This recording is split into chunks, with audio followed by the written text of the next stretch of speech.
Good morning. I call the meeting to order. Please rise and join us in the pledge. I pledge allegiance to the flag of the United States of America and to the republic for which it stands, one nation, under God, indivisible, with liberty and justice for all. Good morning. Welcome. Those who are viewing us at home, thank you for joining us. Go to instead of watching the United States-Russian. yeah, I'm sure we're going to top those ratings. Yeah, I'm sure we get a big draw. We'll be on tape delay. True, Steve. Going to item 1. Yeah, Mr. Forms. Town Administrator recruitment, appointment of the screening committee. Mr. Fode, do you have a motion? Mr. Chairman, I move to place a nomination of the following names for appointment as members of the Town Administrator Screening Committee for an indefinite term. From the Board of Selectmen, Bob Messeri and Joe Cody. School Administration, Superintendent Kathleen Willis. Department Head Liz Paveo, Finance Director. FinCom Don Kelleher. Outside Town Administrator Steve Mayo from Wakefield. And Citizen Joe Laria. Second. I have a motion. I have a second. Just, Mr. Chairman, again, I had suggested to you another individual for citizen representation. I don't know if that was presented to the other members of the board or not, through you. It was. It was, okay. Well, the name was, not it. Yeah, The name was.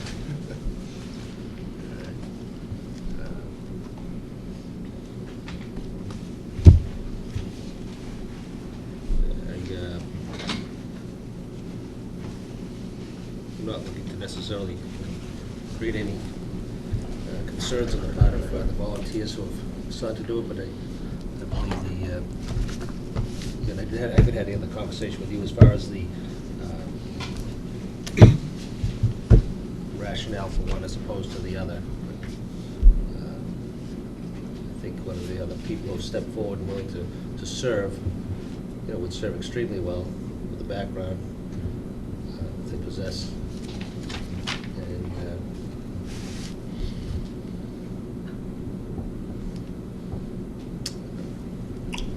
I don't disagree. I think we had a number of people, both from Finance Committee, department heads, citizen representatives, who would be very well qualified to serve. As you know, every member of this board that had an opportunity to serve wanted to serve. I think based upon the consensus and discussion with all board members, this was the group of folks that this board came to a consensus of over the last 2 to 3 weeks. But I don't disagree with you in terms of the person that you had spoken to me about, very well qualified as well. So I thank everyone who wanted to serve. There were a limited number of positions. This board decided to have 7 members. I think the makeup as presently proposed is very highly qualified and will do the best job possible to get this town the best qualified town administrator going forward. Mr. Sam? I guess it's not this, it's related but not this, I'll wait. Okay. Had me at my edge of my seat. No.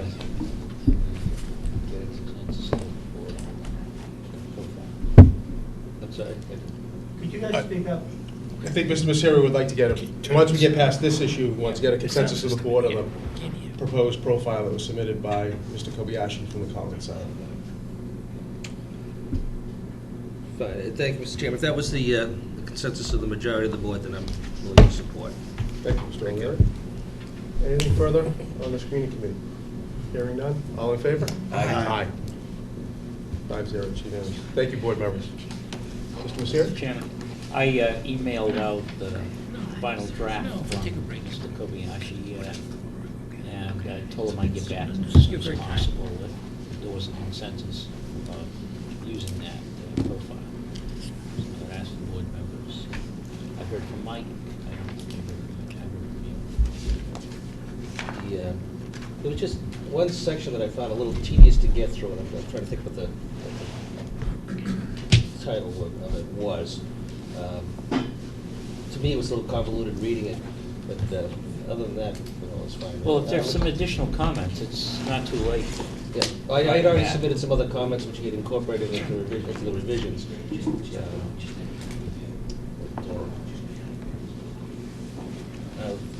Have it, see, if you want to take a quick one, we can get Yeah. into it.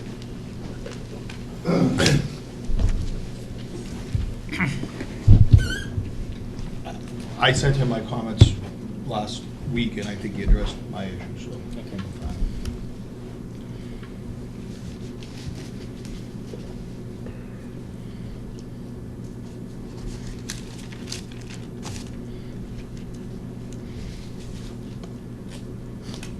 I actually forgot I printed out the section, I left it at home. Overall, I'm fine with it. I'll just forward the section that I'm talking about to Bob. Okay, I'll get it to And you. we'll get it. So other than that, it seems to be good. Okay. Thank you. Moving right to the budget work session. And we have our police department. Chief Murphy. Good morning. Good morning. Mr. Chairman, Board of Selectmen members. I just want to introduce my budget team.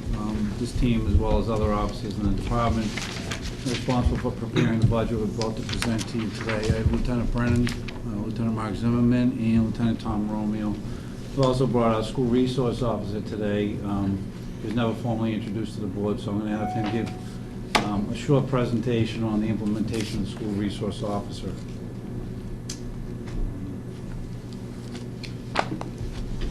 So just the overview of the presentation today, I'm going to go over a few of our FY14 goals and objectives, tell you what the status of those objectives are. I'll go through our budget statement, and I do have one proposed organizational change to the FY15 budget, and then I will go through our 15 goals and objectives. Our first goal and objective from last year was reaccreditation. And as you know, back in January 2011, we were accredited by the Massachusetts Police Accreditation Commission.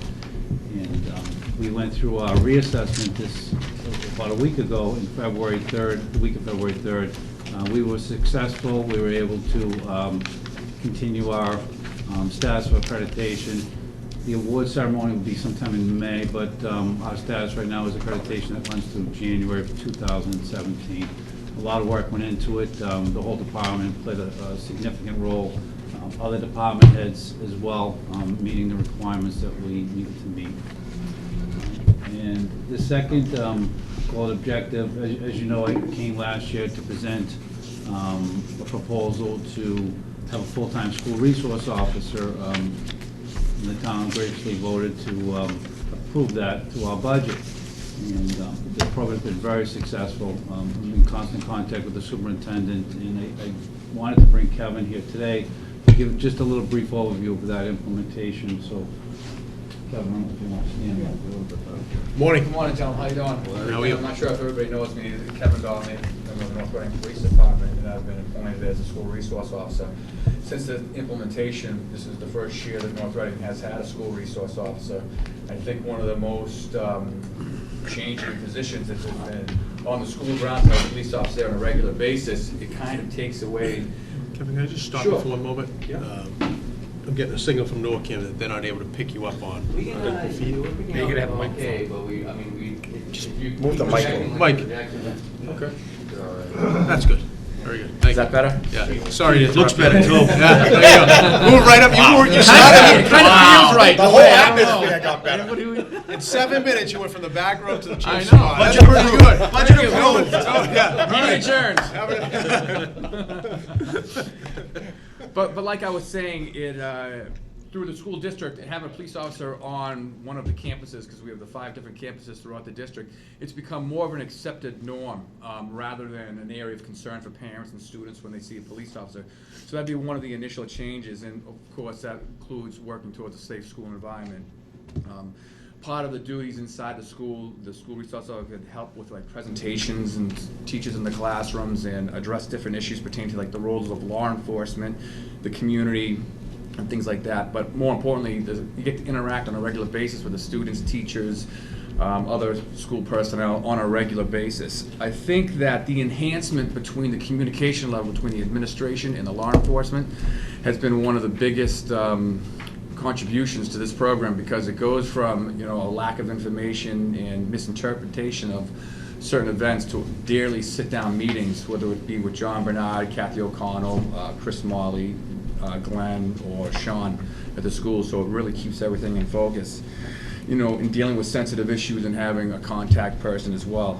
Again, along with the open lines of communications and assisting with certain, let's say, criminal aspects, whether it be legal issues with children in school.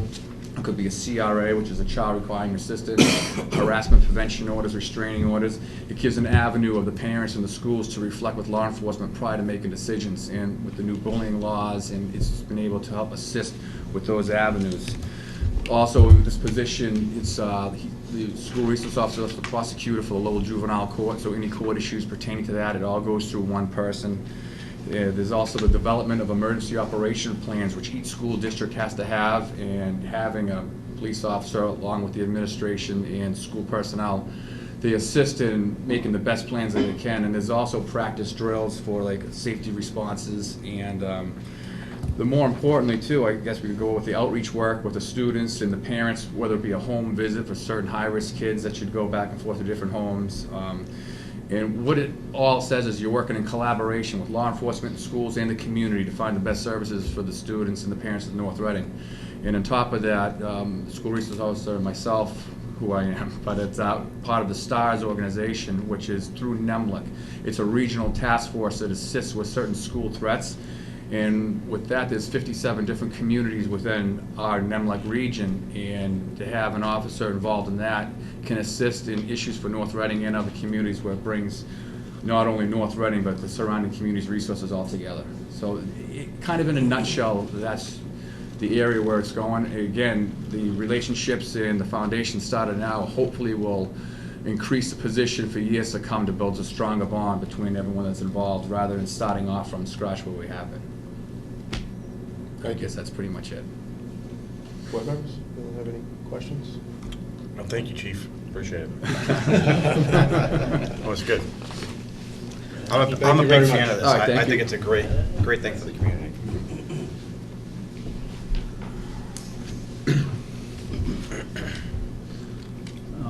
Just continuing on our review of the goals and objectives from FY14, as you know, I requested to start a crime analysis unit. The crime analysis unit has, over the past year, we're not even in a full year yet, has significantly helped our patrol and detective division to coordinate their activities. Many crimes have been solved, most recently breaking and entering, call that had occurred. The detectives were able to piece that together through the crime analysis and communicate with other communities. And the case is still open, so I'm not going to discuss the particulars, but you know, it involves over 100 breaking and enterings across the region. So they're coordinating efforts with the other communities and also the court systems to try to bring those people to justice. But essentially what crime analysis is predictive policing. By putting together the intelligence and having the opposite available to the patrol officers, they're actually going out there and proactively policing, as opposed to the traditional response after the fact, responding and picking up the pieces. So this is in its infancy stages, but we've seen leaps and bounds. It's just becoming ingrained in our everyday police patrol and detective functions. And the next one, we've seen over the last couple of years, as you know, our station was built in 2007. We had a lot of technology implemented in the building, and over the last 5 to 6 years, a lot of that's been failing. So we've worked with the town's IT department and the finance department and came up with a 5-year plan internally, shared that with them, and we've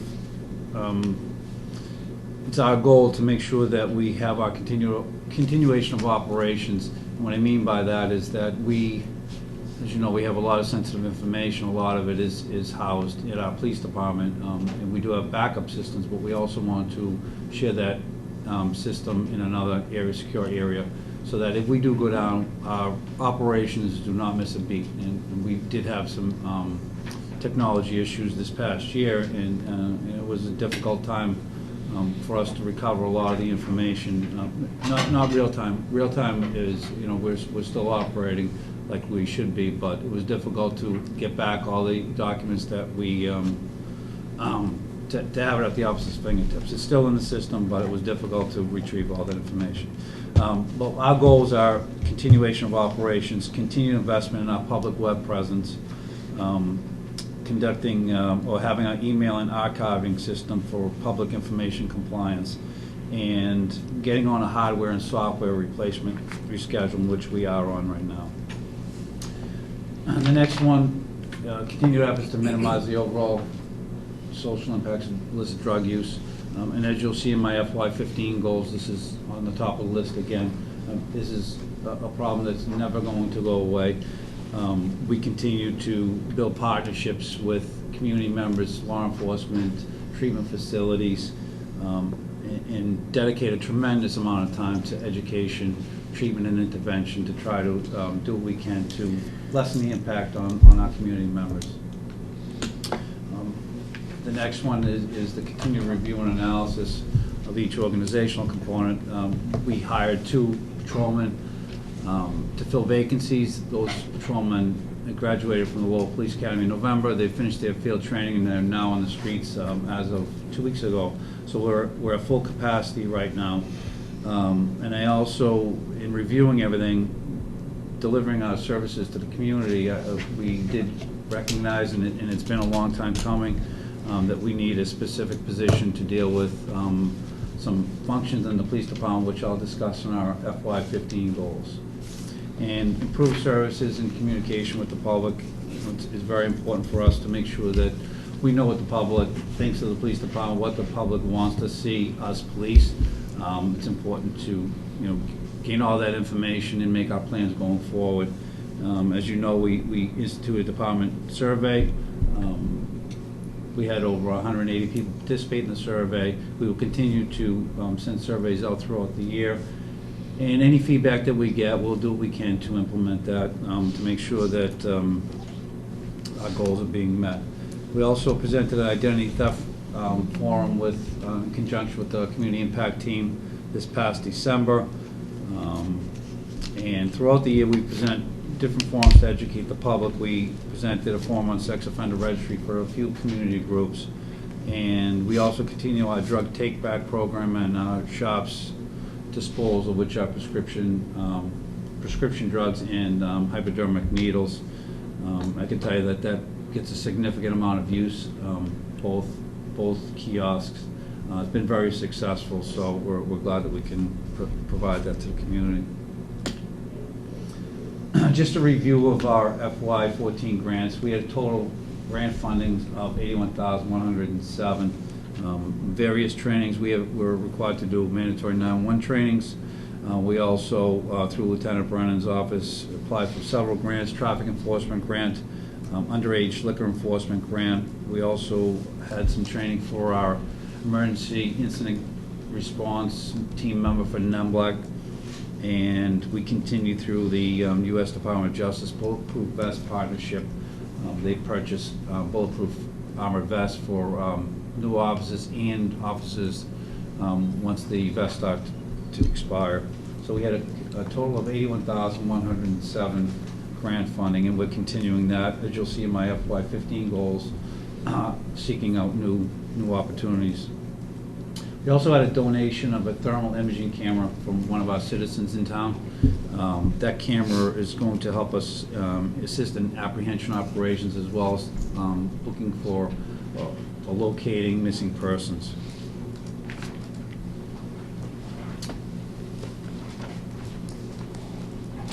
Getting into the budget, our next 2 slides that you're going to see, I just wanted to go over this.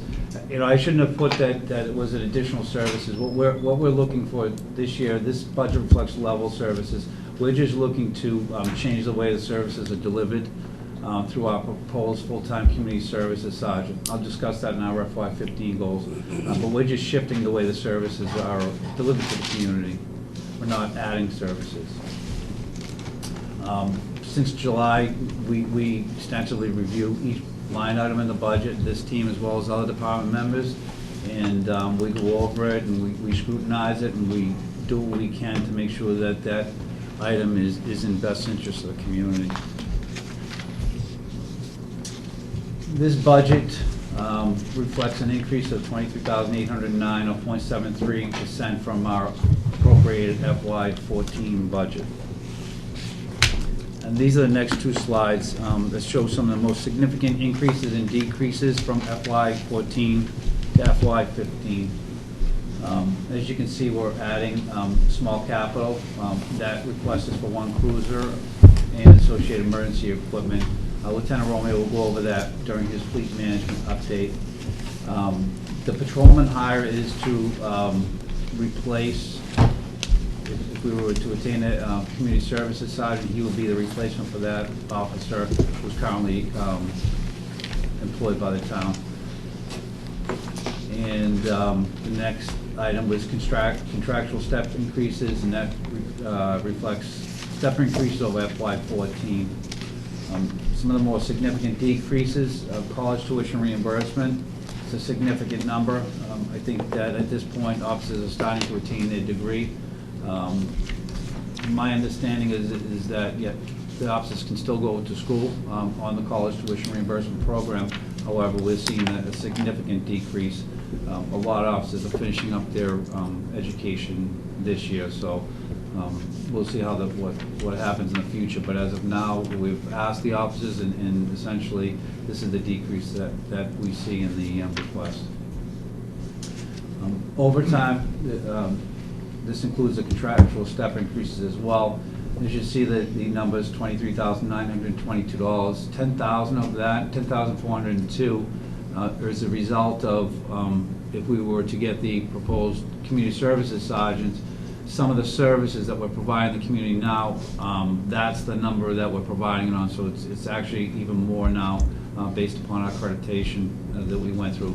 So that's the number that I would be, if we weren't to get the community services sergeant, we're going to have to add that back into the budget. Repairs and maintenance, we did get a grant for our weekly IT maintenance, which we have a contractor come in and services our infrastructure inside the department. Lieutenant Brennan was able to obtain a grant for that service, and we've actually doubled the service. So we were getting, it was once every other week, and now we're getting the vendor there once a week to come in and go over all our internal IT. As you can see, the other supplies, we had 4 defibrillators that we purchased in FY14, and there's no need for that, so that reduced the amount of supplies. And dues and memberships, even though it's not a significant amount of money, we had explained last year, the Andover Sportsman Club, where all our offices are belong to, we had to pay an initiation fee. That's no longer there, so that's why that is reduced. And the last one, Lieutenant Romeo will discuss the reasons why we're asking for less money in the vehicle repair and maintenance. So this just gives a breakdown of everything. Requested payroll is 1.3% higher. Requested expenditures is 59% less than last year. In small capital, we did not request any last year, and with this year, it makes it 100% increase. This is a breakdown of how we figured out the overtime. I'm not going to go through everything, but if anybody has any questions as to how we came up with the figures, certainly be willing to explain it. I'll just take the top category, the vacation category. The 6,200 hours are the amount of accrued time that the officers have currently in our department in patrol. The replacement hours are what we replace it on. So essentially, if an officer works his 10-hour shift from 3 p.m. to 1 a.m., we typically fill a 4 p.m. to 9 p.m. because there's an overlap, so it shortens the yoke time. We don't have to fill full coverage. So that's why you see that the replacement's almost, just about 30% of what the actual accrued hours are. And as you see on the, under the other categories, sex offender registry accreditation, those are 0 hours, pending the request for the community services side. Chief? Yes. Can you just tell me, what is HCD and HDD? stand for? Holiday comp day and holiday due day, those are contractual days off. Thank you. And again, on firearms licensing, that is at 0 hours based upon the community services side.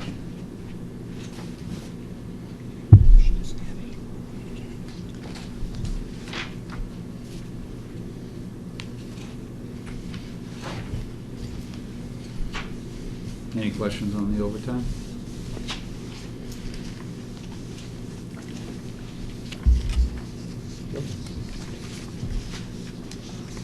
Lieutenant Romeo is going to speak about our request for small capital. Good morning. As you are probably well aware of, last year we came before this board and we asked not to have any replacement vehicles, and that was due to the fact that we actually were able to, the prior fiscal year, add 3 cars to the fleet. We currently have an 8-car marked patrol fleet. Right now we're split between 4 of the older Crown Victorias and 4 of the newer SUVs, all-wheel drive type vehicles. Now, we made a commitment to stay on that path, replacement for many different reasons, to the SUV type vehicles. That being said, we are looking to upgrade this year to 1 vehicle. And when I did an analysis of the fleet, we looked at total road miles of the vehicles, also the engine idle hours, which are tracked internally in the computer system. We analyzed the yearly maintenance costs and the potential financial liabilities through FY15. That being said, we have identified 2 vehicles in our fleet that would need to be replaced within the at least 1 this budget and 1 next budget. The 2 vehicles have between 9,000 and 8,000 engine idle hours on each vehicle. And to put that in layman's terms, when you do the formula, with the road miles, 1 vehicle has almost 300,000 miles on it, and the other vehicle has about 275,000 miles on it. So we've identified the cars to be replaced, 1 of which hopefully will be replaced through this budget cycle. The second vehicle is going to be placed in what I call a spare status. Still completely safe to drive, but we are going to assess a limited financial price tag on it as far as budget maintenance costs are concerned. So it will get its preventive maintenance, tires and brakes, but if anything major happens to the vehicle will be sidelined and not repaired. That's a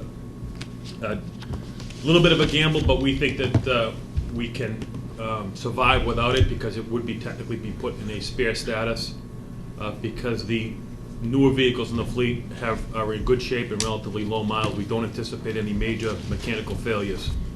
The only thing that may happen is if we suffer a collision damage or a long-term out-of-service status of any of the vehicles, that vehicle will be put back into a mainline status, which may adversely impact the budget. But all things being equal, we feel as though the replacement of 1 car this year should get us back on track and prevent us from next year having to ask for 2 or 3 cars. So that's our objective this year. We think we're in real good shape as far as our fleet's concerned. The new SUVs are holding up very well. They're all under factory warranty. Other than a few minor issues that are to be anticipated with any new vehicle, we're in pretty good shape. Board members, any questions? Finance committee? Chief, I hope to schedule a meeting with you again, next week, if there's any better or worse days. Okay. No, Prisco? Now, I like this this pattern better than replacing 2 vehicles at the same time? Do you believe this is going to be a trend going forward, that your requests going forward will be 1 vehicle at a time rather than 2? I really can't answer that question now. Based on today's analysis, we think we're going to be fine with 1 car. I didn't want to be put in a position next year where I might have to ask for 3.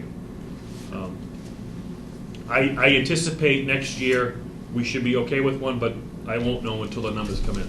Okay. But right now, we're on track. We're being proactive about it, and I think we're in pretty good shape. Do you have any other vehicles right now that are in that reserve status? Well, what we tried to do, based on last budget hearing and some suggestions from other board members, was to try to even out the miles on the fleet, which we did proactively, actually take newer cars out of service to put more use on the older cars to get the most bang for our buck on the older cars. So we were able to even out the mileage on the fleet. So when we identified these 2 cars, the thought process was to obviously get 1 replacement, still try to manage the overall miles of the fleet, but this vehicle will actually be put in, only, I'm not going to say it as an emergency vehicle, but just as, cars in for service, or cars got issues, take the spare car. So I think it's a good program to have a spare vehicle. It's a good problem to have a spare vehicle. We're not reducing the size of our fleet. It's more of an insurance policy. Mr. Messeri? Having 8 patrol cars and replacing 1 a year, implies that after you get everything evened out, associated with so many additional miles per year, that the life of a cruiser is 8 years. Does that sound reasonable? No. The life of a patrol car, the national standard is 3 to 5 years, is the life of a patrol car. They come out of warranty after 3 years, and then obviously there's a financial liability moving forward. Some of our patrol cars are 2010, so they were actually purchased in 09. So, they're at the end of their life cycle, their 5-year life cycle. So There are occasions where, and I hate to say this, but inevitably,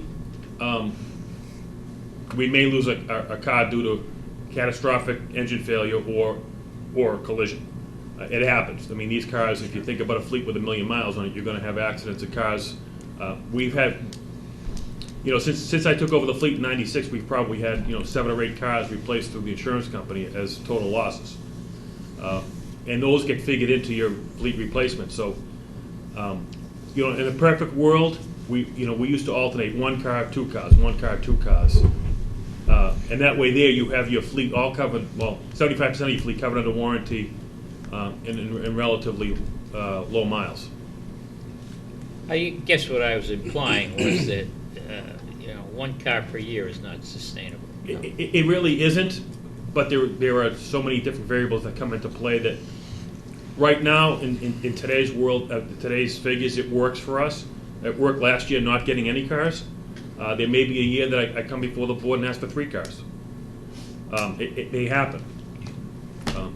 Well, I guess that's my concern, is that it would be better if we could get into a program where we replaced, we didn't have the surprise, short of a major catastrophe, of replacing more than 2 cars a year.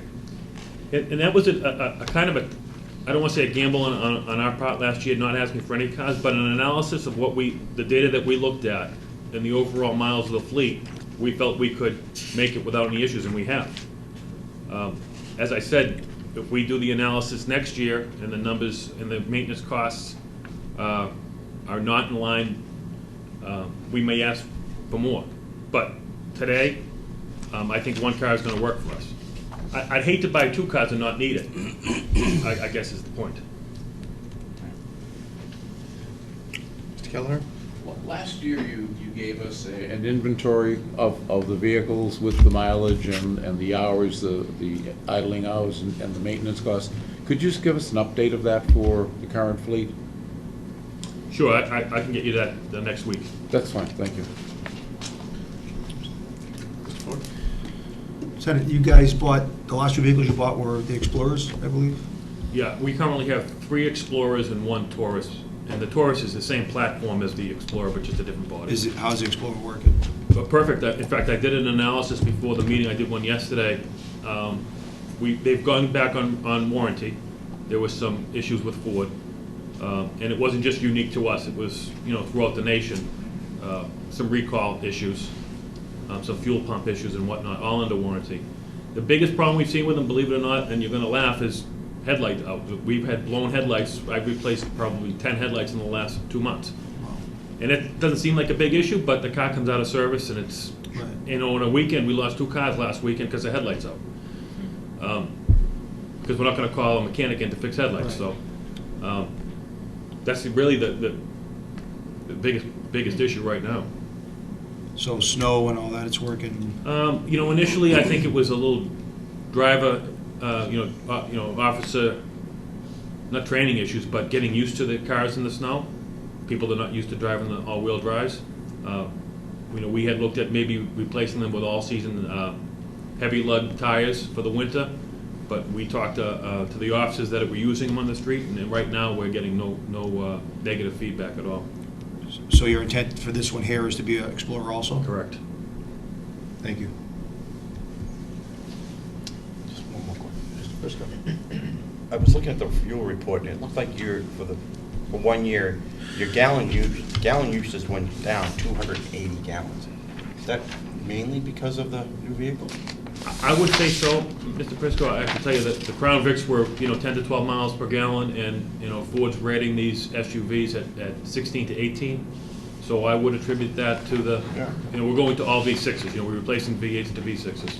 So we'll have no more V8s in the fleet. And it's great because your call numbers went up, and your fuel gallons went down, which is fantastic, so.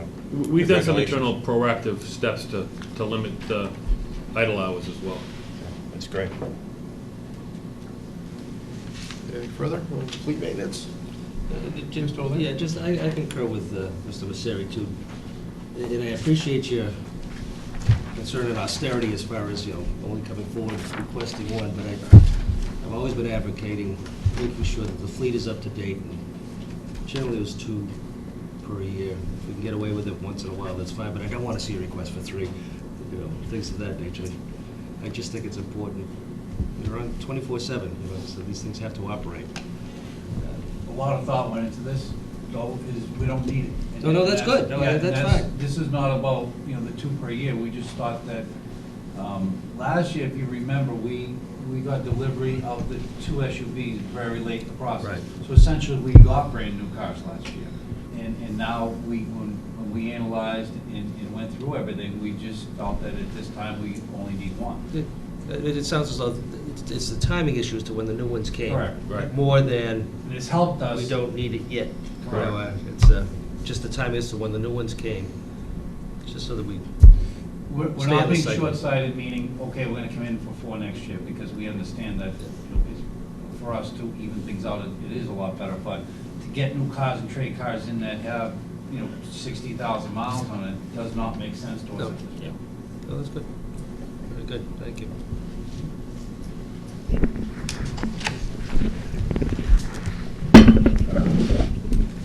Okay, so, this is just before our FY15 goals. I just wanted to talk about adding the position of full-time community services sergeant. I'm going to talk about that in our FY15 goals, but that's the only organizational change we plan to make this year. And I believe that this change will allow us to deliver the most efficient, effective services to the town. And as we start to go through that, the reason for the request for this particular position is the community services sergeant will be responsible for the development, analysis, and implementation of programs designed to improve the efficiency and the effectiveness of our department. Some of the functions that I plan to put under this community services sergeant are firearms licensing, sex offender registry, overseeing the safety officer, being the outdoor affairs and domestic violence liaison, managing our information system, all our technology, and overseeing our accreditation process. Over the past 2 years, as you know, we've analyzed our organizational structure. We've added a lieutenant detective, and we've assigned the patrol to one particular lieutenant, and given more administrative responsibilities to our administrative lieutenant, and also adding the school resource officer. So as we started to look at our organizational structure, we looked at some of the critical services that we think we need to improve.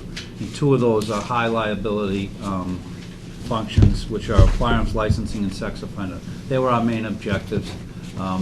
Firearms licensing has been a source of complaints over many years for our department. So, and I'll explain that a little bit further. The sex offender registry law is a state function requiring our department to register, monitor, and prosecute any violations of non-compliance with the sex offender law. For the past 15 years, a sergeant's been in charge of that with the assistance of a patrolman, and that function was mainly done on an overtime basis. Over the past 6 months, that function has been temporarily reassigned to the detective division. And the firearms licensing process, as I explained, has been the source of many complaints since I've been here for 20 years. Complaints against the department are many with firearms licensing. Over the past 5 years, North Reading's seen an increase of over 275% in applicants for licenses, for firearms licenses. Currently, how it's processed is we have a patrol officer that works a 3 p.m. to 1 a.m. shift, and his time is mostly dedicated to firearms licensing. When he comes in, he's essentially taken off the road.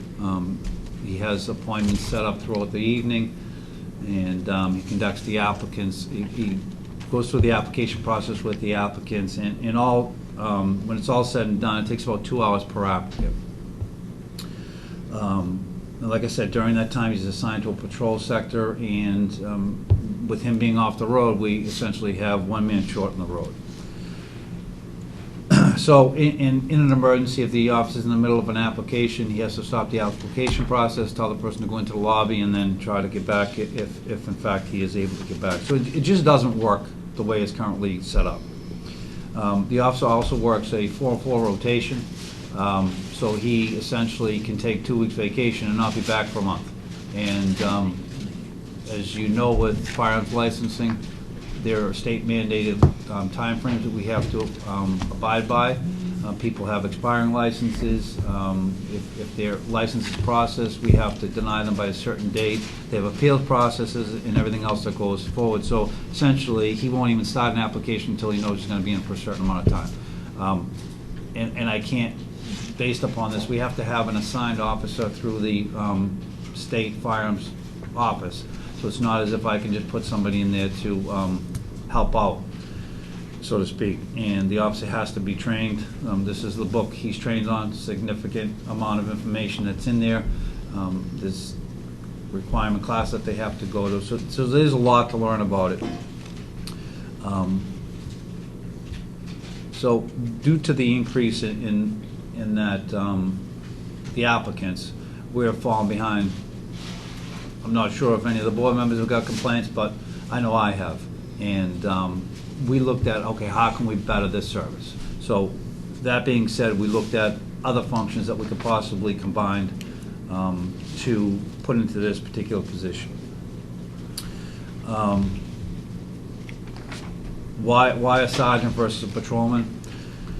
There's a tremendous amount of responsibility associated with both those particular positions, as well as accreditation, which essentially is our operations, policies and procedures, making sure they're up to all federal requirements, state requirements, and local bylaws. Typically, a sergeant attends a 2-week training, which it's a mandatory 2-week training. They talk, during that training, they're taught about leadership, direction, and decision-making. So having an officer that has the experience and has the training that a sergeant has in this particular position, where the town is exposed on many different levels. it's very important that the officer has those types of decision-making and how to handle critical functions. As I explained, the firearms licensing and sex offender are state-mandated functions with time restrictions.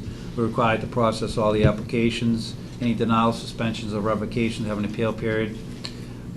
Sex offenders are required to register to the police department. This community service sergeant will oversee the registration, supervision, public dissemination, and statutory requirements of all audits of sex offenders that reside, work, or stay temporarily in North Reading.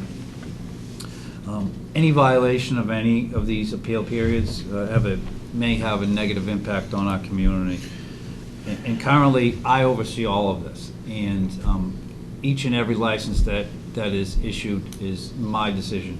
And having somebody in that position that can make the right decisions, make sure that the person is statutorily authorized to obtain a license, and that they're suitable to possess one. The town certainly is exposed liability-wise, and I believe that a sergeant in that position with the supervisory experience and skills would better suit that position. And there are other communities that we've looked at. Andover has a lieutenant and a sergeant doing that particular position with no patrolman. Wilmington, Reading, all the surrounding communities that also provide that function do that with some sort of a rank structure. So if anybody has any questions on that particular. Just looking at your org chart now, that person would report to which lieutenant? Administrative, Lieutenant Brennan. Lieutenant Brennan. And there would be just functions under this individual, not people reporting? The safety officer would report directly to him. The safety officer? Yes, and also the accreditation manager would report directly to the community services sergeant. So but those officers work patrol, and those are additional functions of theirs, so they wouldn't be full-time. So they essentially do those positions. So they would, those officers then would be reporting to two different people at different times, is that what you're No, saying? essentially Officer Tilton is our safety officer, but he's a patrolman. He works a patrol shift for a supervisor. Yeah. So any safety officer issues, he comes directly to me. And then I try to coordinate with him, but, in order for that position to really impact the community, a lot more needs to be done. A lot more proactively needs to be done. And having a community services sergeant directing that officer to do what he needs to do, that's a whole other issue. The safety officer in a patrol position is not the best for the community. So, we feel at least the community service sergeant can take some of that impact off of the safety officer and just control the activities.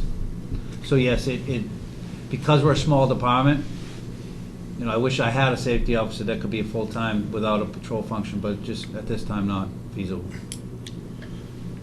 My experience has been that the calls that I received relative to the police department has been mainly in this issue here, in terms of the length of time it takes for a decision to be made from the department on a application for a firearms license. Based on what I do day to day, it's probably one of the slowest in the states in terms of getting a response. So I think it's a critical component. I think there is liability issues there. I'm surprised we haven't really had any of those issues that I'm aware of. It does take an inordinate amount of time for someone to get a decision out of the department. And I can see why it does as a result of patrol. Yeah, and 4 on, 4 off, it just Right, doesn't work. And a it's shift not- being 3P to 1A. And to let you know, the officer that's doing it shouldn't reflect on him. It's the circumstances. Oh, right. And it's just the way it is. Because of his seniority within the department, he has the most time off. And, it's not that type of position where I could just pull somebody else in. He's retiring in October, so we just felt that this was the best time to make this move. If you get this position, the sergeant will work what shift? Monday through Friday. And however, we haven't worked out the particulars because I know that the community, some people cannot make Monday through Friday. So we will work with him to come in on a Saturday within his shift. Maybe not, allow him to take Friday off and come in on Saturday once a month. But I plan to see if, depending on who the person is, to see if they can work 2 nights a week. So it would be Monday, Wednesday, Friday, Tuesday, Thursday nights. That's the plan, but we haven't worked out those particulars. But whatever it is, it's gonna be what best services the community, not us internally. Board members, anyone else? Mr. Fode? Chief, you have the 6 functions that you would like this position to be responsible. Are you saying that you're personally responsible for those right now? You're undertaking, or are they under the lieutenants then following you? Lieutenant Zimmerman is the Elder Affairs Domestic Violence Liaison. The accreditation, firearms. Sex offender has been temporarily reassigned to Detective Division, but I was in charge of that. What other functions were? You had firearms, sex offender, safety officer, elder affairs, management information systems, and accreditation. Yeah. So I think you've addressed it all. Yeah, so the safety officer comes directly to me. Okay. And I don't have a lot of experience in what it is that he needs to do. And, we've pushed that to other supervisors throughout the department, but they all have responsibilities. It's not something that we can, spend little time on. It needs to be really focused on, because there's a lot more that we can do. Thank you. Mr. O'Leary? Just in relation to the current org chart, you showed 2 patrol positions unfilled. I apologize. When that budget was submitted, we had both patrolmen on field training that weren't assigned to a position. They are now assigned, so those positions are filled. They are filled? Yes. Okay, that's the first question, as far as, if we're adding. Yes, I'm no, planning on being at full complement. we are a full complement right now Okay. And you're just anticipating 1 retirement? with Roger Woolman, yes. Right. Don has a question. Mr. Keller?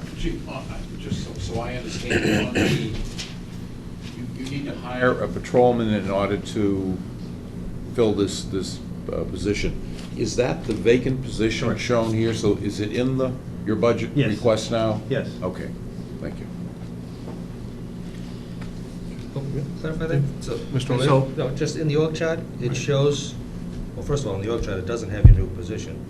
that's not, No. Your that's chart our- doesn't have the position. that's our road chart currently. Current org chart, Yeah. right. So that what you would have is a new sergeant, community service sergeant position, Correct, which would create a vacancy in the patrolman. exactly, So therefore, there would be a retirement coming up and a new, correct. and the backfilling of this position. Right.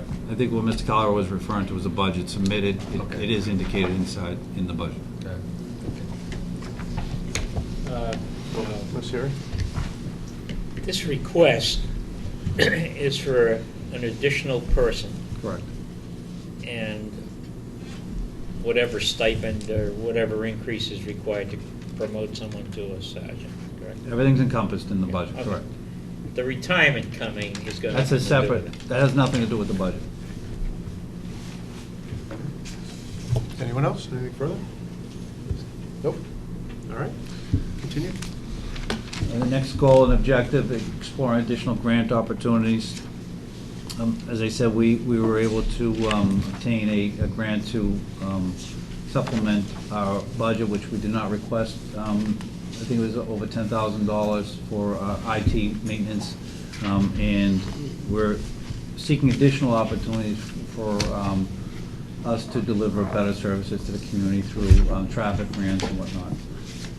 Continued efforts to minimize social impacts of illicit drug use. As I said before, each year we prepare our budget. This is paramount. It's always been paramount because it's a constant problem. So we're committed to enforce, educate, help find the resources for those who need it. And unfortunately, there are many influences that continue to allow this problem to rise. So in 15 and beyond, we'll continue to build our partnerships, educate our community, create opportunities for our officers to make a positive impact in this area.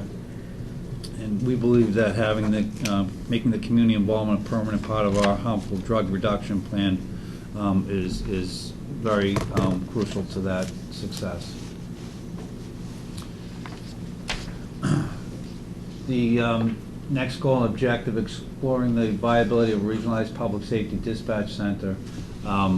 over the past 2 years, I've been involved on the back end of it as chief of the regional dispatch center. The town administrator and I have gone to a few meetings with the Middlesex County Sheriff's Office, who started this program. There's actually pending legislation to allow us to enter into an agreement with them, but it's still in the exploratory phase. Recently, Essex County, I think Danvers and a few other of the area departments became part of their dispatch center.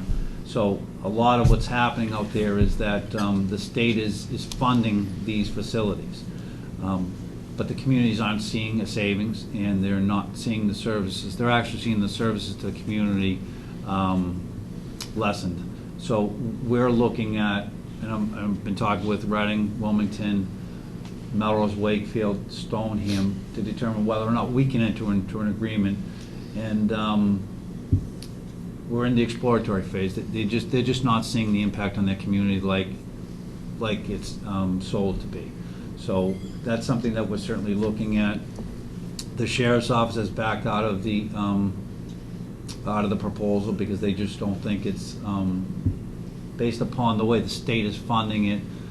And I don't have the exact numbers, but over the past 9 years, since the state started this, there's only been a reduction of 14 public safety dispatch centers, and they've put over $32 million into these programs. So when you start to weigh it, it just doesn't make sense. But certainly we're open to that, and also open to discussing the possibility of combining the fire and police dispatch. The next one, I think, is probably more viable, and certainly for our community, I would think it'll be a significant improvement in not only the way we deliver the service, but how we can reduce the liability to the town. Right now, the way it works is if we have a prisoner in the station, I have to take an officer off the road because of the way the building's designed, because we have to check the prisoners every 15 minutes. And having 2 people in the station as opposed to 1 reduces the manpower on the street. And if a prisoner has to go to the hospital, the officer has to maintain that prisoner, go to the hospital with them, which means that we have to bring somebody in on overtime. So there would be a cost savings if we were able to become part of the regionalized public safety lockup. Currently, right now, unless a person has been arraigned, we can't transport them to another facility. Chief, correct me if I'm wrong. So say if you had an arrest last night, person didn't make bail, we have a holiday weekend, you have to house that person. Correct. Last night, tonight, tomorrow night, Monday, not until Tuesday, you bring that person into the district court. Correct.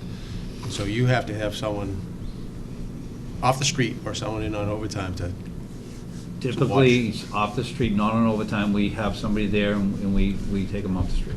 have them off the street, so you have one less officer on the street for essentially 4 days. Yeah, so it's been a problem. Our facilities are very adequate. We have a great facility to house them in. We don't have expertise in the field. We don't have medical facilities. And the Middlesex Sheriff's Department, who was proposing this regionalized lockup, they're experts in the field. They're the ones who should be dealing with it. Unfortunately, it's going to take legislation to do it and money. They're exploring the funding right now. They have a significant project going up in Billerica right now, so it's not at the top of their priority. However, the sheriff has been speaking about it, and if they just don't know where to put it and how they're going to man the facility. But I think if I were to pick between the 2 of them, I would put my focus on the regionalized lockup because I think it would help our community. And having somebody down in a prison cell for that length of time when it's not something that we do every day. It's probably better for all of us if we were to transport them and have them transported directly to court through this regionalized lockup facility. Both of these, when I set these as a goal and objective, I don't see either one of these being met within the next year. This is probably a 12 to 18-month process just to explore it, and then where it goes from there, we'll see how the results of that work.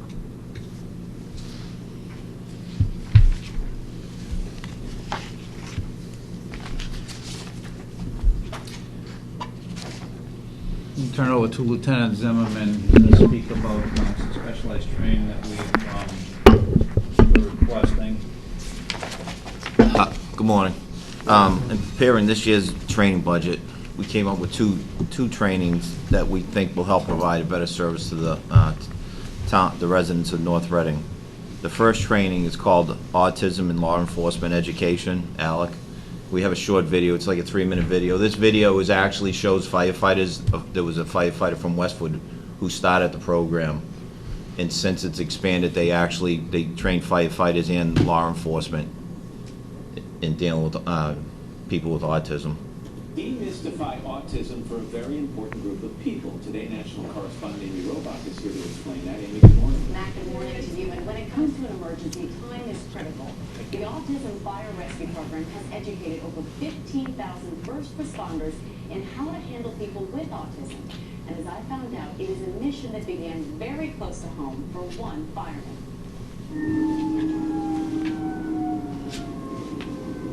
The best way to meet an emergency is to prepare. Commander Lahana, go ahead and track that line. Firefighters, police, and EMTs make the anticipation of the unexpected a regular part of their day. Ted Canada is 21 years old and living with autism. He cannot speak and is extremely sensitive to sight, sound, and touch. People with autism follow a routine, and if that routine is broken, this is where the confusion begins. They don't know what to do. They don't understand what to do. A longtime firefighter, Bill Canada, is Ted's devoted dad. Their relationship has led the father down an unexpected path to educator.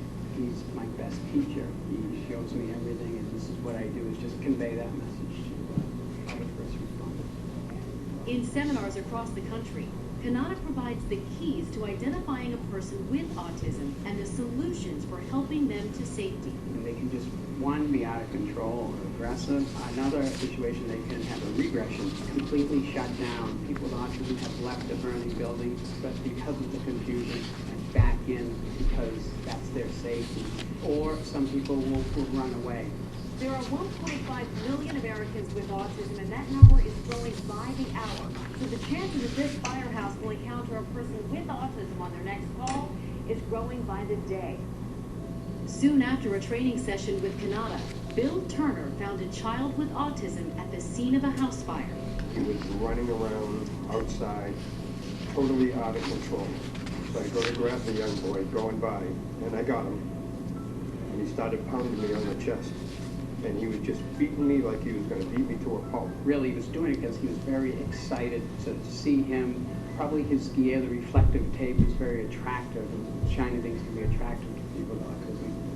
And I remembered that the class had taught me that if I put my arms around him and put him kind of in a bear hug, that he would settle down. Bill gave him a bear hug and gave him that deep squeeze, and he settled down immediately. So it was perfect. It was a perfect scenario to keep him safe until his parents could take care of him.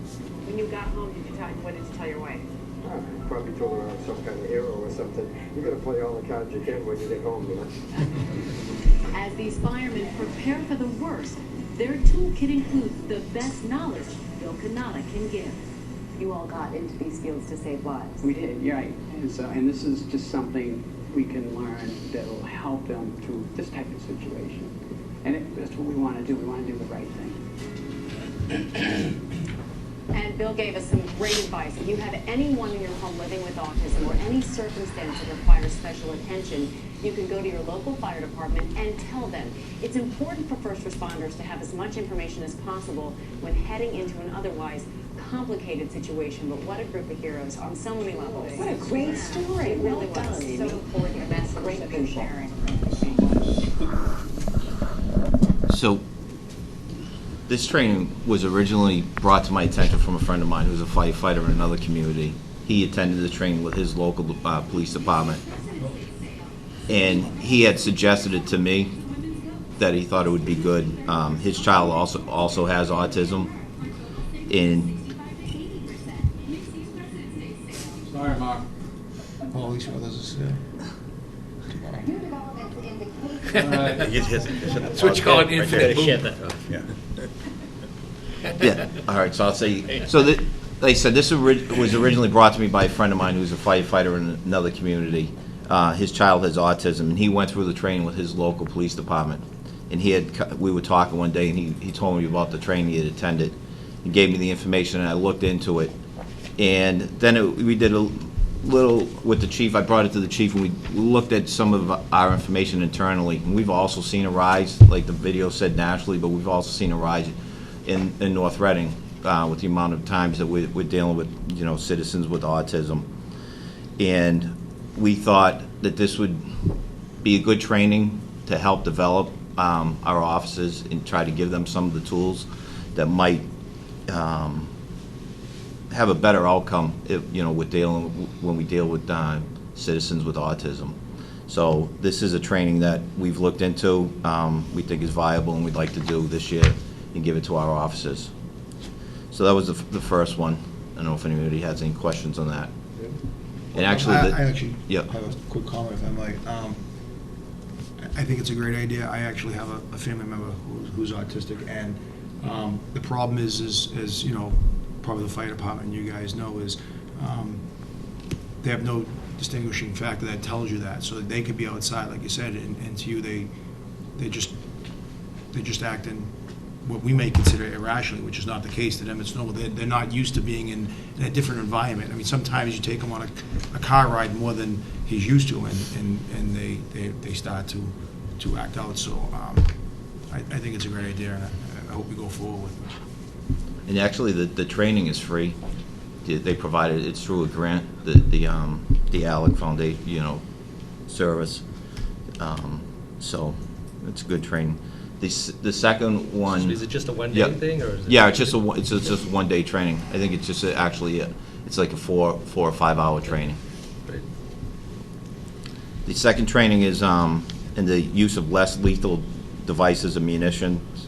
And basically, the philosophy of less lethal devices is that it offers a force option that provides officers a means to resolve incidents involving aggressive, violent, or emotionally disturbed individuals with a significantly reduced risk of serious injury or death to both the subject and the police officer. Again, looking into our internal files, we've seen an increase in the amount of encounters we respond to involving emotionally disturbed persons, and some of these encounters have become involved in aggressive or violent behavior by the individual. And we believe that with the less lethal device, would provide our officers with another available option during these types of incidents that would help bring the incident to a safe conclusion for both the officer and the citizen involved. So we're looking to train our officers in less lethal devices this year and get those put out onto the street as another force option. What type of devices are we talking? Well, it's called a beanbag shotgun, and we currently have one. It's not deployed on the street, so we're looking to, because we have to train our officers, come up with a policy on it. So we're looking to get that deployed out into the street, and we haven't really. We discussed it, but we haven't come up with the particulars how we will get that on the street. Whether we want to put it on the supervisor's car or how we'll actually do that. But we're just looking to get our officers trained. And we currently have 2 officers who are on the NEMLEC SWAT unit who are certified instructors. So they would conduct the training for us, and it's a 4-hour training block on to use it. In those devices are in the budget? Yes. No, we already have them. Oh, you already have them? Yeah. Well, there is one, but we did put in the budget to purchase a second less lethal shotgun. I think it's like it's like $428, and that's just in case one breaks. We'd have a spare one to keep it always deployed on the street. Anyone else? If you need a target, Mr. Prisco has plenty of time on his hand. Finance Committee? No? Thank you, Lieutenant. Just in summary, this proposed budget reflects an increase of $22,809, as we spoke about earlier, 0.73% increase from last year's budget. That includes funding the full-time community services sergeant, and that's the replacement cost for the patrolman to take the sergeant's place, the current officer. Contractual salary increases, new cruiser, a decrease in our overtime and college tuition. We believe that this would be the best means to deliver the most efficient services to our community. Chief, the decrease in the overtime budget, a little over 10,000 was in relation to if you get the new sergeant. Correct. What's the other makeup of that 23? It's with the newer officers, they have a reduced time, so it's less time to fill. Yep. Thank you. Board members? Not that you need another objective, but I was a little surprised to see in the summary when I read it that it really didn't have any connection to the community impact team, and to stay actively involved in that as part of your objective, because I think that community impact team is wonderful for the community, and I love the fact that the police and the fire department is fully engaged in it, and I'd love to see it part of your annual objectives, to stay part of that. Okay, I mean, it is, but, yeah, right, it's not part of the proposal. Certainly I dedicate a significant amount of time, and it's kind of parallel with what we do, because we're looking to improve the quality of life for all citizens, and that's the mission of what the community impact team is. So, certainly we'll make that part of our priorities on a yearly basis. And I think it's good for us to document it, because as we go out and continue to ask for money through our legislators, it's good to show them that we have it documented, that we even encompassed it into our whole operations, including our objectives. And I think, matter of fact, one of the board goals, I'm not sure we actually even have it in our strategic plan, but I think it's important that we all embrace that from top to bottom. So that would be the only thing I would ask that you consider going forward. But other than that, thank you. A lot of good information. Finance Committee? Anything further? The Police Department? Mr. Valiakonis? Nope, they're happy to work with the police department, and as you saw from the budget book, we recommend the budget is submitted by the police department. We think it's effective, cost-effective, and addresses the community needs as the chief and his leadership team demonstrated this morning. I appreciate the time and the effort that obviously has been put into your budget. Thank you. Thank you. Thank you, Bill. Good morning, gentlemen. Fire Department's now here to discuss their FY15 budget. Chief Warnick? Thanks for having us. Calm before the storm again. It's like the storm's being upgraded again. Is it? Really? Yep. So here we go again. So I'm honored to be here today to deliver the North Reading Fire Department fiscal year 15 budget. Just a couple of quick slides on our history. We originated in 1894, a call force till about the 50s, gradual growth in the permanent department until 68. That 1968 is a key date. That's when the fire department took over the ambulance from the police department. At that time, we had 18 men. Up until last year, we had 18 men. So we're doing pretty well. We're increasing our department. We're up to 21 right now. Organizational chart for the fire department: the chief, the deputy, administrative assistant, fire public safety mechanic, 4 working groups, and the call department.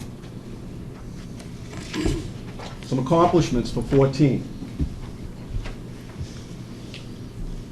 The fire department responded to 2,061 total calls last year, which was a 1% increase from the year before. That's no surprise. The majority of our calls are rescue and EMS at 55%. Fire calls last year were 2.7. We had 56 fires last year. And as you can see, if you go around the chart, the rest of the calls, I don't think that I need to read Chief, each one. What's good intent?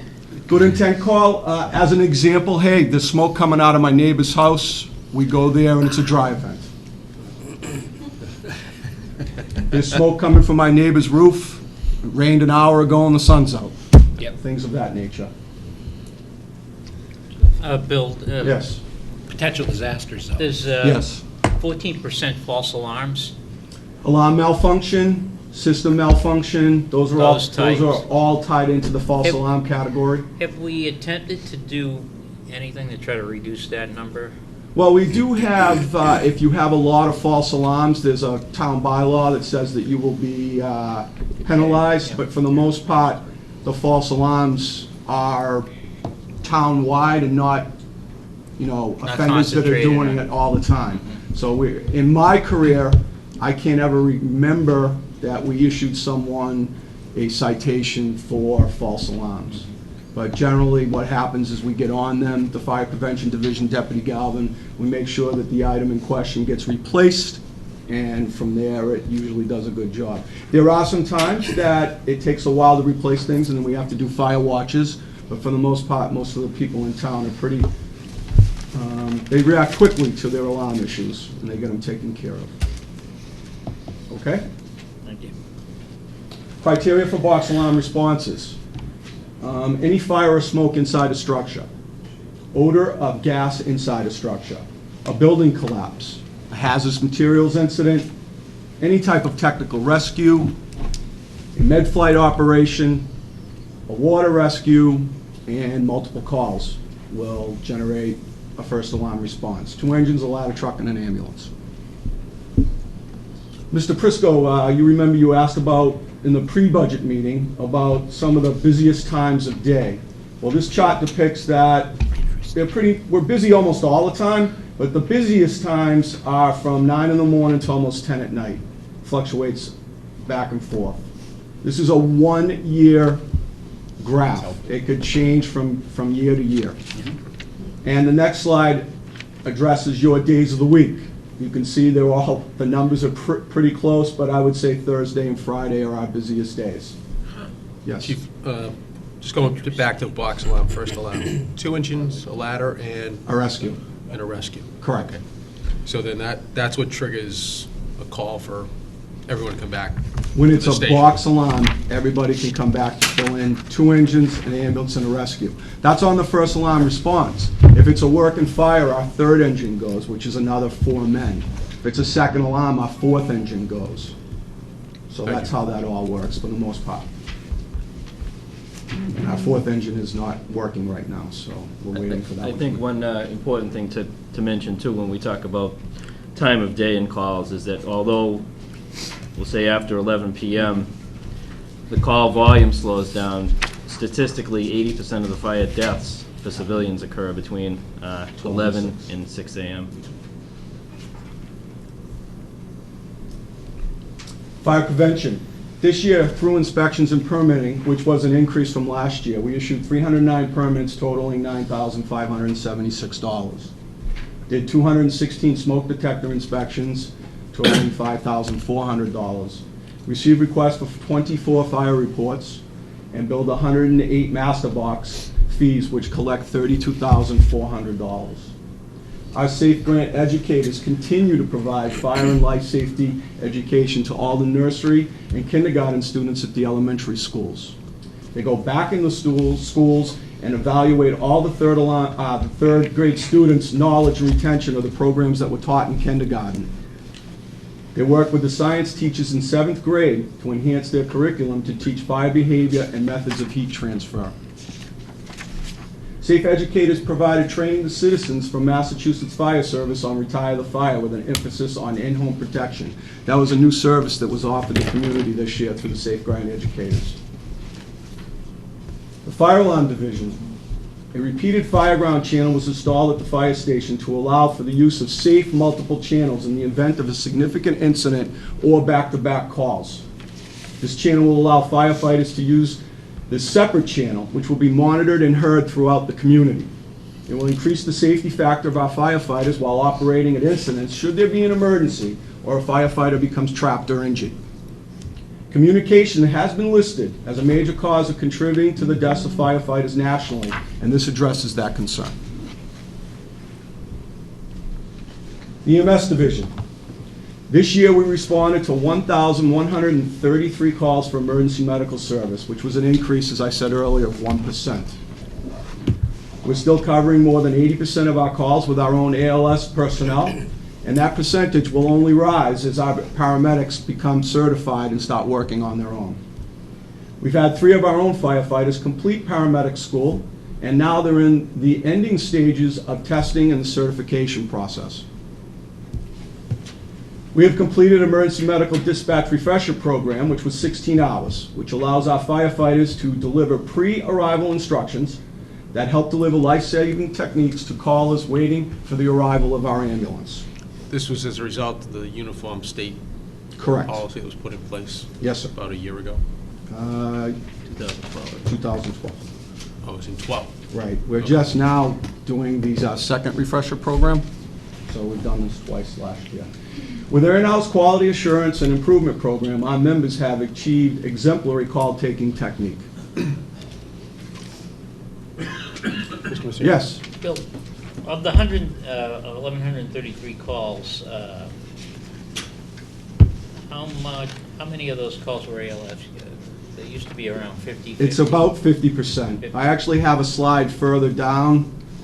I was instructed to break down fiscal 14 into BLS and ALS, so if you can, I don't actually have the number, but I have the money figure, if you can hold off a couple slides. So that 1133 also includes calls where we go and, say, help a person off the floor, or we go and they refuse transport. Yeah, sure. There's also a slide that shows how many actual transports were done as well, so just hold on, that'll be coming up. Of the ALS calls Yes. for the year, what percentage did we cover? I'll get right with you. You'll get that too, okay. Stay tuned. Stay tuned. So BLS and ALS. This is just a slide that, in case you've forgotten, the difference between BLS and ALS. On the BLS side, we have advanced first aid, oxygen therapy, semi-automatic defibrillation, and limited drug administration. On the ALS side, we have advanced airway management. That's when they put a tube right down into your lungs and secure your airway. 12-lead electrocardiogram that can diagnose a myocardial infarction, a heart attack. Administration of over 40 drugs and IV therapy. Basically, you have an emergency room in the back of our ambulance. So here's the number of actual ambulance transports per year. This goes back to 2007. For the most part, we've stayed steady. This year, we've jumped up a lot. We're at 837 calls for 2013. What's also interesting is the month of January, we had more transports in any month than we've ever had while keeping track of all of our statistics. We did 89 transports last month. Okay, that's what I was going to ask. I don't know why these numbers are going up. Maybe because the population's getting older and they're using our services more. But the bottom line is we're a busier department and it continues to rise. So here's the slide that I told you about for the ambulance receipts, both ALS and BLS. We decided to do this the best we could. We took July 13, which is fiscal 14. We did 6 months and then we just doubled it just for the purposes of the graph. As you can see, we're at 168,000 and some change. That'll go up to 336,000 for a full year. ALS-wise, we're at 183, almost 184. That brings us to 367,989. For our 12-month combined, we're up to $704,000. That's probably 50 or 60,000 more than we were projected to make. You have to subtract out the 4% fee. We're down to about 675. So it's doing pretty well. That's billed, right? Yes. No, that's not collection. necessarily No. The billed part is 704. That's what we collected. We paid out 28,000. The net is $675,000. No, that's not my question. Oh, I'm sorry. What we bill out, we don't necessarily collect all That's of the correct. money. Every month I'm sorry, is there another question? No, Every month there are, if you will, write-offs that go to the Board of Selectmen for people that may have issue paying bills. And sometimes there are certain things that we don't charge for if someone expires. I wasn't actually talking about that. I was talking about when we bill out, based on our rates. Yep. Are these numbers based on our rates, or are they based on our collection? That's what we've actually collected. That's what Actually, we've collected. okay, that's what I was trying to do. That's actual collections, not All billed, right. not billed. Thank you. Not billed. Yeah. Okay, so 675,000 is what we've collected. Well, No, we've paid out the 4%. no, right now, well, you will. You will, Well, if you double. projected. Okay. We've Yeah. collected 337,000 for the first 6 months, and Yeah, it's that's a good. Yeah, projection. it's a Very great good. number. Yeah. I'm with you. Okay. It's all right, you can relax, take a breath. I am taking a breath. Doing good, doing good. Can you believe this? I want you to relax. I am relaxed. You should see when he gets worked up. Yeah. You have, haven't you? I have. Am I relaxed right now, Steve? I think I thought you were am. I don't know what's going on. very calm. I just can't keep up with you. You Well, talk like listen, a million, I was told I had a million words certain amount minute. of time. I You're got a all lot right. of slides We have nowhere to through. go. We'll sit here all day, Bill. Speak for you. Game time's 1 o'clock. I gotta get out of here. All right, so here is a slide from the pre-budget meeting, which you all have seen, but I think we've updated the fiscal 14 estimate. And the numbers are still there. You can see the rise on the graph. This is a slide that shows in the first 3 years how our percentage has been with our ALS providers. In fiscal 12, we only had 3 months, and our percent was almost 74%. Fiscal 13, we had 12 months at 77%. And fiscal 14, we're at 7 months with 80.6%. So as we thought, as we get more and more medics on the shifts, we're going to be able to cover that number more. And what's also important to know with this is that when in 12, when we started doing this, we renegotiated our collection packages with all of the mutual aid providers that we do, and we get a 50-50 split. Before, they were just giving us like 200, do you know how much it was? It was short change. Right. So we're doing pretty well now with our mutual aid when we have people come and assist us. We use one of their medics, one of our medics when we don't have enough. So we increase that revenue as well. Call department. Before you go into that, Yes, on the ambulance side, yes. are you seeing different types of calls now than you have in past years? For example, are you seeing more drug overdoses that you guys are responding to? What's the most thing you guys are responding to, I guess, out of that? The most thing I would say would be everyday medicals. Chest Everyday pain, medical. shortness of breath, pain of unknown origin. We do see our share of overdoses, but as I recall when I was a firefighter, you went through waves of that. Yeah, that's what I was asking, I was So- curious. There has been, in the last couple of weeks, I would say, an increase in that type of medical aid. It seems But- like we have a wave right now. That We can do come. probably and go. 1 or 2 a month. 10 years ago, it was really bad too. Yeah, in the 90s, that's correct. So, but for the most part, chest pain, shortness of breath, and pain of unknown etiology. That would be my guess, without breaking those calls further into what they actually were. Did I hear 1 to 2 overdose calls a month? Roughly, that we're seeing. Right, that you're But seeing. the other thing to remember is that if you're an addict, you can actually get a prescription for NORCAM, which is what we give. And we don't. So that number of we're pulling up overdoses now. are probably higher. Right, Yet we're it's pulling not up and the seen. buddies have already given them the drug to reverse it, so. Interesting. Significant. Thank you. What's that? Mike, what's that? I'm good, yes, thank you. That was helpful. Call department. Because the call department trains monthly, they're able to function as a unit with the full-time firefighters when called to duty. Call department as a whole responded to 26% of the general callbacks. Some individuals were higher at 30 to 41%. In today's times, that's tough. Employers don't like to have their employees run to another job to take care of the town. We had 2 firefighter paramedics that were utilized on 10% of the ALS calls when our firefighter paramedics were unable to respond. The call department also completed the emergency medical dispatch 16-hour training refresher program, which allows them to supplement the permanent force for dispatch operations. What's your force up to now, called? 8. I would say up to or down to, right? Yeah. It's all relative, I guess. Some fiscal 15 objectives. Operations. To continue to provide the community with trained firefighters to respond to calls for service in an appropriate, a timely, and safe manner. Provide fire prevention activities through state-funded SAFE grant program to all elementary students. Continue to work with elder services to provide and test smoke and carbon monoxide detectors and replace any faulty detectors that they may find. Ensure complete and accurate processing of construction permits using the Massachusetts State Building Code, Massachusetts General Law, Chapter 148, Commonwealth of Massachusetts Board of Fire Prevention Regulations, Section 527, CMR, to allow the managers of these projects to keep the job site fluid and maintain their time frame to completion. Determine the safety of employees and patrons of commercial properties through an annual or more frequently, if required by code, fire inspection. Exploring combining the public safety dispatch or regional dispatch with the police department. We will coordinate this effort for cost-effective measures and determine the impact on efficiency of operations. The impact on public safety and the services that we deliver to the community will be a major factor in the overall implementation of this project.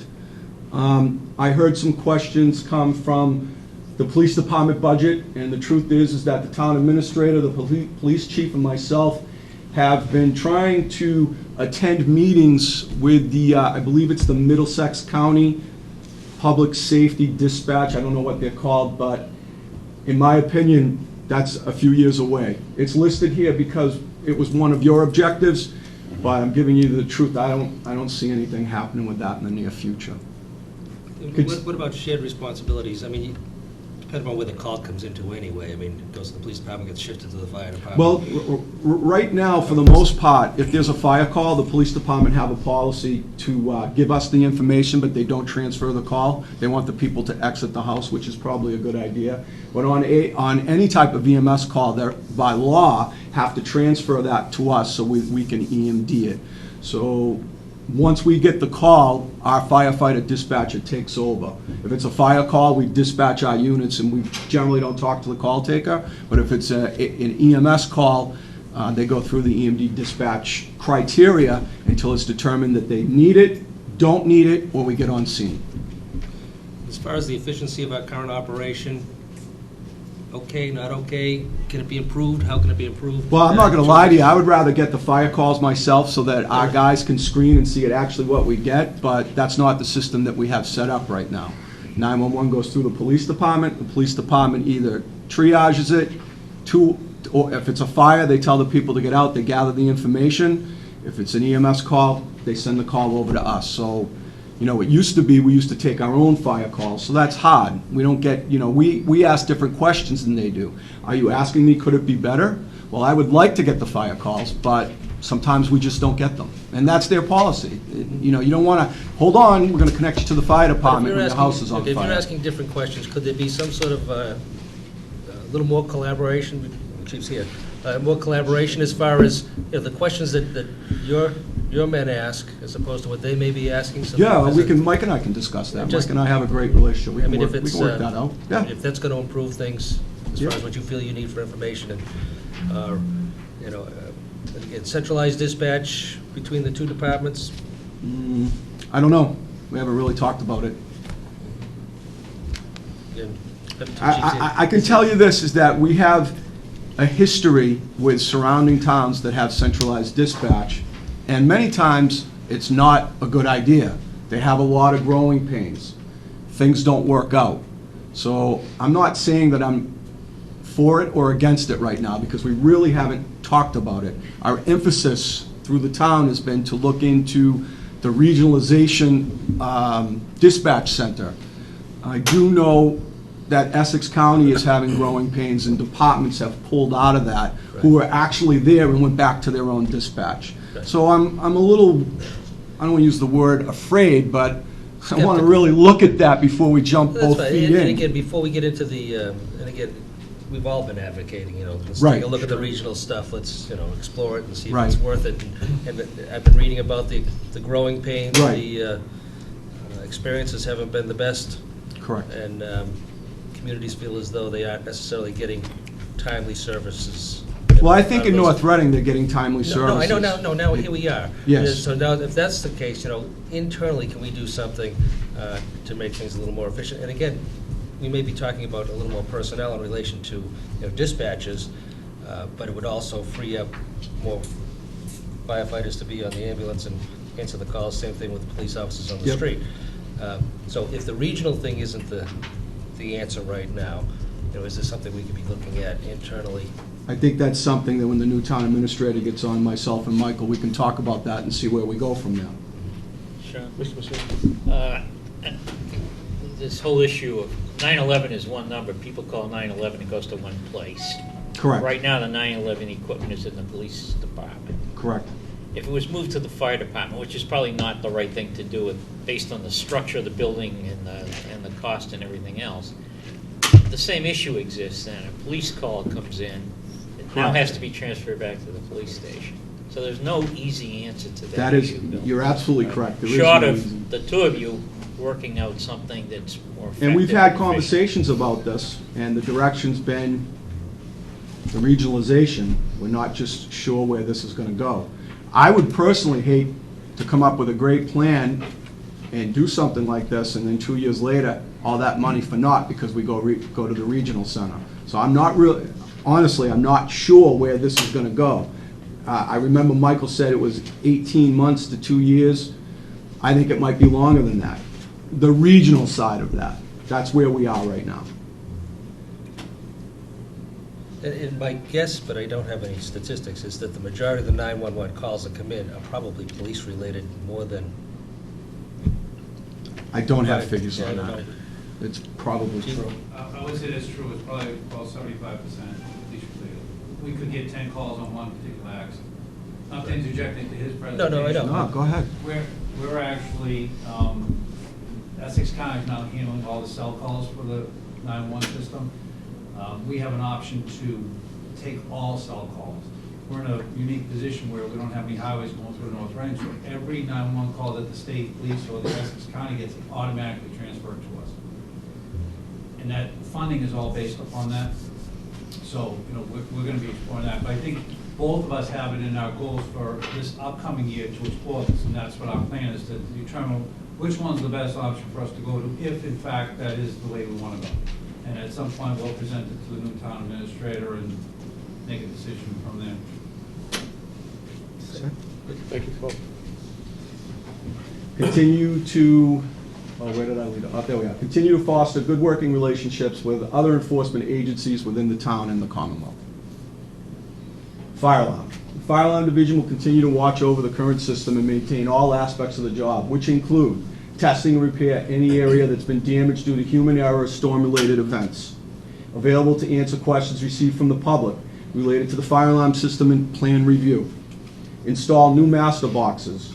Perform acceptance tests on new fire alarm system in a timely fashion.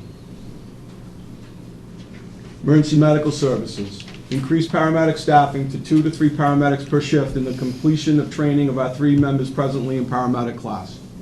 Provide emergency medical dispatch to the citizens of North Reading. Provide emergency medical services for North Reading, delivering excellent pre-hospital care to its citizens and its visitors. Examine and implement advances in EMS that will benefit North Reading. Provide continuous quality improvement through state-of-the-art simulation, training, and call review. Achieve continued success in ambulance revenue collections through a more streamlined ambulance billing process utilizing our electronic patient care reporting system. Where do we stand in terms of our hospital affiliation and a medical doctor who has to be We are affiliated through Melrose Wakefield Hospital. Our hospital medical director is Dr. Alec Walker. Our in-house medical director is Dr. Peter Beauplant. So he works under the direction of Dr. Walker and oversees our program. That's where we are. Bill, there's a lot of turmoil going through this whole medical thing with mergers and things, and you might have heard Lady Clinic acquiring the Melrose, and then I don't know whether that's falling apart now, but just blew up. Yeah. Just need to keep an eye on that, associated with its impact on us. At this point, we've noticed no change in anything, and have not heard anything from Hallmark Health, which is Melrose Wakefield. As far as the status of our department members, certification-wise, where are we at? I mean, I know we've hired some that came in with the certification. Department-wise, we've hired 2 members that started on work groups last week. We have 1 group that is shy 1 man, which, when I get back from vacation, we're going to start moving forward with the hiring of that last man. We have 3 members that have finished paramedic school One member has finished clinical and ride-along, has taken the state exam, is now going through preception. So in another 2 or 3 weeks, he'll be out on his own. We have 2 members that are waiting to take the exam, and then we're good to go. They go through preception. So we're moving forward. I believe the time frame that they have to finish this by is, I think, like April. Maybe I'm wrong on that. Yeah, it is April, so pretty soon they're gonna be all done.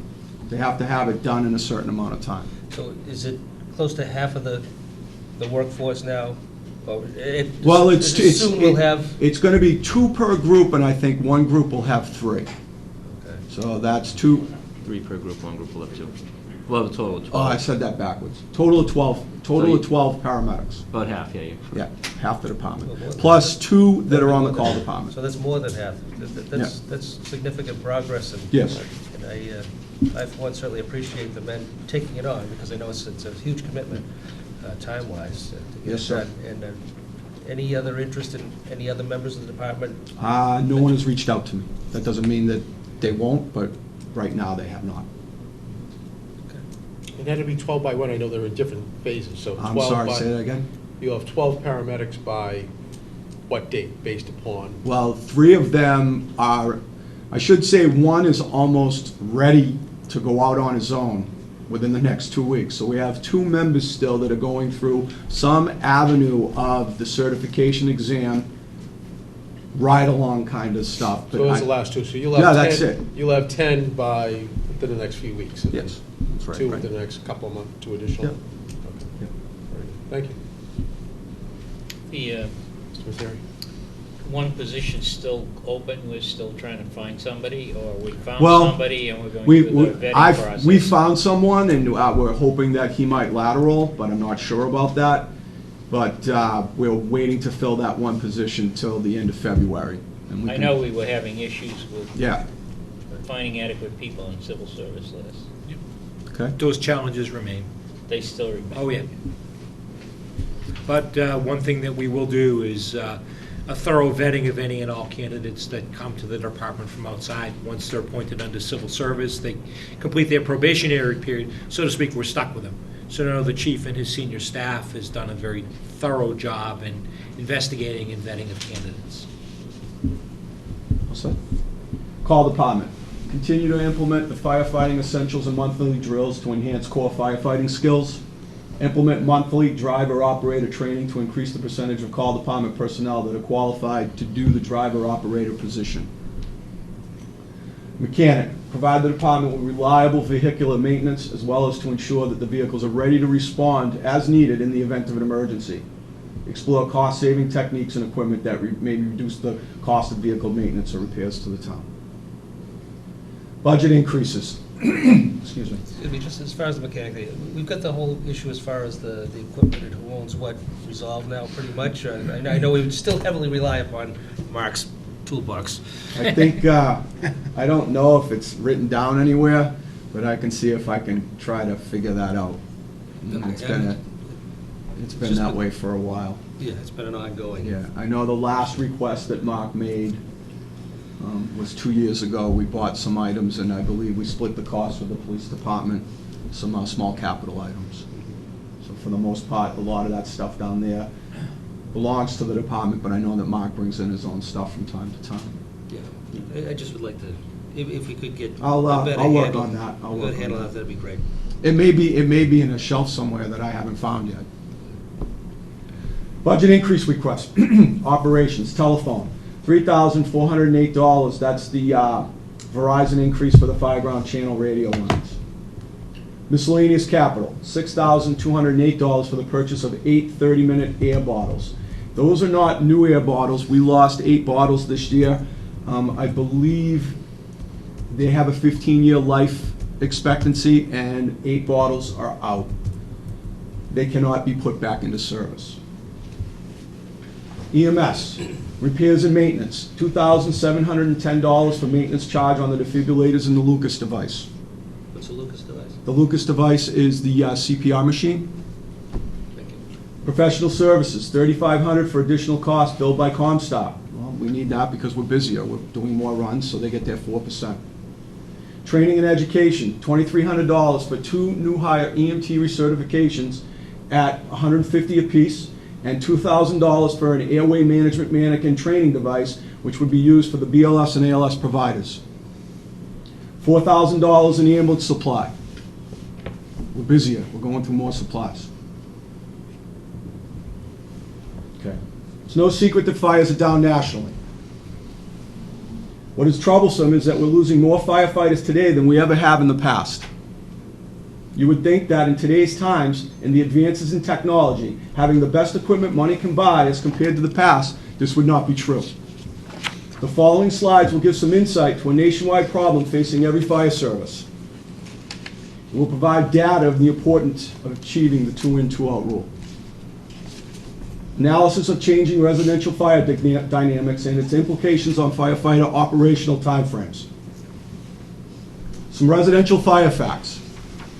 In the United States from 2003 to 2006, more than 70% of the reported home fires and 84% of the fatal home fire injuries occurred in 1- and 2-family dwellings, with the remainder being in similar properties. Over the past 30 years, the rate for traumatic firefighter deaths when occurring outside these structures or from cardiac arrest has declined, while at the same time, firefighter deaths occurring inside these structures has continued to rise. Factors contributing to dangerous residential fires: larger homes, open home geometries, increased fuel loads, new construction materials. They all equal faster fire propagation, shorter time to flash over, rapid changes in fire dynamics, shorter escape times, and shorter times to building collapse. Statistics of home sizes.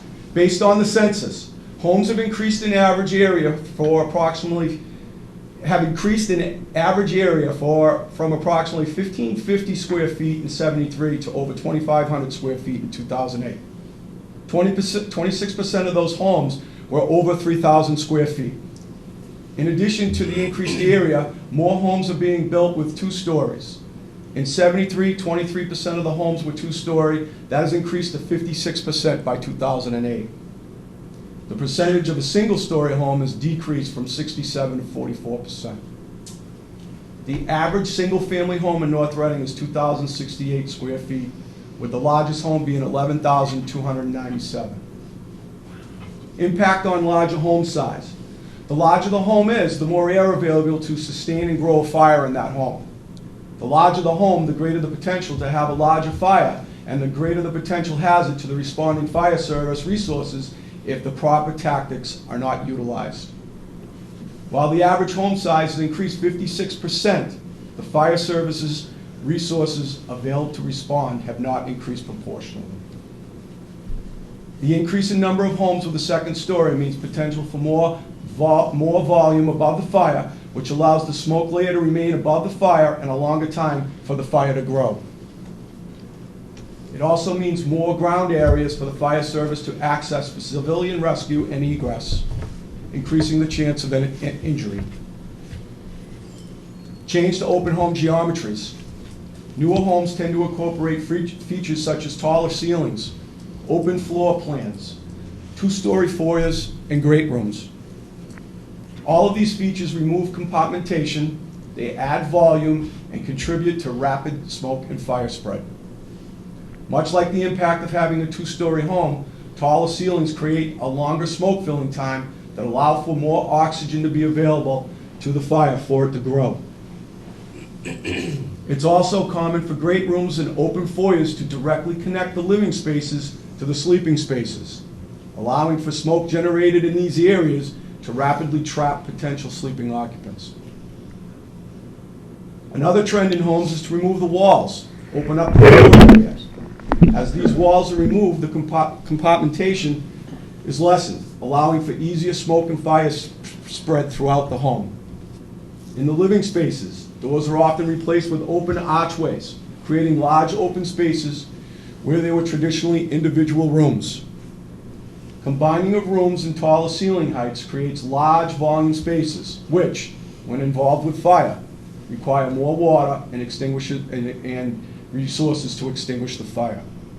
The simple tactic of closing a door to confine a fire is no longer possible in new home geometries. Changes in home contents, increased fuel loads. The challenge of rapid fire spread is intensified by the use of building contents that have changed significantly in recent years, contributing to the decrease in time for life-threatening conditions. The changes include increased use of more flammable synthetic materials such as plastics and textiles, increased quantity of combustible materials, the use of goods with unknown composition and uncertainty of flammability behavior. Over time, home contents has transitioned from being comprised of natural materials to dominated by synthetic materials. The changes in construction materials. The construction industry is continually introducing new engineered products to provide better structural stability, allow for faster construction time, and more cost-effective. But they do nothing for fire behavior and life safety. The market for green or environmentally sustainable building materials experienced a growth rate of 23% through 2006, and we all know that's expected to continue to rise, and I'm sure today it is a much higher number. The increased market demand for environmentally sustainable products is driving engineered lumber products to further reduce material mass that could potentially result in even further concern for fire safety in building construction today and in the future. Environmentally sustainable products take into account resource efficiency, indoor air quality, energy efficiency, water conservation, and affordability. But life and fire safety are not a part of the material selection criteria. We're almost at the end, guys. What I'm going to go over now is a few slides, and I have a short video at the end. It's about 5 minutes. This is a comparison of modern and legacy home furnishings. An experiment was conducted by UL, Underwriters Laboratories. And what they did is they wanted to understand the difference between modern and legacy furnishings. The rooms were identical, 12 by 12, 8-foot ceiling height. They had an opening just like you would have in any living room, 8 foot wide, 7-foot tall opening on the front wall. They both contained similar like furnishings. They were lit exactly the same way. They were allowed to burn until flashover. Flashover is when all the contents of a room are heated to its ignition temperature and they burst into flames at the same time. The modern room transitioned to flashover in 3 minutes and 30 seconds, and the legacy room 29 minutes and 30 seconds. That's the difference. The legacy room, again, filled with natural products, unfinished hardwood, cotton-covered sofa, a TV that has a tube, wicker basket, wood toy bin, wood toys, cotton curtains. The modern room was filled with plastics and synthetics, carpet and padding, polyurethane foam in the sofa, engineered wood coffee table, polyester everywhere else, flat panel television set, plastic toys in a plastic toy bin, polyester curtains. I'm just going to shut the lights off because this video is a little hard to see.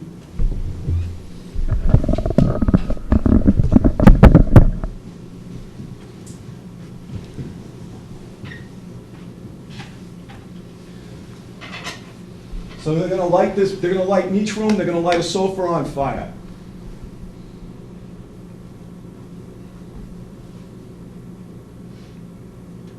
Now you can see on the left, the legacy room, in the bottom right, near the pillow, or whatever that is right there, you can see a little glow. Now what's kind of amazing in this is the legacy room will show more fire in the beginning than the modern room. And I'll see it there, it's going up the back of the couch. I don't know if you can see it on the right side, but there's a small kind of black trail starting to go up on the right side of the modern room. It will start to generate more and more smoke. Black smoke, incomplete combustion. Basically what's burning on the other side is gasoline, if you will. See the difference in the color of the smoke?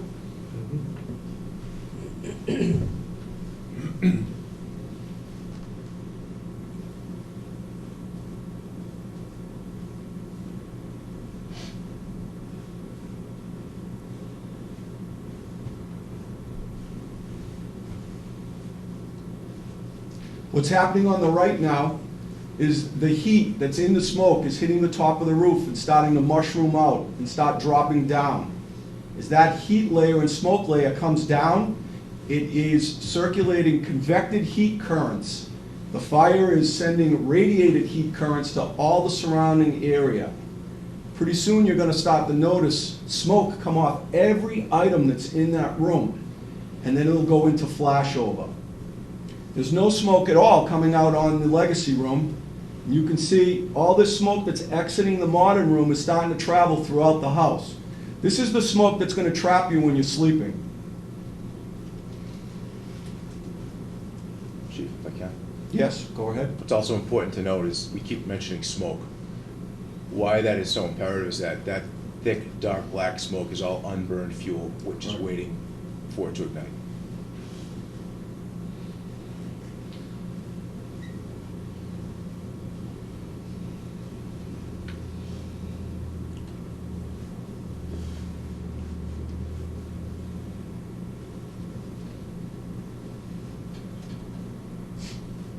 See how it's starting to come out under pressure now? It's getting hotter and hotter. It's going to travel throughout the house.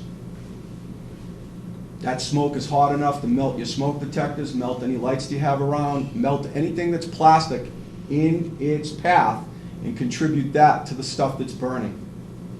On the other side, it's doing nothing. If you think of that as your living room on the first floor, all that smoke's traveling to the second floor where the majority of the sleeping occupants will be, quickly trapping them. Now you can see fire start to roll over in the top left corner. You see everything start to smoke on the bottom. In 20 seconds from now, that whole room will be engulfed in fire.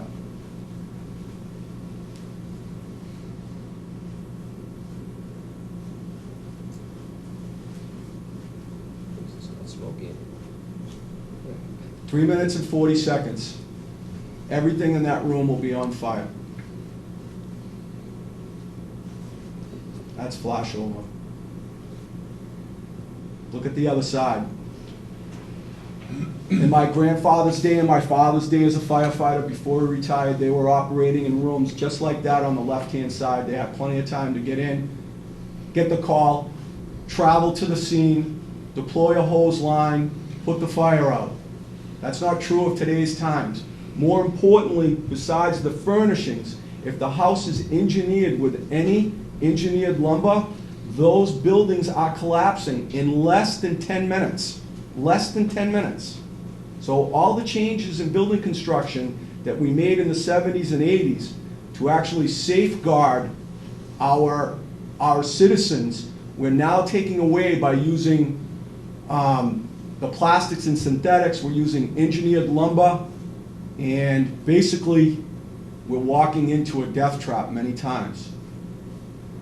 What also happens is this is an experiment. As the oxygen gets depleted in this fire, and if it doesn't escape, if we open the front door to get in, as Captain Stat said, we'll be entering oxygen inside the atmosphere. That can cause a backdraft explosion and probably kill the guys walking through the front door. It's very dangerous. So I've been saying for 3 years how important it is to have a 5-man work crew, to have 2 guys on the outside of the building in case something bad happens. It takes 3 guys to advance. It takes 3 guys to advance a hose line. A nozzle man, the officer besides right behind the nozzle man, and someone at the door. And someone at the door to push the line in. Well, with our 5-man crew, we have 2 guys outside. If something happens, they can go in and attempt a rescue. So that's my budget presentation, and if you have any further questions, I'll try to answer them for you. Thank you. Board members? Anything for the chief? Finance committee?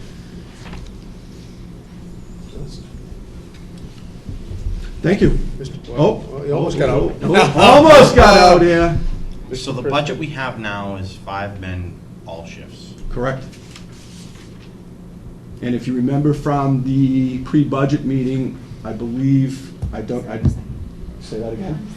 On December 2nd, it was about $80,000 extra. Yes. Mr. Vanderpump? Administration recommends the budget that's been submitted by the fire department. Increase of 80,000, as the chief indicated. We find that it's appropriate and meets the town's needs, and I want to compliment the chief and his staff on doing a nice job. Thank you. So the administration's in favor of a 5-man shift? We're in favor of scheduling 5 people. That's what our budget is based upon, is 5 persons to be scheduled at all times during the department. Mr. Keller? I do have one question on the call fire department. Yes, sir. I look at the budget's page in here, and consistently, you've got a $53,000 budget for personnel services. Yes. In fiscal 13, you spent a little over $38,000. I'm not sure where you are in 14, but my question is, how much of that $53,000 is training? I say you train Well, they the do, call firefighters every month. They do 2 classes every month. So Yep. the number of firefighters that come back on those trainings times the 3 hours, that's what it works out to So be. what, I don't know their rates off the top of I my head, don't- but of the $53,000, but how much of that is for training and how much is for responding to The calls? majority of that, I would say, is for responding back on calls and working shifts. Okay, Okay, and that's something that, when I took over chief 3 years ago, it was underfunded. I worked with finance with coming up with an appropriate number, but like anything, we don't know what that number is from year to year, depending on the number of callbacks, the number of shifts that are worked. So that money is just a placeholder, if you will, for the upcoming year. Based on training, based on responses, based on shift coverage. So that's the way that it's been since I've took over chief. do you know what we've spent so far this year, Liz? Sure, through January 31st, we've spent about 18,400. About 18,000? And anytime they go to training related to their EMT, that comes out of the money there as well. Yeah.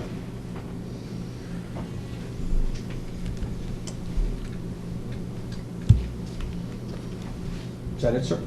Yeah, I'm just wondering what, there may be some savings in this. I don't think we ought to shortchange it. I think we should have Well- that, but I'm just curious as to what. What happened before is we did shortchange it. We had to go back and get more money. Yeah. So I was asked to come up with figures. I looked at 2 years. 1 year it was like 38, and 1 year it was like 49. So the year after that, it was close to 53. So we left it at 53, and if we don't use the money, it goes back. So I mean, we can go back on that. We're also increasing the call department by 3 more men, so there's gonna be 3 more men that are gonna be taking money out of that. And if those men are hired, they're gonna go to the Call Firefighter Academy, Right. which is gonna be more training. Okay. Right. Thank you. Okay. Mr. Briscoe? So in your overtime, when you created the overtime budget and the vacation coverage, with the new guys, should that go down? The coverage? Or vacation, because their vacation, They have less vacation. they have less. Well, you still have to fund the 2 weeks that they're out. We're not reducing the amount of vacation, we're adding 2 weeks. First year, second year, third year. They still get 2 weeks. The first year, they don't get any. But after that, Right. you'll have to put in 2 weeks. That would be this year, they wouldn't get any, Yeah, right? no. They just started. But isn't that an increase? They will get it in January, Right. when they started, so that'll be in next fiscal year. Next fiscal year. And then what's the other in your overtime? 948 hours, what does that encompass? Staff meetings, fire prevention, holiday pay. Have you ever seen this, Mr. Prisco?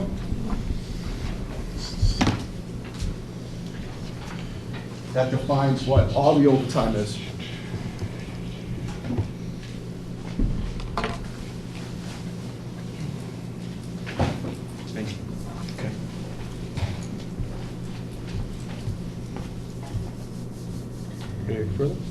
No, just that, is it possible to get your presentation in our Dropbox? And it's really helpful, especially like the organizational chart. It's great to have that when you're looking at all this, and it was an excellent presentation. Thank you. I think you did a great job pulling it together.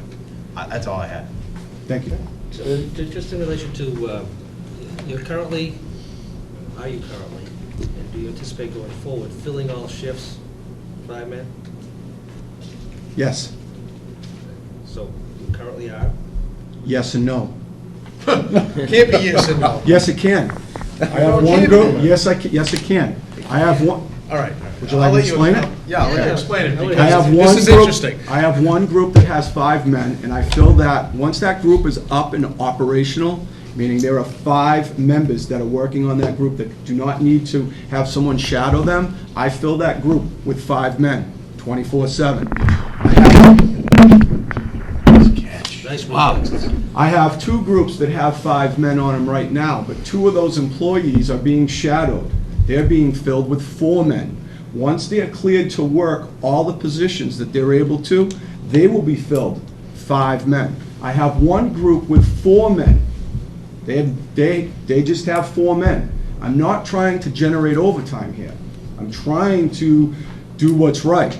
And I have one group with 4 guys, I only fill 4. I have 2 groups with 5 guys, they haven't cleared training yet, I only fill 4. I have one group with 5 guys, 5 full-time firefighters cleared for everything, I fill them 5 guys 24/7. So the answer is yes. And so your goal And no. is... Correct. So your goal, is basically, you run a full complement based upon your... Based on patterns, shift structure and shift structure size. pattern, right. Yes.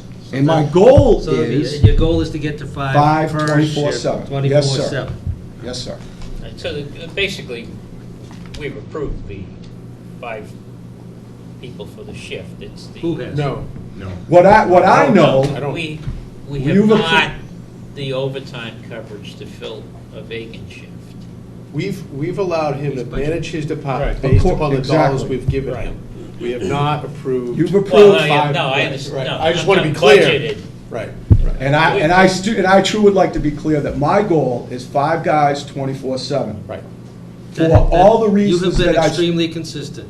And the bottom line is, I think the evidence of what we deal with, I hope that you would reconsider that for the $80,000 a My year point extra. was, we approved the number of firefighters. Right, 5 guys. You 5 approve guys. 5 guys per group. That's correct. Staffing levels, yes. Correct. Yes. Yeah. Correct. That's what he was trying to say. Staffing levels, but we haven't approved. That's why I'm here. We have. My budget presentation, But I I get just that. want to be clear of what we've.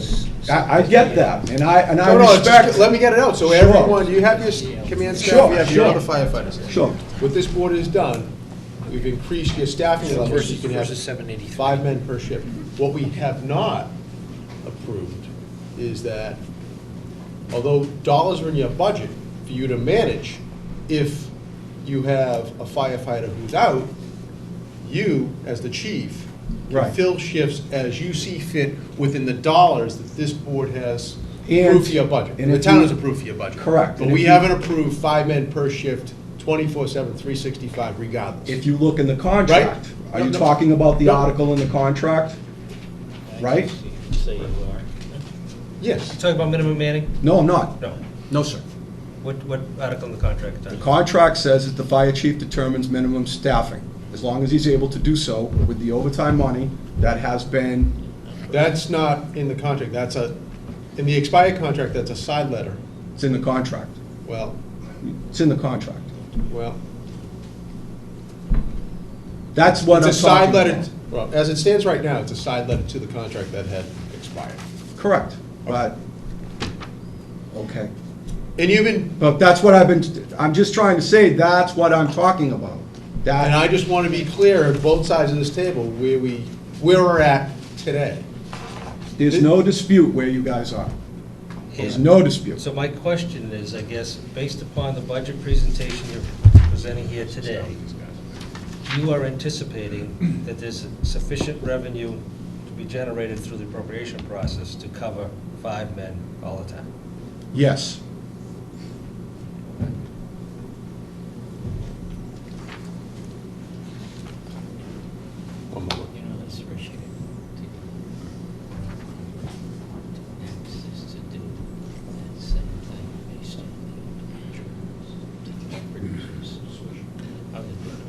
The sheet that you'd given to Mr. Prisco a couple months ago, do you have that, copies for?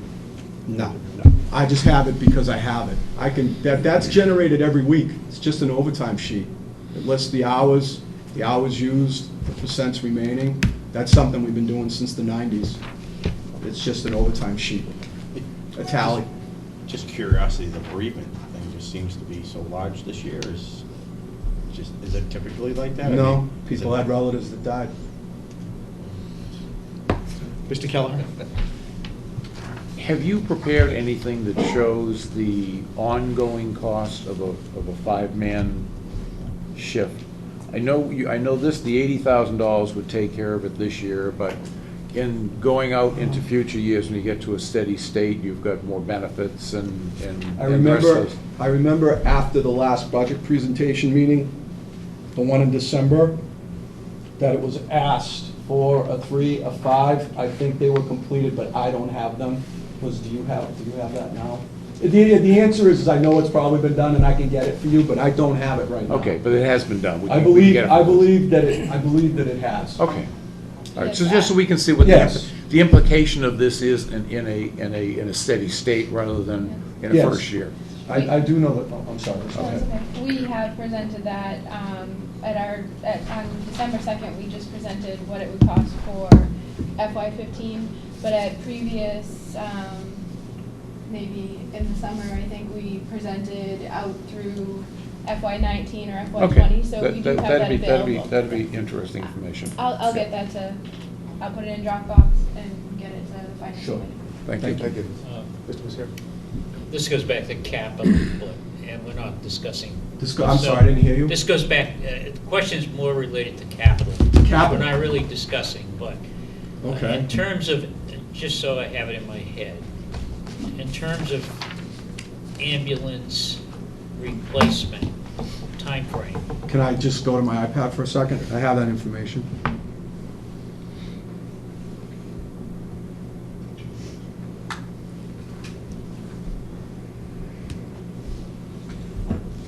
Sorry, I wasn't expecting that. It's a curveball that Yeah. Mr. Misery thinks she can handle. So. I can handle it. It's gonna take me a second. I think Yeah, you but can I handle it, have, too. Okay, so fiscal 15, is your question straight about the ambulance? It's actually simpler than that, Bill. Oh, okay. What's the lifespan of the ambulance before we replace it? Okay. And When I know that we then keep When I that s- ambulance as yeah. the backup. When I started the job, the life expectancy of an ambulance was 5 years. It's not true today. We're looking at 3.5 to 4 years.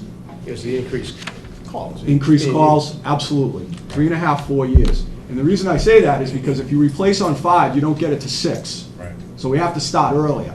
So, hold on just a second. We keep each ambulance approximately Yeah, 10 years. it rotates back to the backup. So in the budget cycle, in the capital budget cycle, we would see a request for an ambulance every 4 years, basically. Well, yes. I have it in fiscal 16 for a new replacement of an ambulance. Okay. And typically, based on the ALF's complement on an ambulance and what's required, what's the current cost of? Totally outfitted, $275,000. Thank you. Barry, you think it'll stay 10 years? You'll keep them 10 years going forward, even though now you have increased calls?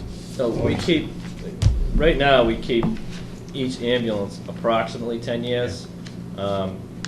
We've put in to back that down a year or two. Right. Because of the increased, not only Makes the sense. increased calls, but the truck we purchased last time was more of a regular van style, which is more susceptible to wear and tear than the larger vehicle. So, I don't know, we get the new ambulance, the old ambulance disappears. Yep. The ambulance that it is replacing drops back into the backup row.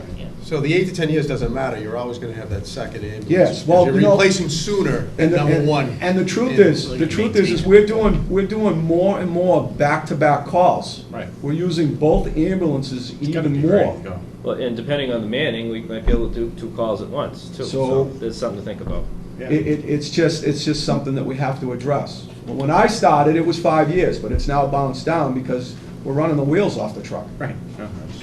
You're talking about manning, you can do 2 calls. Well, if the chief See why I asked the question. implements what he's been doing, you should be able to do that, right? Yeah, that's right. Well, if you back If us, you we guys should. support it. Yeah. Pull that out every year or something. Well, You know what? we've supported in terms of dollars, so you should be able to carry that out, right? Yeah. That- Okay, so that has nothing to do with Me too. us saying to you, But we guarantee I guess 5. my question is how could we possibly be supporting it in the dollar amount? At what point did we tacitly approve full coverage on all shifts?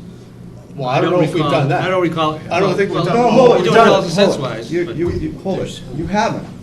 I know, you haven't. You supported 5 guys. I come every year and ask for 5 guys 24/7. You haven't done that. So I'm asking you to do that for the increase of $80,000 more. And we're making $675,000 for the department. I'm asking for $80,000 more to do that. To me, it's a no-brainer. And let's think about how this all came to be. We set up this ALS program to fund 5 guys, 24/7, from a study that was done by a management company that came in here and said, you guys need more manpower. Bring in ALS, make the money, fund the 5th guy. That's what this is all about. This isn't new. This has been going on since 1987. ALS, even though it didn't start until 2012. This has been going on since 1987. We are an advanced life support right now that's doing remarkable things out there. Remarkable. There's no dispute. The stu- And everyone's the- very happy. The study, what this is all based on is what I come every single time. I'm asking for your support. I'm asking for you to give me the 5 guys 24/7 and let me run the department, and if things change, we can talk about it. But the bottom line is I'm concerned for the safety of my men, the safety of the citizens, and that's what it's about. That's what it's about. If you haven't figured it out, my questions are related to the ambulance and the replacement costs. Yes, sir. Because that has to be funded from the ambulance revenue. Correct. So all of that comes together, and I needed to put Yeah, that it's together in my head. it's $275,000. And that's going to go up over time. But Yes, sir. it's- okay. Correct. And similar, that's why I've asked some of the questions as well, because, and it's wonderful for revenue generation. It's exactly what we were all hoping. But besides the ambulance, there are other expenses. As we've seen, to outfit those ambulance, your costs go up every year. The last 2 years, you had to Well, add $10,000. the major, I mean, Bob mentioned the ALS equipment. There's no difference between an ALS and a BLS ambulance, the ambulance itself. And the equipment in it, some of the major things that we purchase are not purchased every 5 years. I understand. So like the monitor that was $32,000, we will not need another one with the new ambulance. We'll just transfer the one we have to there. But that supports what we're trying to get at. We're not trying to challenge you because we don't want you to do this. We're stepping back and trying to analyze every possible cost there is. And can this revenue generation pay for all these other expenses that we're talking about and still leave enough money for you to have this 5 guys? One of the full-time? points I was We trying just to have to, you make have to work with us to allow us to go through that process. is that with the staffing level that the chief has requested, if we're allowed to run with that staff, then the back-to-back calls we get, we're gonna be able to handle more of those ourselves versus farming it out mutual aid, which is, if it's an ambulance run, could potentially bring in more revenue to offset the cost. Right now, you're running at 82%? Yes. But in the past couple of weeks, with these new people coming on now, we have 4 of the shifts have at least 2 paramedics on, right? Yes. No, but right now, you're running at 82% of being able, without farming it out. No, yes. Oh, yes, sir. Yes. Yes. Okay. Yes. If I- Correct, sir. But we were reaching out through callback to get an off-duty paramedic from North Reading. Now, those paramedics are on the shift. You don't have to do that. So that is gonna, That's gonna do it. so that 80% is gonna, But as far as the back-to-back calls, I mean, I don't know how often that's happened or occurred, in and our ability to meet the demand With- internally. With 4 men, and what happens, the ambulance leaves town, we hire back like in kind. Those 2 guys haven't got there, and we have another medical aid, we have to call mutual aid. With a 5-man group, we might be able to go out the door and answer that call on our own. That's what the deputy's speaking to. We haven't even discussed it yet. It's just, we're looking for guidance here from the board and what you guys are gonna allow us to try to accomplish. By approving the budget, we're not changing anything in the contract, we're just giving him the funds to do it. Yeah. We know. We know that. Based on some of the things you're saying, Barry, is it possible for us to get an updated 3-year revenue projection on the ambulance? And be conservative about it. I'd like that during this budget. From the budget process. presentation that I did last year, Right. I don't know what he's called, what's his name, that guy? Rick Martin. Rick Martin says, on a conservative note, we're estimated to make $600,000 a year.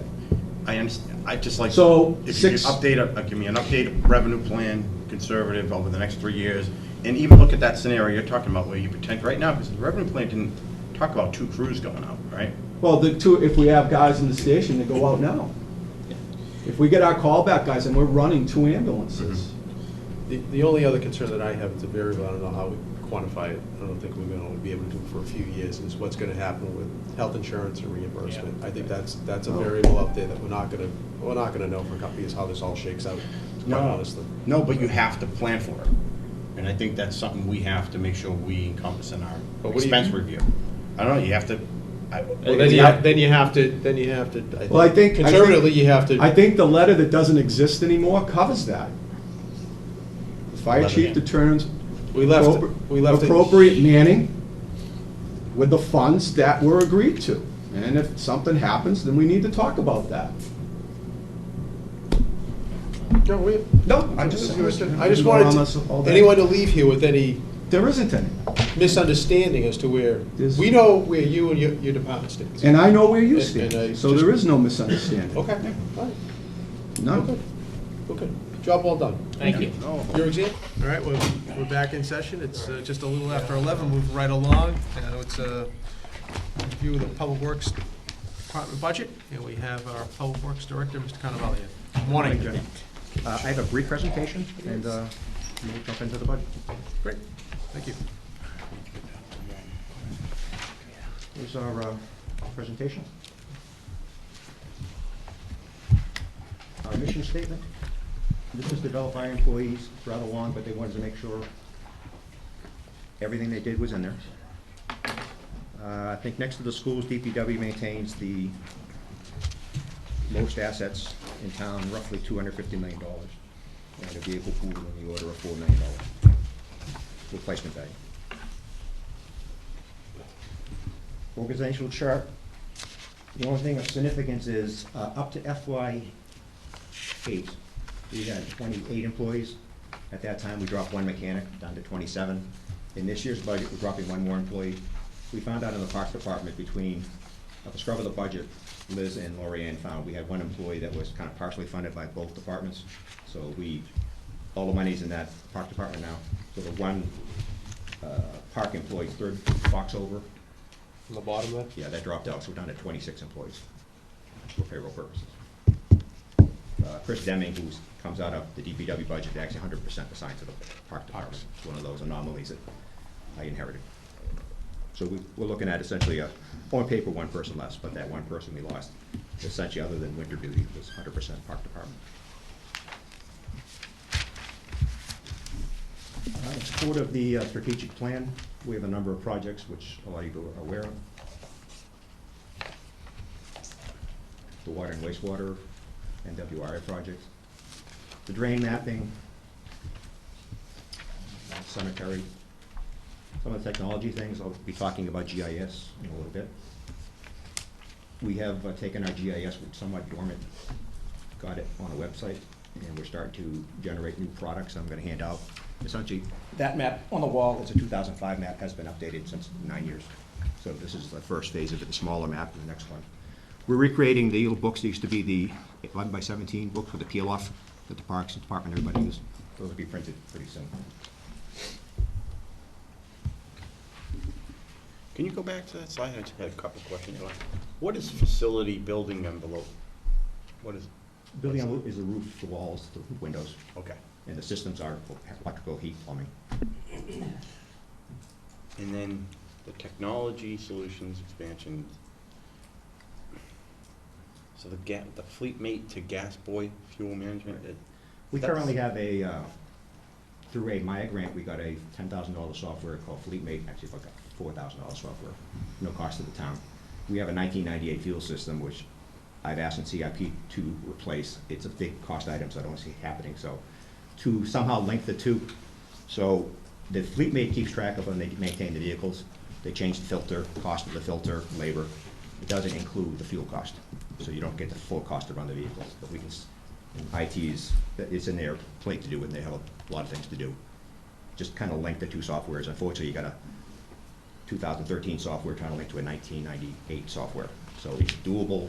It's just, it's an IT's plate to try to figure it out. And that would give us an ability to say, this is the total cost to run vehicle A. The fuel tank at the Hillview, do you have anything to do with that? They take care of everything? Right. All the in terms of compliance, all the inspections, monitoring and all that. compliance, Yeah, is they wanted to keep that separate. And the environmental stuff and their little maintenance activities are separate. The fleet, the gas boy system itself, the basic system's 32,000, and then there's, what I've been looking for is there's sensors that go in the vehicle, so when you pull up to get fuel now, you have a key. So the key's assigned to the vehicle, and the employee is authorized. So they go in there, put the key in, it knows it's vehicle X, and it's authorized to get X amount per dispatch, per event of gas or diesel or whatever.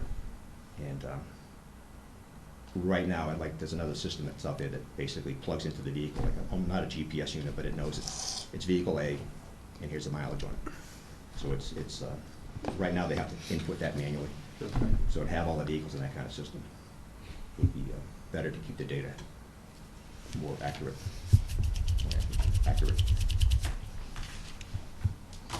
Thank you. A lot of these revenue plan things on the top you know about the Chapter 90 acceptance. Stormwater utility, you've been hearing this for 5 years from me, I'm sure Joe has mentioned it. The new permit is supposed to have been out on the plate since 2008 or 9, hasn't come out yet. Supposedly we have to do all kind of additional things. Through a consultant, we're looking at right now, if the town chose to put a stormwater utility, so it's a fee-based utility for residential, probably be like X amount of dollars per year. For a commercial business like a Walmart has a lot more pavement, it'd be ramped up in a defendable scale.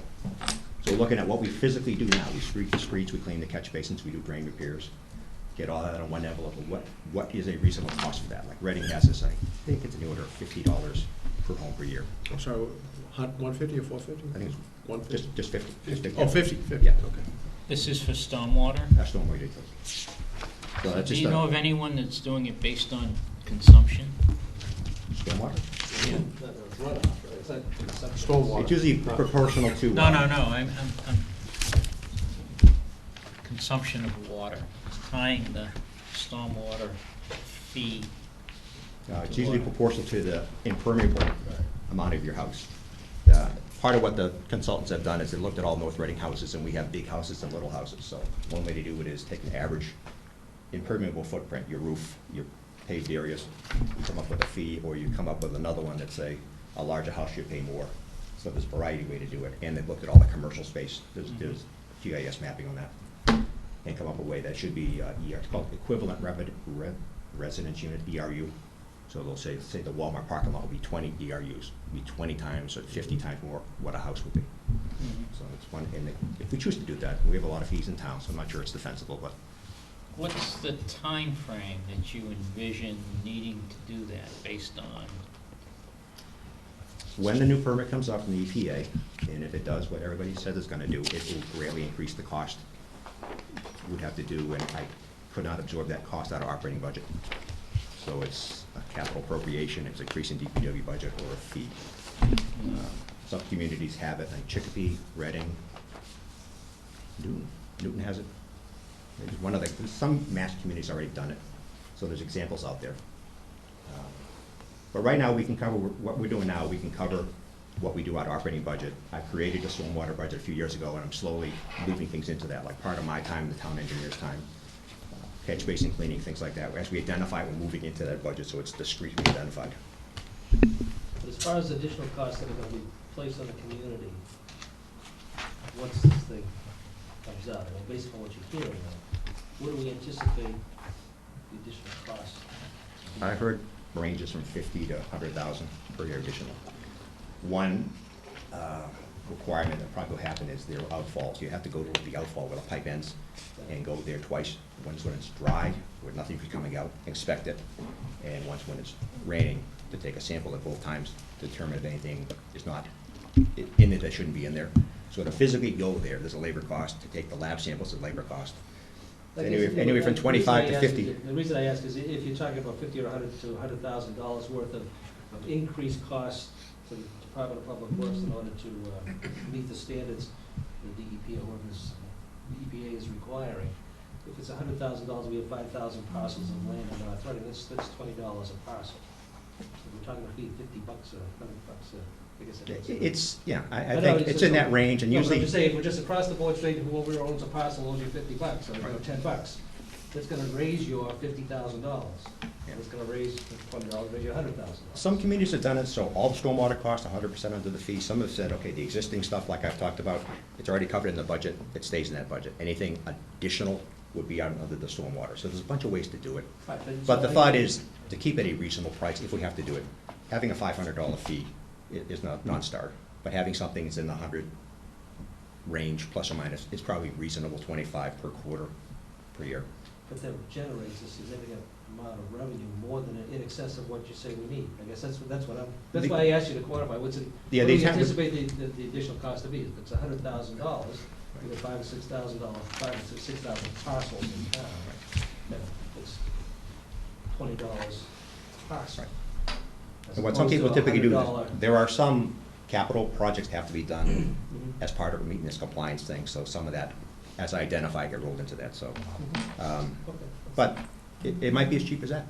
Maybe we don't have to do it if the permit never comes out. I just want to be cautious too in terms of any statutory authority that might be to charge an across-the-board fee like that.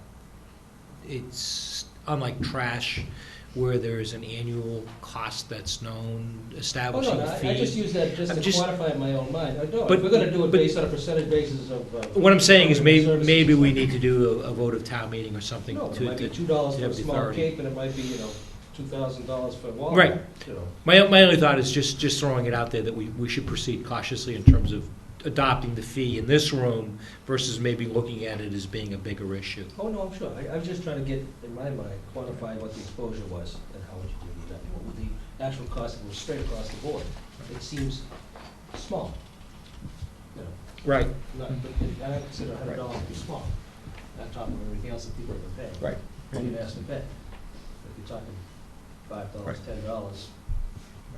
But for right now, operating budget covers most of the operating stuff with supplement from capital CIP funding. Again, if the permit does come through, and this permit's been allegedly on the plate for close to 5 years now, it's always gonna be out. If it doesn't come out, there's no need to do this because we got the cost covered.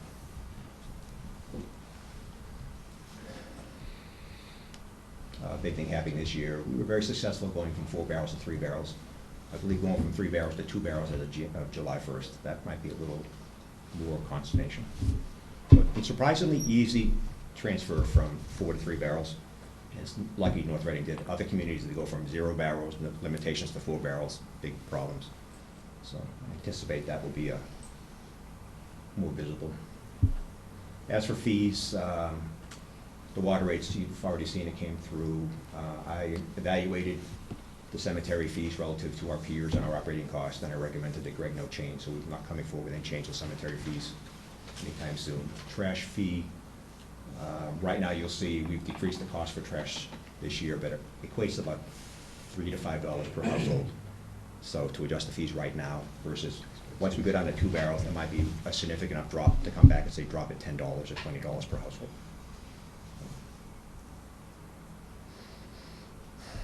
Under the shared services, we do a number of regional cooperative bidding. recent one I found is there's a Minnesota cooperative equipment bid that applies to Massachusetts. We got a backhoe a couple of years ago through that, and it's legal. It's hooked into the state somehow. I don't know how they did it, but. And energy conservation, we've done a lot of all the light bulbs in town, readying the buildings and some of the outside lighting. The next thing is the street lights. Electric Light owns the street lights and maintains them for us, but we pay for it. So to put LED lights in, we'd have to pay for those lights and install them. And Electric Light's looking at it right now. No other communities have done it, and not clear if there's the arm that comes over, then the head itself. If it's just the head, it's a little easier. If it's the entire thing, the costs get up to $500 to $1,000. And I know you did it. You have some Yeah, we harder did. We numbers. just did the heads. Our initial thought was the cost was going to be about $750,000. We waited a year with the technology, and it costing us with our abatement from NSTAR, ended up costing us under $500,000. And our energy savings is close to 55%. And how many streetlights? 1,600 streetlights. But you gotta take into account there was other things. Some of them had other issues with them, so it's just saying, I can give you the information on what it cost us per head. I think it was $250 per head. Yeah, you guys did. You had a pretty.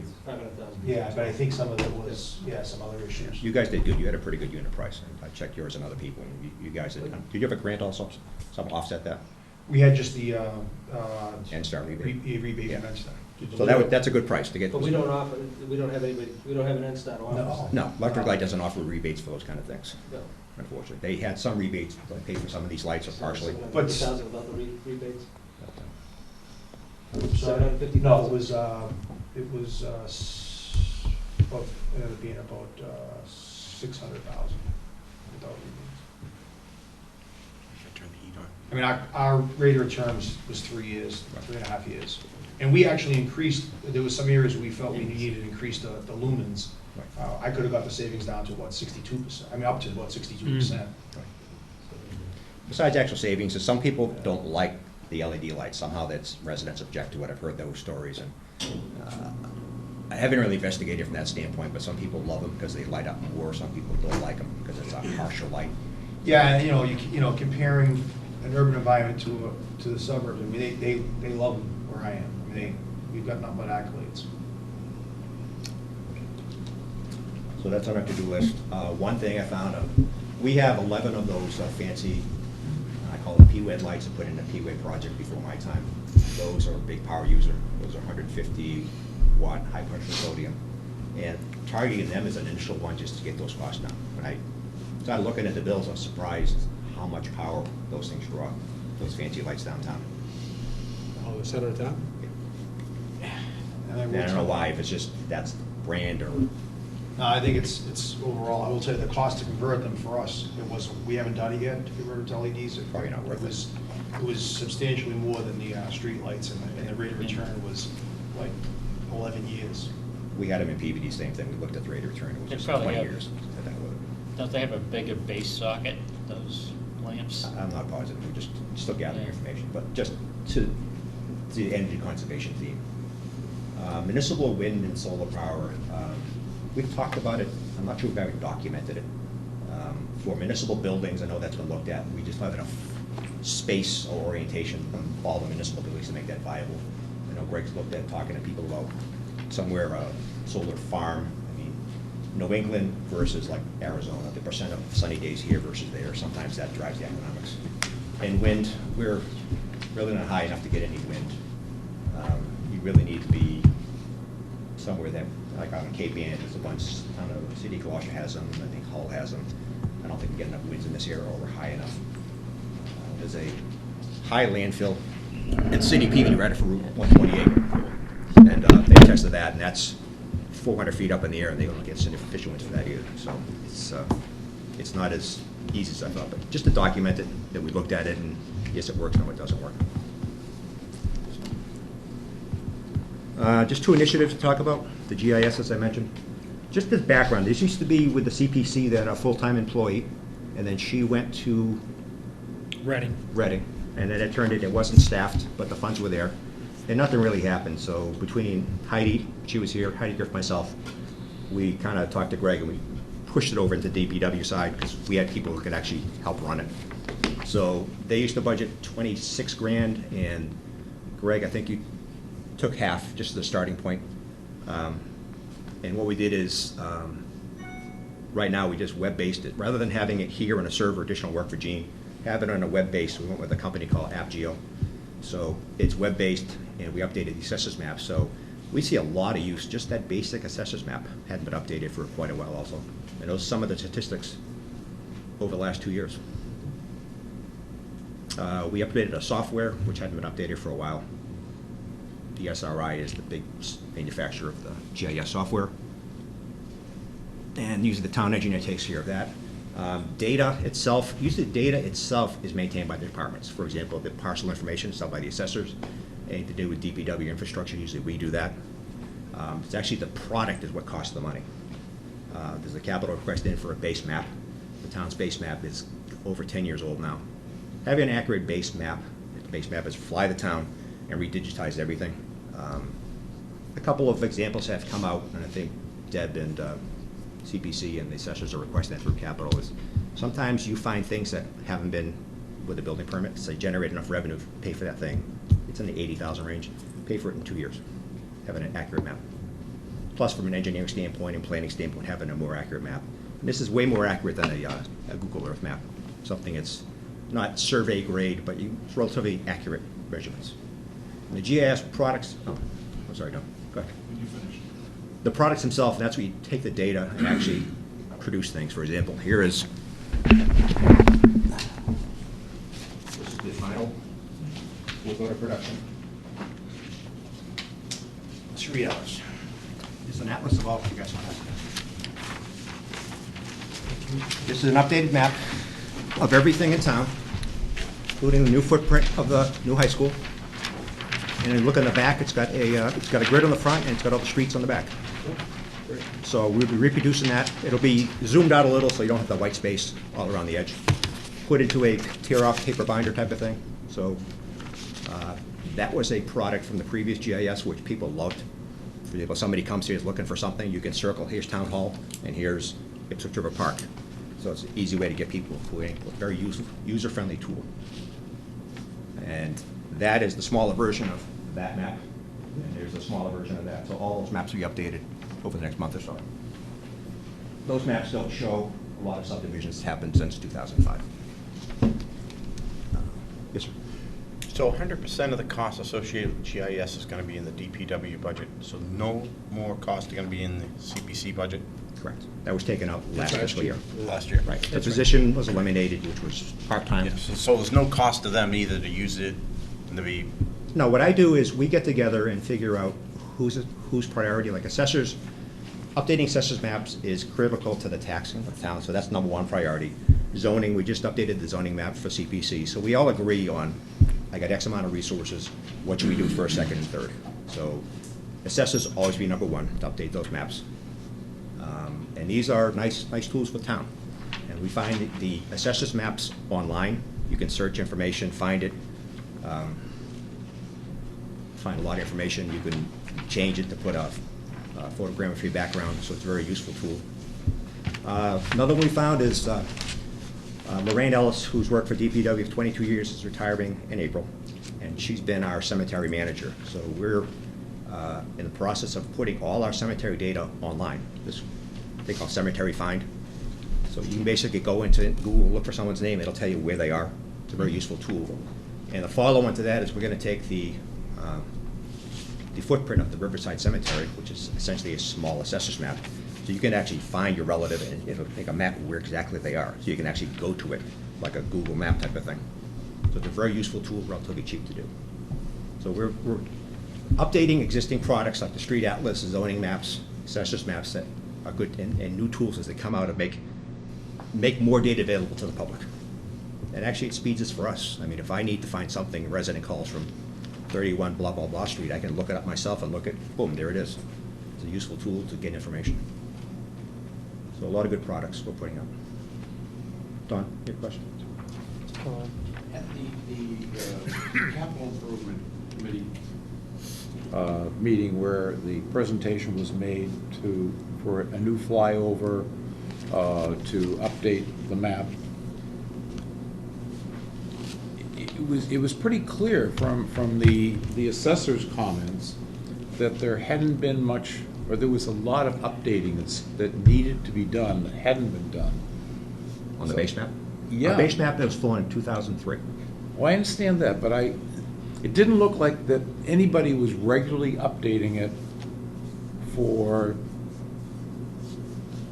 changes that went on in town for new developments or building permits.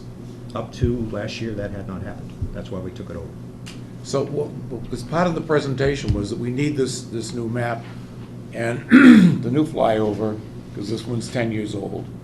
But it would catch all of the things that hadn't been updated. And I thought I heard you just say that we are updating it. So I'm confused as to who's responsible for updating the map, and is it department by department? So those things that are important to DPW, you're updating it and we're up to date on that stuff, but the assessor's office may not be, or some other departments may No, not I think, be? all right, the assessors map has assessors map have the parcel lines. They don't have what's in the parcels. That's probably what Deb was speaking of. So a classic example is somebody puts a big addition on their house and doesn't pull a building permit. So we don't know about it, so they don't get taxed at the rate. No, I understand all of that. So that's what means by update. A lot of parcels, pools, sheds. Who is updating it, or who's supposed to be updating it for those things that are happening? Well, that'll be updated. Well, the base map itself is a once every 5 to 10 years thing. So that it's done through that process. Right now, the GIS, I'm managing the GIS, DPW. Right.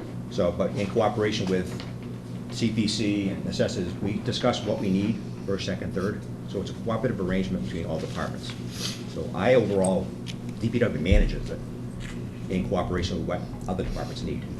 Don? Sounds like each department needs Don, to I input. think you have to look at it as a giant database. Yeah.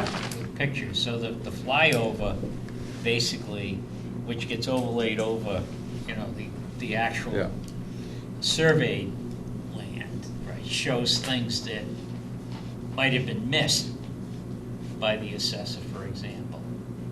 No, I understand that. What I'm trying to find out is who is responsible For for each element. updating each of the elements that are The important data to the itself is map. maintained by the respective department. By the department, okay. So you- Debbie updates the parcels and information she has on the assessed Okay. value, things like All right. that. The map, one of the advantages of the base map is people do work without permits. So we don't know about it. So having that flyover and digitizing it, that's one use for it. But it's only good if people are maintaining it, though, is my point. I mean, you could do a flyover every third year, but if nobody does anything in between, then you've got a big update to do to pick up everything that's caught in the flyover. My question is, how are we maintaining this on a real-time basis, and who's responsible for that? And what you're telling me, I think, is that each of the departments is responsible for their Debbie own. updates her stuff between the flyovers based on what the building department tells her. Who pulls permits? So if someone pulls a permit to build a garage, how does that get, who's responsible for updating the database and mapping? Building inspector talks to the assessors, And then the assessors update their records. update their records. The flyover map does not have, the assessor's map that has the parcels, that has nothing to do with the footprint of the building itself. That would just be like the assessed values. Mhm. And I could probably, show you real fast. But it's now being updated on an ongoing basis as far as the building permits that are being pulled, information being provided to the assessor's office, and the assessors are then updating the information? But the problem is people don't pull permits or. No, I know that. No, The ones who but just- did, but those right. that did, for those that have pulled the permits and are working in the confines of the rules and regulations, is the information ongoing in time? Is it up? Is it up to date? Is that information up to date? Deb has whatever the building inspector gives her, or when she does her periodically, she goes out and revals. They physically go to the site and check what they have. Here's what our records show, this is what you have. Right. Type of thing. My wife's a treasurer of Peabody. She deals with properties all the time where for some reason the stuff is not recorded at the registry correctly. what is registered at the registry is not the same as actually what happened. She finds that, so there's a discrepancy on taxes. So it's a lot of human error. Sometimes developers don't record the plan. So it's a lot of smoke and mirrors by sometimes developers. My wife has found like millions of dollars worth of discrepancies to fix. So there is a system, but it needs to be checked, and that's what Debbie goes out and physically checks things. So you check and then you double check. So yes, things are updated, but the base map will give us a clear upgrade. Here we're at this level, which hasn't been done for close to 10 years. So Debbie goes out there, she sees and touches, but she might only see once every 10 years a parcel. Yeah, I think one of our questions was that investing in it to get it updated might be a very good thing, but only if it's then maintained on a regular basis so that it is still useful, because I think somebody pointed out, as soon as the plane lands, it's out of date. We're not that fast developing this down. But if you don't touch it again until the plane takes off again 10 years from now, then why did you waste the money? Yeah, I think you gotta look at the Yeah. flyover as only one small piece of I this whole understand system. that. That's the smallest piece of it. I think the most important is having in place a system where things that are supposed to get updated onto this get done, and individuals or departments are responsible and held accountable for it. John, if you remember, one of the other things too, they were talking about more frequent flyovers are also. I think they had said they were probably talking every 5 years as opposed to every 10. But again, if the information is not maintained, then it's worthless. It's worthless. It's just a little different than that, because even if you check for discrepancies against building permits, it doesn't catch the omission problem. So unless you've got a sampling plan to go out and do physical checks, which would be the complement you need. Sometimes that's how a you'd building have to permit's capture issue the for value. something smaller than they really built. Sometimes they Yeah. want to build a shed and they want to build it on a 4-bedroom addition. I mean, sometimes that happens. Right, but I'm saying through the permit process, maintaining the database won't catch that. You have to go out and do physical checks, Yeah. or have a system of doing that to capture this opportunity. Well, don't they do that associated with when we do the global The assessment? of every the 3-year town, assessment right, or yeah. something, yeah. And I think they're progressed now where they'll take our map and the new map and you can overlay it and only have to update the differences. I think they have technology now. It's evolved over the last 10, 15 years where it's a lot cheaper. It used to be $250,000 for a flyover 20 years ago. Now it's down to like the $80,000 to refly and redo a base map. Wait till it's And they strong. only update what has to be updated, so it's less labor cost. And I'm sure a lot of this stuff goes to India and it's updated over there. A lot of stuff like this is outsourced.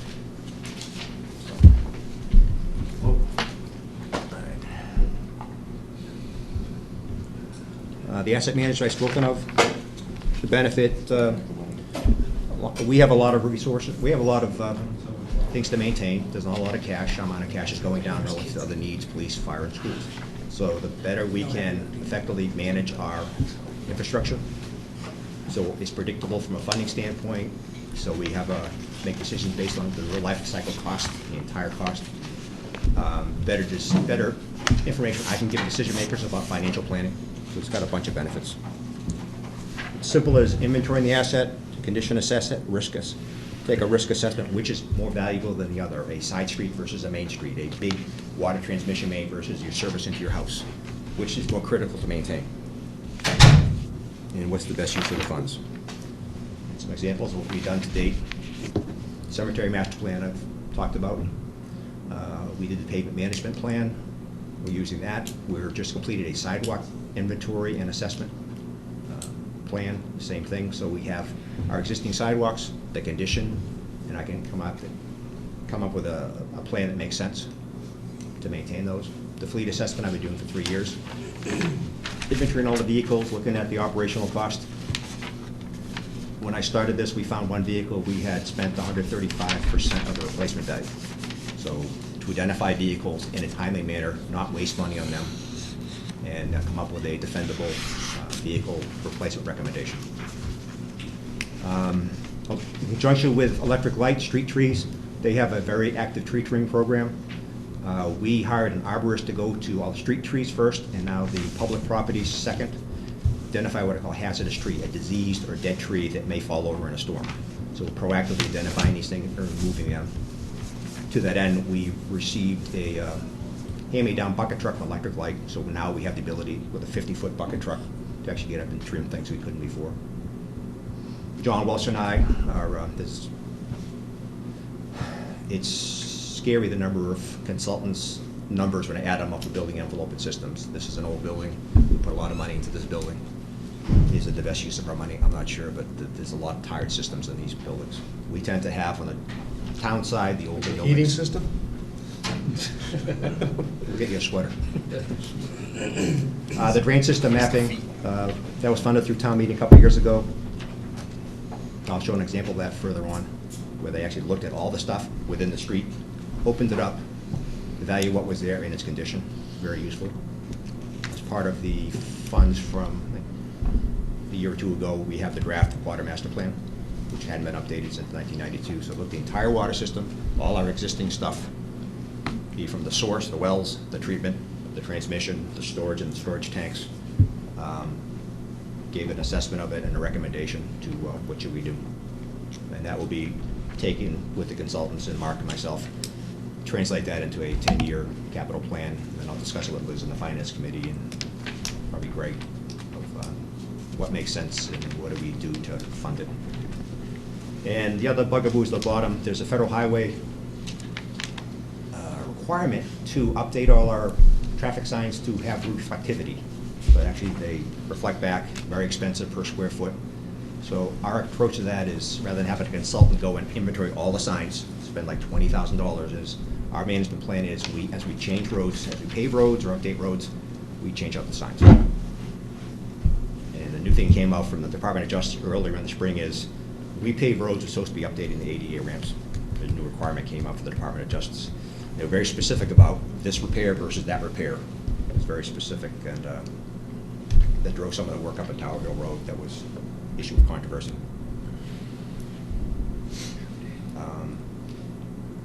And we can't blow that off because my prior job as a town engineer, Springfield, they had blown it off. The Department of Justice had a consent order, so 20% of all paving funds went to sidewalk and ADA ramp upgrades until the administrative Department of Justice was happy. So that was a huge amount of money to do that. They needed it, mind you, but to have the federal consent order for doing that ties up a lot of money and time.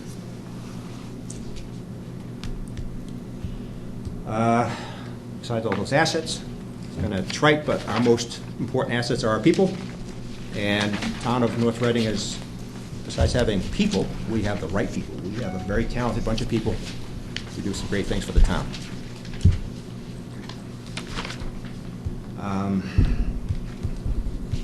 Recently, there was a DPW employee working on, I think, a water main break that was killed.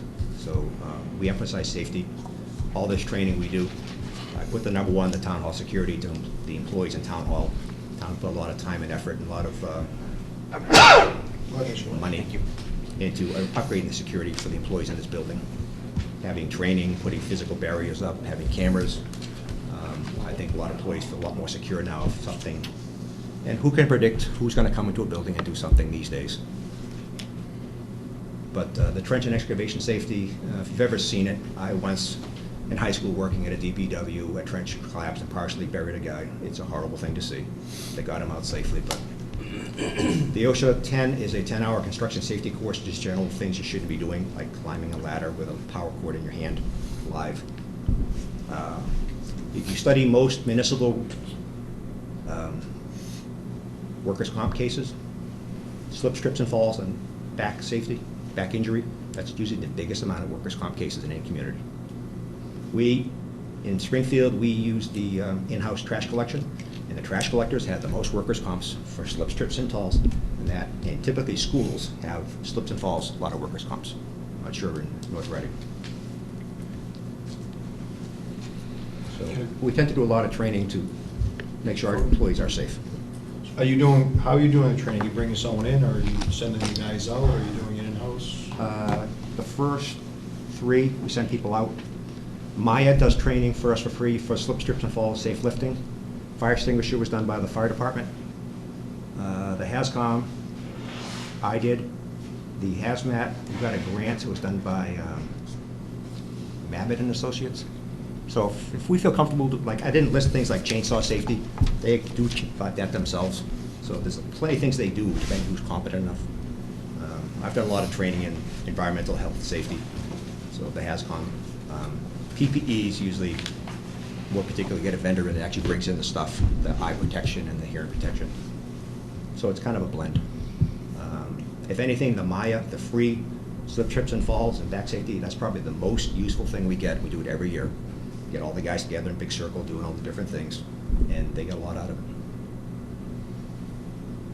The work zone safety in this town is not as bad as maybe an urban area. The lesson I tell people is you can't put a cone up, expect a cone to stop a car. You need to put a truck or a backhoe between you and the traffic. It'll hit that rather than hit you. You hear if the state troopers get hit on the highway, they're the first thing they're going to hit. So you need something other than a person or a person's vehicle.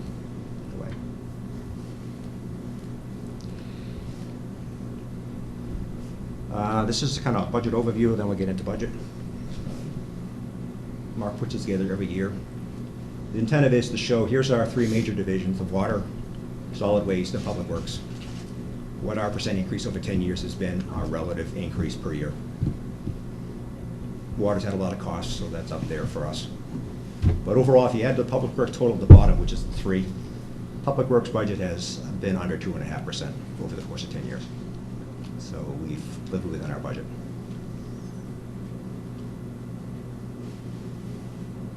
Mark gets these from the annual books, so that's where the numbers come from. The fiscal year numbers for the different departments.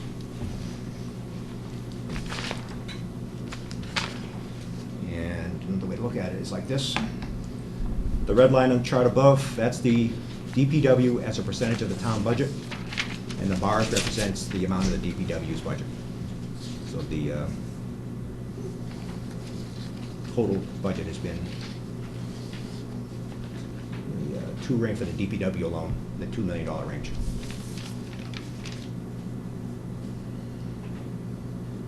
And over 10 years, our percent of the budget has decreased as other things have gone up. The school have more expenses, a little more labor expenses than us. So it shows a modest growth, I guess, 10-year growth.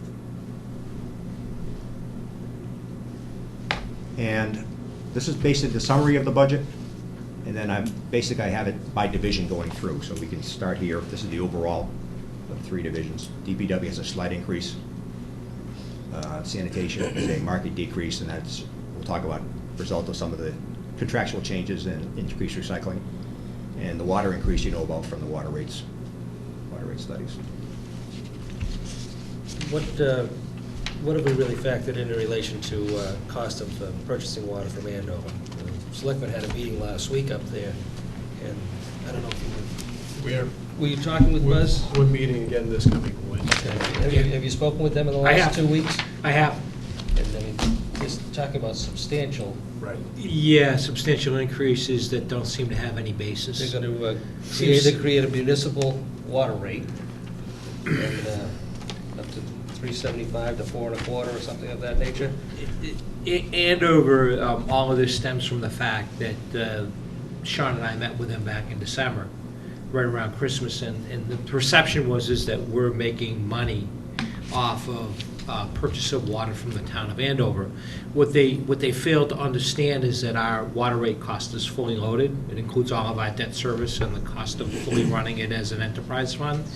And no matter how much we tried to explain that to them, they could not and would not understand that. Yeah, my understanding now is that they've gotten away from that, and they don't necessarily think that we're making money off of their water. They're more concerned now with our exploring other options in relation to the MWRA or other options like that, and then we will become a short-term customer with them, and they're not necessarily inclined to be fair with us. And what they're looking to do is build up their water reserves at our expense in order to maintain the low water rates in Andover. I mean, how we're going to get around that, I don't know, but it appears as though they've actually driven us to look for alternative sources, and that if we can come to some sort of and they're looking at a long-term agreement, but they're saying, what good is a long-term agreement if we're going to pull out and there's no minimum gallonage associated with it? So they're looking. There's a couple of other factors. I mean, one factor is there's a limit to what they can, willing to supply us. Right. Right. So that's a big piece of it. And the other pressure is the need to shut, either to improve our wells or shut them down, right? And from a cost point of view and the current opportunities there. So, I mean, it's not like... No, but if you're looking at it from their vantage point, they're saying, we're a short-term customer, so they're going to cash in on that That's what they're looking for. opportunity. Right. And, and they have not necessarily been, have a fully loaded rate there. They've been artificially Subsidizing with their general fund? Subsidizing their water rates up there. And we've certainly been a contributing factor in their ability to do so because their economies of scales are same. Doesn't cost them much to deliver water to us. We're a big purchaser of it.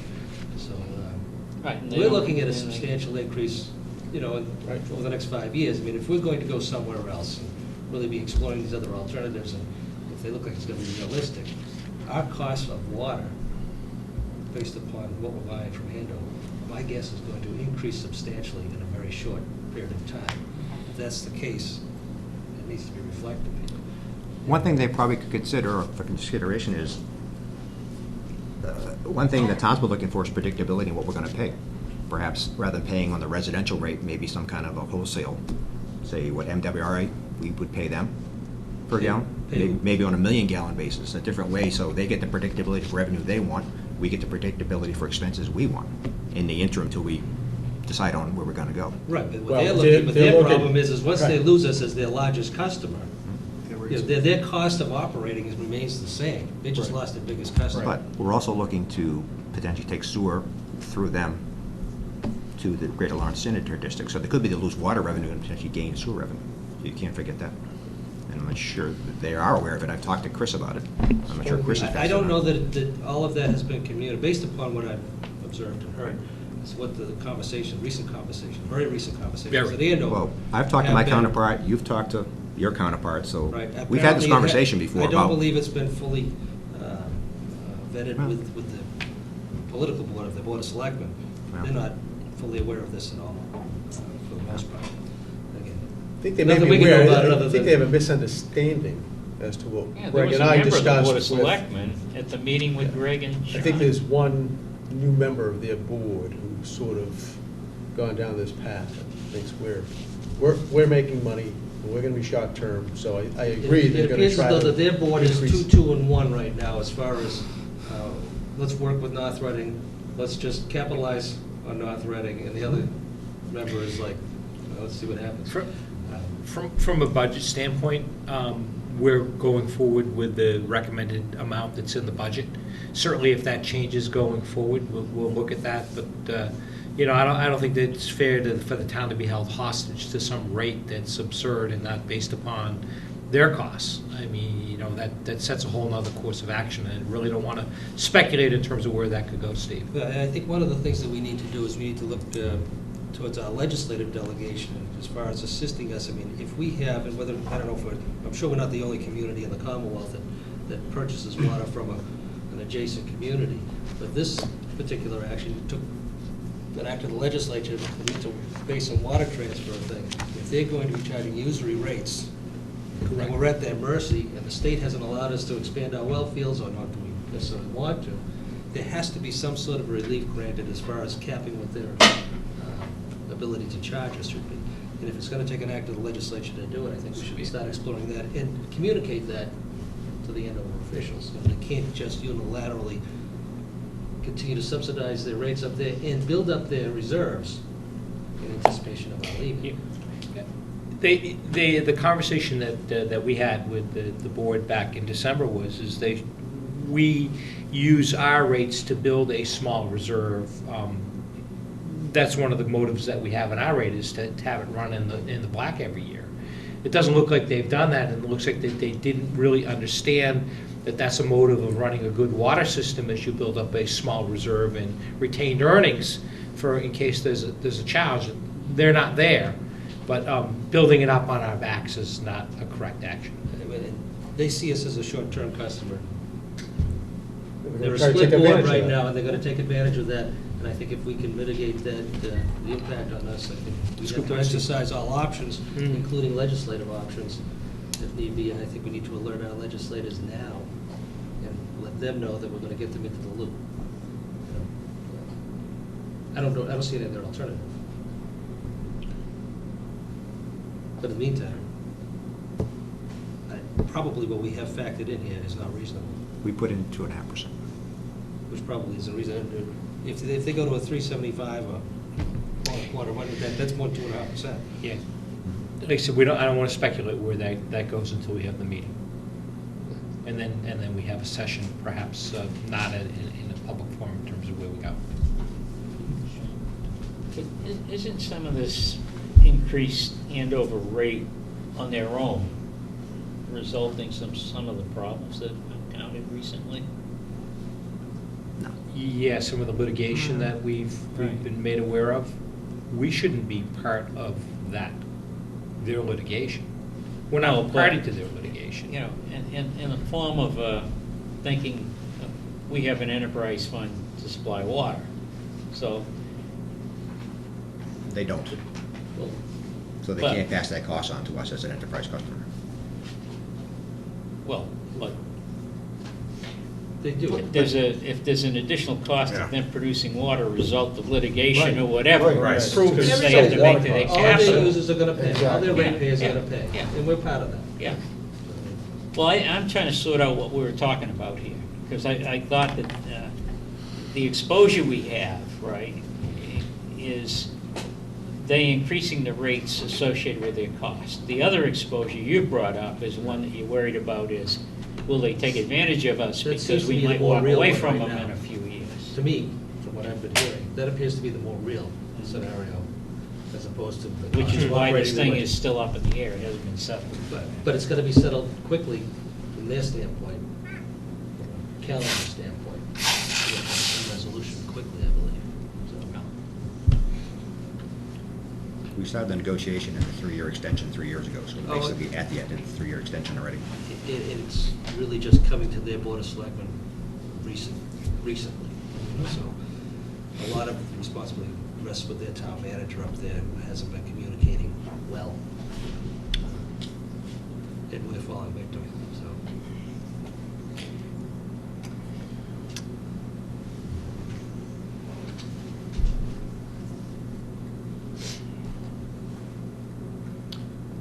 I'm all set for now. I have one slide for each division and a summary of the budget. Engineering department is level funded, no change from last year.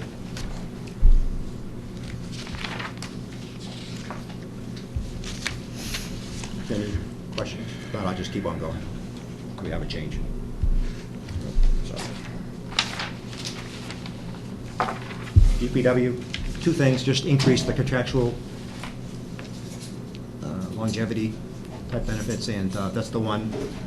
Currently, we have 13,000 in the GIS budget. I'm asking for another 7,000. Just because so many products have been out of date for so long, it took a lot to update that one map I gave you.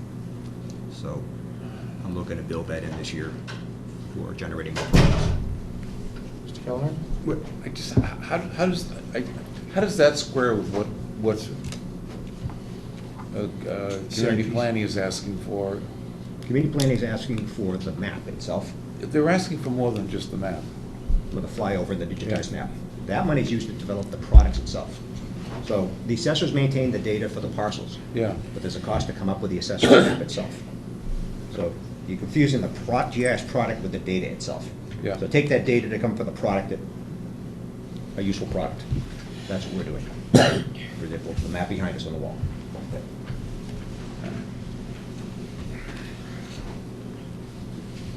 Can we capture that all in one? That's how it's One item? Shouldn't it be What I was put in- thinking on doing next year, creating a GIS budget separate, put all the costs, because right now, the hosting cost is in a ESRI software is on the town engineer. The 13,000 for the product development is under administration, so probably put it as a separate, so everything's in one location. It is a little confusing. But we provide that GIS service for all the town departments. So it's not just for DPW. But the data itself, for example, the parcels, that's done by there's a parcel map, not a parcel, the wards and precincts, that's done by Barbara. Even if you're allocating it through different sections within your department, can you at least pull it together so it's quantified as a package? So the GIS is going to cost us, and the exposure, and what we're looking to do is this, and this, and then how you divvy it up throughout the budget is another matter, so that, you know, we'd have a better idea of saying. It's the way it's evolved, unfortunately, and No, I know. I think the solution would be to have a separate GIS budget somewhere. It's right now coming from the DPW admin and town engineer. Okay, and then you've got some other associated, you've got the product and the services, say. That comes all the same budget, I though. think bringing all the costs together and bringing the mission together. Right. Of who's doing what and when. That's the problem I'm having with this, is it's all over the map. I mean, you know where it is. I mean, you know where it is, and you know where the funds are being allocated from, and you know where the responsibility areas are. Right. If you could just quantify it for us, and, you know, again, how you allocate the costs associated with it doesn't matter to me that much. It's just show me what we have, what we need, and how we're going to get there, and the costs associated with that would be helpful. Oh, we have a master plan. Okay, but I mean, but from a budgetary standpoint for the upcoming fiscal year, and from the CIP Capital Improvement Committee presentation, you know, put it all together for us in one place, just so we can see it. And then, you know, how you allocate the resources and distribute the responsibilities, that's administrative. But we need to, it would just be a lot easier to get our arms around it. If I can distribute that right after the meeting. It's all scanned, ready to go. That'd be good. That would be helpful, because it sounds to me like you have a good plan, and it seems to be laid out fairly well, but it's very fractionalized right now, as far as the presentation of it. So if you could just pull it together for us, it'd be. The confusion is typically, most towns, it's a GIS department. You sometimes under finance, sometimes it's under the planning. We don't. This is kind of a hodgepodge of. Well, that was to make up for. Just to first get of it all, going. Elimination of it, and then the need for it, and pulling it back in, and taking a piecemeal approach to get it back into place, but. I think it should be under engineering, as we were sitting here talking about ideas. Oh, yeah. Your engineering department, most towns of this size, with a town engineering department, that's where it should reside. I don't care where it is. That's where it should, I and just that's want to see it as a whole, and then they can break it up however they agree. break it up. So we know what we're talking about for GIS, budget process. No, we'll get that up. But it's necessary, it's a necessary tool, it's terrific for public information and dissemination of information, and it's something that we need to continue to invest in. Let's just pull it all together, so we get a big picture. Road and Street, there's a net change, it's due to salaries. Everything else is level funded.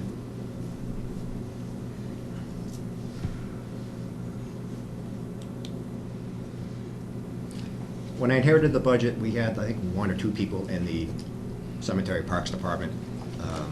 It always looked like it's overspent, where in the highway looked like it's underspent. So I'm just moving the amount of money typically overspent down to the cemetery. So it's same money, just moved to a different location. Me too. In longevity, some of our junior people just got their first longevity upgrade, I believe. The base salary, that's just due to the difference, step increases and things like that. So other than that. The pictures are at the top, that's Hill Street by the school 2 years ago, and the bottom one, that's paving the Area 2 expansion in the cemetery. That was done in-house. Snow and ice, level funded. We are almost out of rock salt. What's your capacity? In the barns? For road salt? 600 ton. Not big, not huge. Any extra? I only have 300, but the good news is we're the host community, so sometimes some falls off the truck as they're driving by. Scoops it all up. Allegedly, another boat's on the way any day, not going to show up, but I was here that light counted. It was supposed to be today, actually, but I haven't heard. Does it make? Didn't pull up the creek? I don't think so. Does it make sense to level fund this? I saw you gave us. Yes.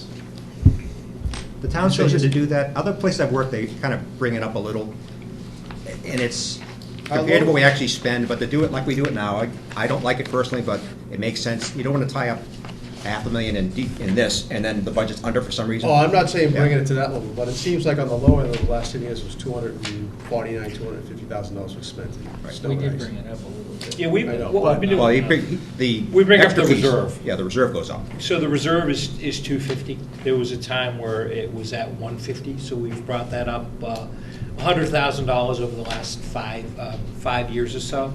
I would suggest going forward, that's probably the way to do it, is to bring up the reserve. If we have that rare year like we had a couple of years ago where we don't spend it and we don't need it, we can then take that money and dedicate it toward another one of our accounts. Oh, I agree. I don't want to see it trapped in. But I think going forward, Liz and I will have a conversation about looking to increase that reserve amount, because it's presently budgeted at 250, and we certainly are there already for this fiscal year, and then some, based upon the costs that have been incurred to date. So I think, am I right? There was a chart in here where over the last 10 years, the low end was 249. It's in the budget narrative. For snow and ice. Towards the bottom of the second page, I believe. Did you put it after the Right budget? here. I should have run, that's what we get to it. That's 4.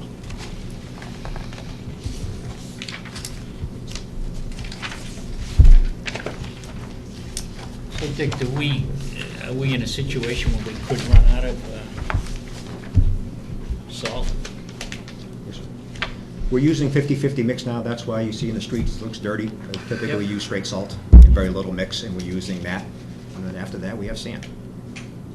Sand provides some attraction, but it doesn't melt anything. So it's kind of the difference. Salt actually melts things, so you don't get that layer building up. It makes a big difference. We don't have enough to heavy, like we would do the first pass. So we do have an advantage in this town. We have, most of our trucks have a little belly plow underneath it. It's like a grader. You can push down and scrape that stuff off. So that's a useful tool we have. It's a little rough on the roads. But not having salt is a big impact on safety of the roads. And it's, everybody's having the same problem. Yeah, at least it's, So we'll use the tools we have. It's just you get less effective as you go down. If it gets cold, it gets even worse. Just the order, man. For the last 10 years, a lot of data, I've looked at it. On average, any storm that's like 10 inches or higher costs $100,000.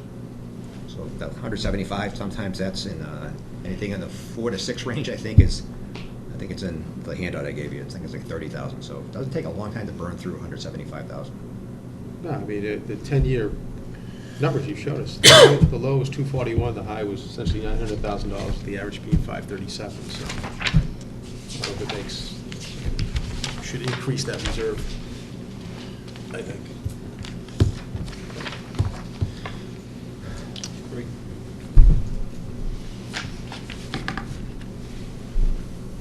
We'd like to reflect two things. 4.5% increase, the rate.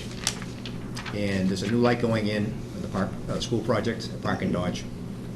And we haven't really seen exactly what's going to be there, so I can't really pare that number down. But we pay the electrical cost of all the street lights in town. Traffic lights, excuse me.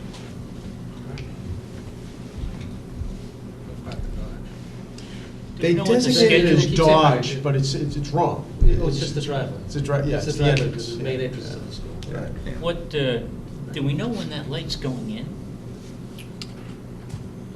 Well, the work is supposed to start down in that area in the spring. Yeah. Spring? Yeah, April. it's usually for someone like the mast arms and things, that's like a 4 to 6 month lead time. So I believe they ordered that stuff already. We asked them to match the existing stuff, which is that decorative green. I'm not sure they're gonna Well, I do would it. imagine that light has to be sunk with the light at the corner of Haverhill and We've, 62. we have a consultant on board to do that, to synchronize the lights when that happens. So we've already, Mike's already talked to the Officer Tilton to kind of coordinate that before school starts, once those things are ready. Otherwise, it isn't gonna work. They're gonna come, as you come out of Dodge Street or the entrance, they're gonna widen so you can make a free left-hand, a right-hand turn. And both east-west is gonna be turning lanes. They're gonna widen it a little. So, will it make it better? I don't know. It's probably gonna go from a level of traffic intersection are rated from A to F. It's gonna go from F to probably E minus. It's just any school when people are coming and going, it's a nightmare. Depending upon Better than what it is synchronization- right now. Depending on the synchronization there, I mean, already at 5:30 at night, I mean, heading eastbound, it's back beyond Central and sometimes beyond that. Traveling, you're gonna introduce another light. You can also I know, it's just the disengage it. timing. We You can keep saying we disengage it can't, after. you know, we talk about it, but we don't do a good You job can- sometimes. It might not be a bad idea if, you know, Dick has, Mike take a look at it and put it to flash after school hours. That's a great idea. Yeah. it's- Right. so Otherwise, that, you know, otherwise. at 5 you're o'clock, gonna- it just goes to flash till the you're next gonna be morning. Back to St. Right, Teresa's. it only activates when somebody actually pulls into the intersection. Right. Yeah, a lot of Yeah, red light exactly. violations. Huh? Yeah, A lot that'll, of red good light point, that'll violations. activate when someone gets up to that point. So when he pulls out of the school, Right. it'll trip it. So, In terms of the decorative light, they were going before, I don't think the meeting was held with CPC on Thursday evening because of the weather. I'm not certain of that, but trying to match the ones that are parked in Haverhill, if possible, if not, we'll live the in cost is cost prohibitive, so Yeah. hoping to get the We know blessing of it. CPC not to have to do that. We can only ask. Understood. The request was made by CPC to match the lights in the historic district with what we're putting in at this entranceway, but the cost was, Are those lights outside the HDC? this light is. Yeah, yeah. See, there you go. It's all right, doesn't mean you don't want to aesthetically look things pleasing. No, You know, we you can still, looked you know, at it. dress things up even if it's not in the historic district. No, it was looked at, but the cost. Yeah, they weren't cheap. Cost Yep. doesn't make sense. The reason they probably did the P-WED lights downtown, the fans, because the state paid for them. So I know those kind of lights are expensive.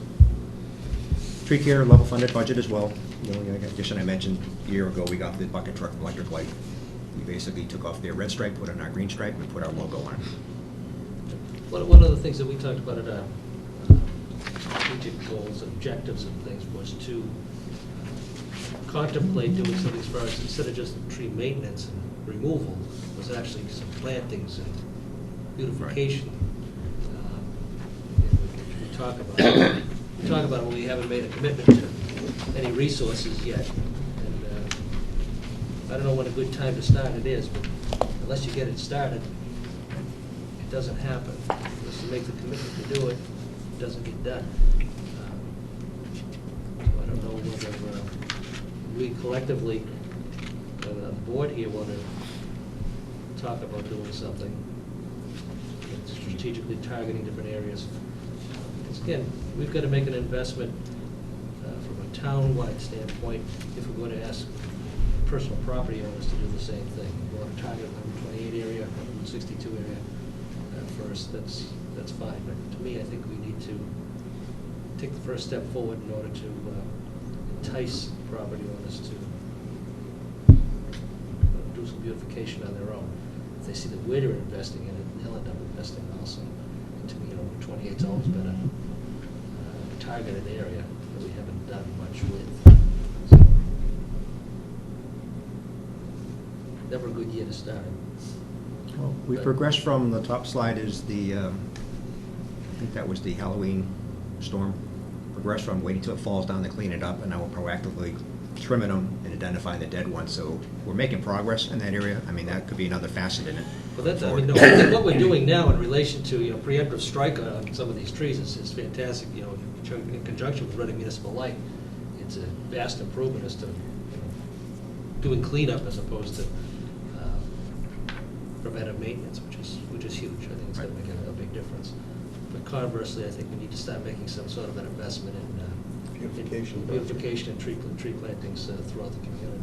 And you see the effects of that in other communities where they've done it. So, and it's been a long, long time since North Reading's been involved in those programs. We had it years ago, but again, it's one of the first things that fell off the table. As money got tighter. Agree. Machinery maintenance, just longevity increase, level funded. The pictures show an example of we have two mechanics who are very talented. They tore down a truck down to the bare frame, sandblasted everything, new brake systems and all that. So we get up to 20 years out of some of the large trucks. So we And as you know, a truck like that, the dump body in the back is about $190,000. To extend that life and avoid purchases is a savings for the town. The town's lucky they have some very talented people who do that kind of work. The bottom picture, you can't see it, but it's all pretty nice and painted. The other one, it's just rust and junk.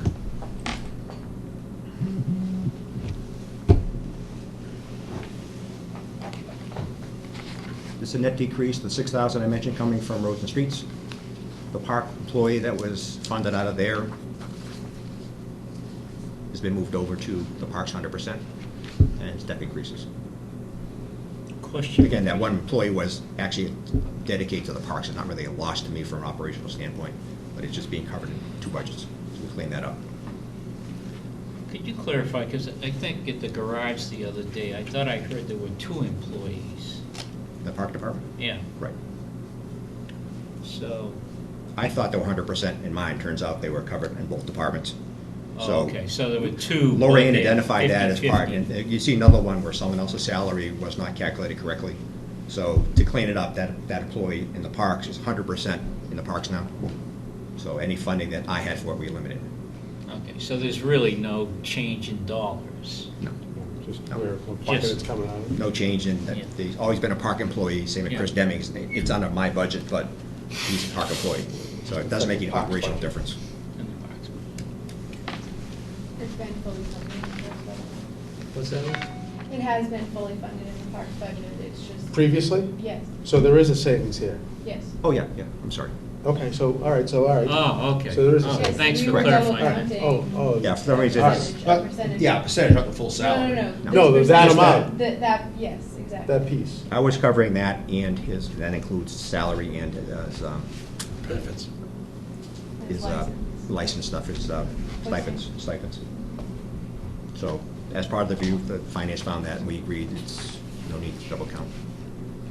So, yeah, that is a savings overall. I think we agree too.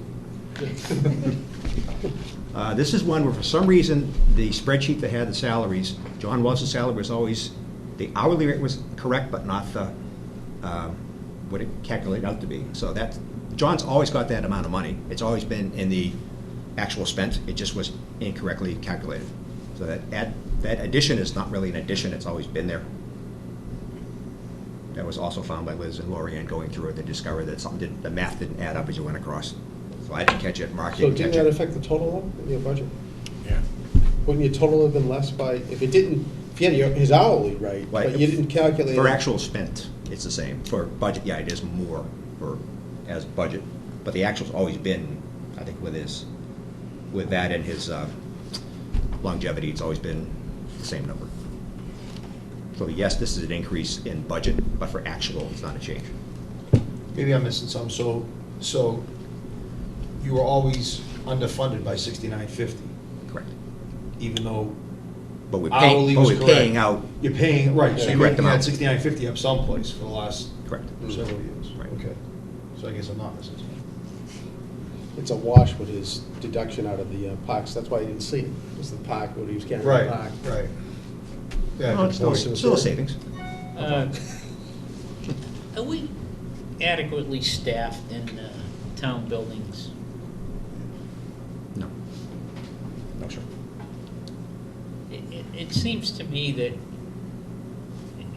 and I get this from various discussions around town, that even though we've sometimes approved a project and expenditure because of one person, getting it implemented could be months away from. It's more than months. John Welch is the single guy.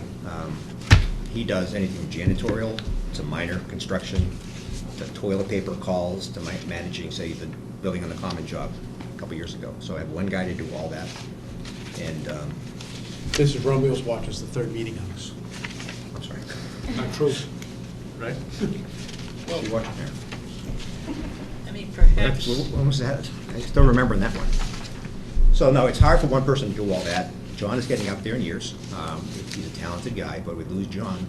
There's a lot of skill sets that are going. I mean, school department has a janitor for every building. Are we ever going to be able to afford that? No. But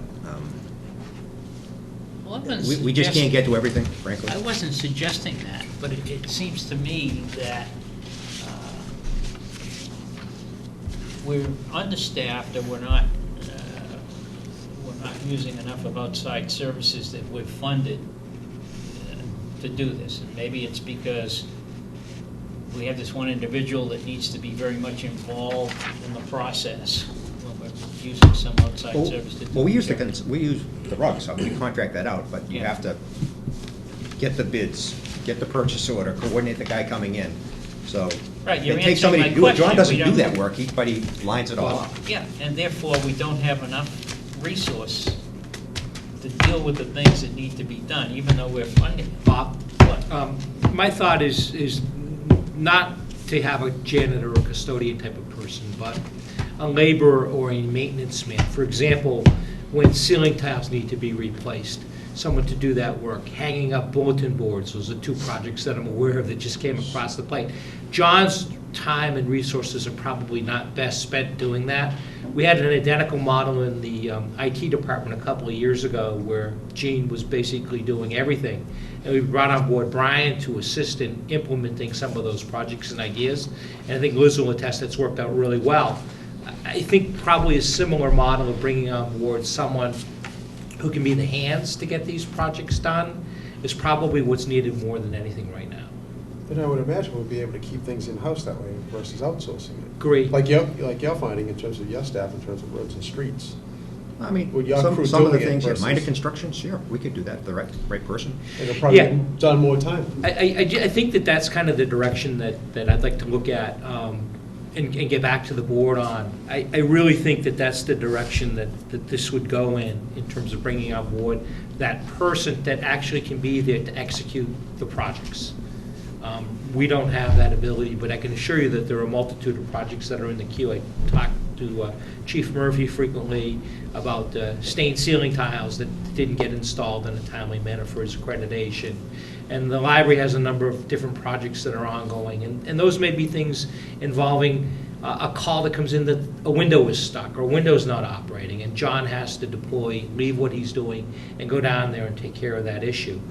So I don't think we're necessarily looking at a high skill level position, but someone that would be in that role I think would be very helpful. Well, I think of my days on the Hillview and Burton Page, you had a handy guy that can do those little things, whether it's to paint a frame or a door or do some minor repairs and things, right? And it seems to me that when you have a higher paid resource that's running around bringing toilet paper to a particular site, right? And the projects are getting delayed because you didn't have time to manage and get them programmed. There's a big hole. And building maintenance, to me, we've let it go for so long, and we're now planning on putting a certain amount of money in the budget each year to deal with this, and we don't have the resources to get it done. I think it's a good idea. I know the board for years has talked about the paint on this building right here as you pull in, and if I recall pulling in this morning and see it was painted. I know it's been on the list for a few years, probably 5, probably 8 years. It's things like that. Like I said, the bulletin boards, that the Chief Murphy had made a request that some bulletin boards need to be installed. And it's no reflection on John's time. He just doesn't have enough resources to be able to get it I'm not done. picking on John, I'm just saying that we don't have enough resource, period. No, Well, why don't we collaborate with the school department, which has more human resources, and ask them to come over and help us assist in maintaining our buildings? They certainly have the expertise and long-time experiences of maintaining buildings. This used to be a school building. We're not talking about sharing.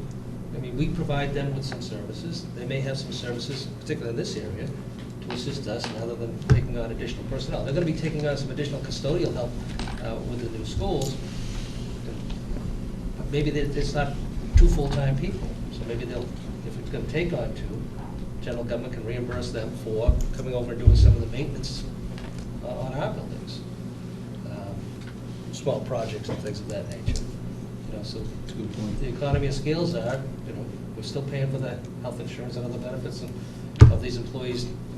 The pie's same pie, it's still one town, and they may have some resources, and it may be easier easier to allocate. And again, I know it gets into a territorial parochial issue where they're taking care of their own first instead of ours first and all of that, so ours is not getting done anyway, to the degree that we'd like. And again, we have one person for all these buildings.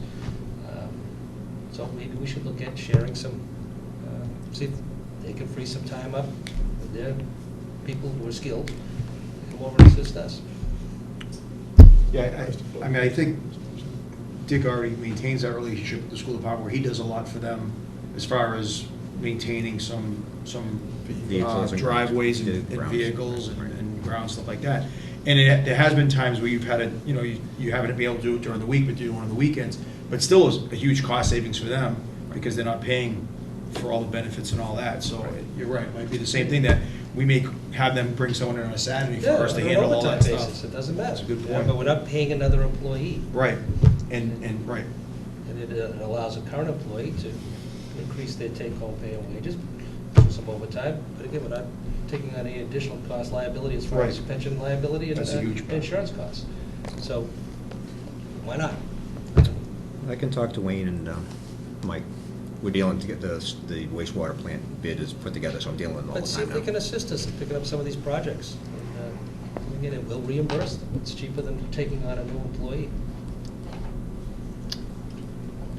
No, it's actually one of the things I had made a note on to bring up today was in your accomplishments, one of the things I think you're missing in there is the value you offer the schools. Because they don't have the resources, you provide those resources. And I had the exact same note, was I wish it was reciprocal. And I wish we could find a way to work more collaboratively with the schools when we lack the resources to try to grab it from them. And I had now janitorial services, one of them. So I think it would be excellent if we could accomplish that. And I can't, I'm sure they feel the same way about the service you provide. Like the new parking lot you put over there by the Badge. There's no way they would have gotten that all done, especially at the cost you guys got it done at and as quick as you did. So I think that's a really good example. In regards to the town building, Greg, I thought you had mentioned in January that we were going to go to a new janitorial services. Are we outsourcing it to a new service? We put that item out to bid periodically. So our custodial services are contract service. We don't have any in-house custodians at all. And we go out and we'll survey the market and determine whether we want to go with a new vendor. But we use contract services, and Dick knows that we put that out to bid, and we will do so coming. When is that coming out? It's going to be part of this budget, right? Yes. Yeah. I mean, I got to tell you, I'm going to be 100% honest with you. I have never been 100% happy with the cleanliness of this building. And I'd rather even see an increase in the budget slightly to get a better service. And, I think if you talk to some of the people that work in this building, I'm not sure any of them would feel any different. I think we should make an effort this year, and if we have to make an increase in the budget, we should consider it to get a better service in all the town buildings. Got it. Thank you. It's just, I agree with you, but when you have a building that's used 24 hours a day, it's impossible to keep it clean. Like Chief Murphy's always on us about the building. Well, it's hard. A building 24/7 with a conference room being used all the time, they clean it once a day. If they had an in-house janitor, they keep it clean. But it's difficult to keep, not that I'm saying it couldn't be better, but it's difficult in 24-hour use, when you got the gym being used all the time. It's hard to keep a building up with the level of staff we have. Dick, would it make sense, a building, we contract out where we are also, all of our, except for we keep a full-time employee at our police station, for example, because it is a 24-hour building. And because of the nature of what they have there with prisons and stuff like that. Prisoners and Yeah. body fluids and all that stuff. Exactly, exactly. I don't know, just something to consider, I guess. Usually that's, any of those kind of jail issues, that's actually extra. Same contractor does, but it's paid for by the police department. It's pretty expensive, I guess. Yeah, I wasn't even talking about the other buildings. I really mainly talking about this building, because I don't really go in the other ones at all, so I don't know what the conditions are there, but, what I see here, and I would like us to make a concerted effort to give that some serious consideration. I think the problem, I think Dick makes a good point, is when you have a building like this, especially when it's not only, it's clean, once it's clean, you have outside occupants coming in here and using the building. It's very difficult.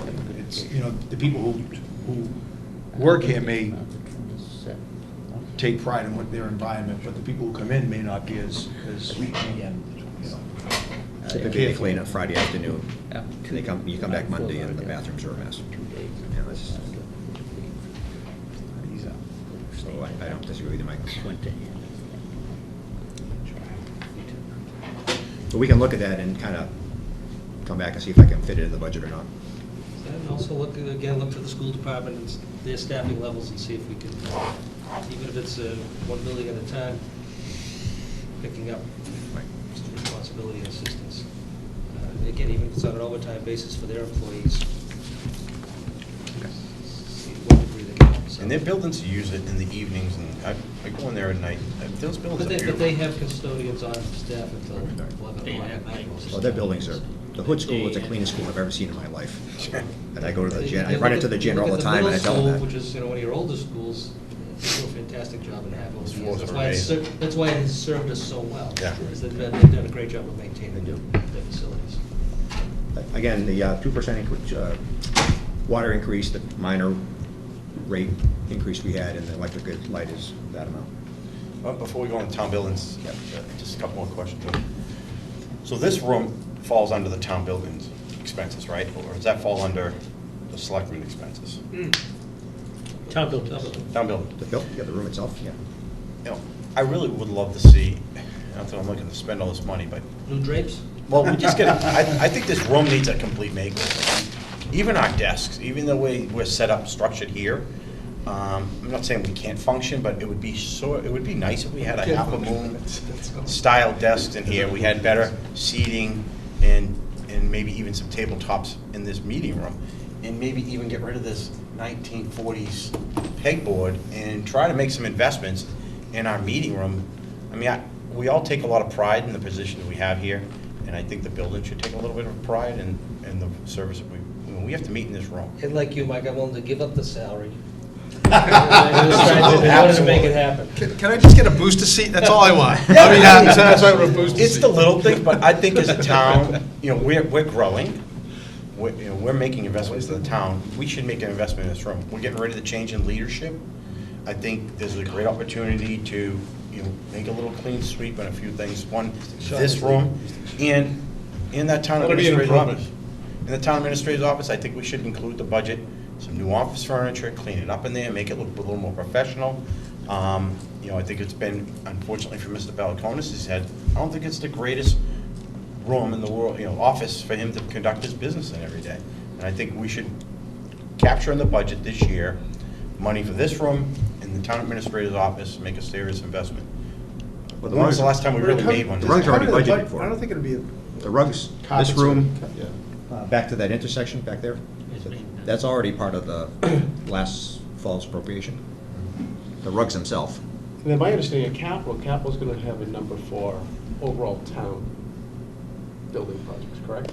But if you're talking furniture, fixture. Right, no, that's not, right. I was at RMLD a few weeks ago, and you walk in that room and you see that nice little house. It doesn't seem like it's that expensive. It's maybe 2/3 of the width of this, a little more, so it's narrower, but it's a nice turn. They can all look at each other and have a conversation, and no one's gonna, bebopping around each other to try to have a conversation. The Reading Board of Selectmen, they sit up like in a horseshoe. Yeah, horseshoe. Yeah, that's what he's talking, about. It's very nice. It's very nice. They can, they can see each other. Yeah, and I think we You may should not want to. do the same thing for the public, is to provide a little better seating and opportunity for them to sit with maybe even a tabletop. And I don't think all this stuff is a lot of money. Even if we get some of it used. We Out there historically, and new here, I don't care. most of our furniture is used, we get it from a secondhand place in Wilmington. So I Well, can't Yeah, I speak don't to, remember the the desk last here is new before thing my we time. but- purchased. I don't know how the rest of the board feels, but we're on the town building. I would like to see you guys, us consider making an investment in this room. When we govern every day, So we he is should make talking it. I can assure you that the chairs, that. I'll live with the drapes. where they The are. cranberry chairs were free. The cranberry chairs were These are either free. school or library hand-me-downs. Library, and the black chairs in the back, my dad had in his office back in 1980. So the same type of chairs. Those are probably 30 years old. Those came from next door. When they closed. That was what, the late 70s? Late 70s, yeah. So my- I remember those That's the chairs. cutest Come on. man's From office. 2000. I don't necessarily think we need all these books in here. And I can tell you, they're heavy, you don't want to lift them. Just a little more room. No, the overhead is, Half podium? waiting for another day. You know, including in that, some of the IT stuff in this room. We should make an investment in the IT. There's no reason for a projector to be on a moving board like this. You know, come up out of the ceiling, project it over there somewhere, I don't know, we'll figure it out, but this is, I think, a great opportunity, like I said. Unfortunately, the budget I have is just to maintain things that break. Or whiteboard. It's kind of hard to What to Mike fund is all this talking stuff. about is gonna require an increase in the budget. He's not talking about having you do these things. No, I'm not having you do Yeah. these things. You said budget, so I'm thinking you want to Yeah, make yeah. it. No, we have to make the decision, right? We're We here. can come up with ideas, Talk about present town to you guys building. for consideration. But Like, as maybe a Greg said, maybe historically, we've lived with hand-me-downs. Maybe a thermostat in this building instead of the manual on-off. No. It's got one of the best heats in the building. My room, I got Tell my one. toes that. I do My agree toes that are there is freezing. significant heat. But not If it tonight. Miss may Pavetta. be No, but as soon as you shut it off, suggestion, it's if freeze. this is Later, the freeze. road that we're going down, we should have it as a separate warrant article, rather than within the operating budget. For what, I would be for fine what's with being that. If suggested? it- For go back to improvements to, capital. you know, whether it's town hall or whatever building, you know, is being proposed, that we make it a separate warrant article, We can rather turn than it- in the operating budget. to We can turn it segregate. over to affect the whole budget, wouldn't get passed? No, I would rather just have it segregated. I think that's a good Yeah, suggestion. I think it's great. Just like we did with the other money Spot that was board, too. for town buildings. Well, so. that is a big enough expenditure, you bought it. Just put it, yeah, maybe better on the CIP. But when you really look at when the last time you've done it, I mean, it's, The last time we did it, we moved over here in 1989. come on. You know, I'm not gonna be here that long, but, you know, the next people that have to sit in these chairs, I mean, we should make it a little more professional. And we have a target of opportunity with the change in leadership to do this, so Well, I'd like to I see us guess, consider it. You know, I don't disagree that this could be improved, but I think there's a lot of things we ask our employees to work in that could be improved for us. And we're doing it. I know we are doing it. I mean, the office is getting better, but no offense, Liz, but there's no reason Liz's office should be better than our town administrator's office. You know, we should make the investment. I think it should. When Liz was coming in, we fixed her office up. The air conditioning, Right. internal air Typically, we conditioning. were thinking the same, this whole rug's gonna be changed out, and once we're doing that, it's easier to paint than take things down and clean it up. This room was targeted for the kind of shades that we have now. We've done everything else on the wings where the employees are, but these old vertical blinds are, 1983, those are targeted, the ones that are or maybe 78. a little more opaque. But, I mean. I have no idea what that was for. Really, seriously? Is it a soundproofing or something? or Mr. Delaney said, we'd be better off if it was a whiteboard. At least we can get up I and didn't use say it. that, but. No, Was that a backdrop to that it wall? it was intended for Somebody for said pegboard, as someone said before. Oh. I thought you said whiteboard, I'm sorry. I did. Oh, you But I meant the smart board. Yeah, even a smart boy, right? Something. I mean, if we could, are those law books? Yes. That's all online now? Acts and resolves, different acts of the legislature. I mean, some of these things, everybody looks online for them. Do we really need some of these things now? And that would free up some walls. Probably Definitely not. give us a little more space. Probably And not. that's Call it acts and books. resolves also, I think. Yep, Come on, it's- sure is. All right. Okay? That's all I had on town buildings. Careful, might find a couple of microphones. Might find some money in the books. Stormwater I spoke of, it's level funded. I moved in salaries, selected parts of salaries and catch basin cleaning so far. What that picture shows is, you can't zoom in on it, it's part of the work we've done under the phase one of the drain inspection. They have to go into the structures, take pictures. There's a log they fill out, and it's all digitized. What's in there with that material, what's its condition. So it's very useful data long-term.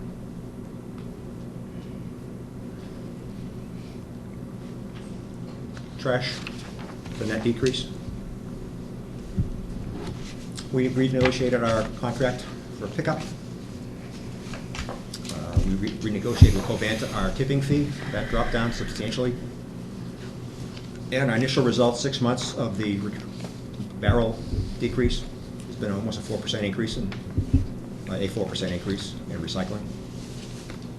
The only increase is, and Liz and I are working through this, if we go to Munis for billing, right now we piggyback the trash bill on the real estate bill. It might have to be separate.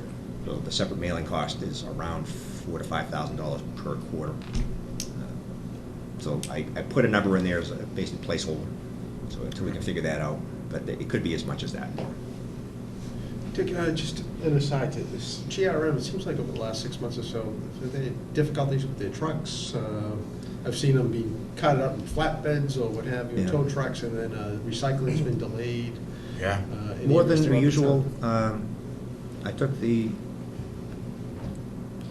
I wasn't getting a response, so I just stopped paying them for the last 3 months. Oh, good. So they finally, after 3 months, they finally called me, something wrong?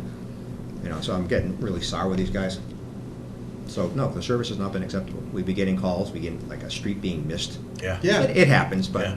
the same street to be missed twice, and you always get the same nonsense from any trash contractor.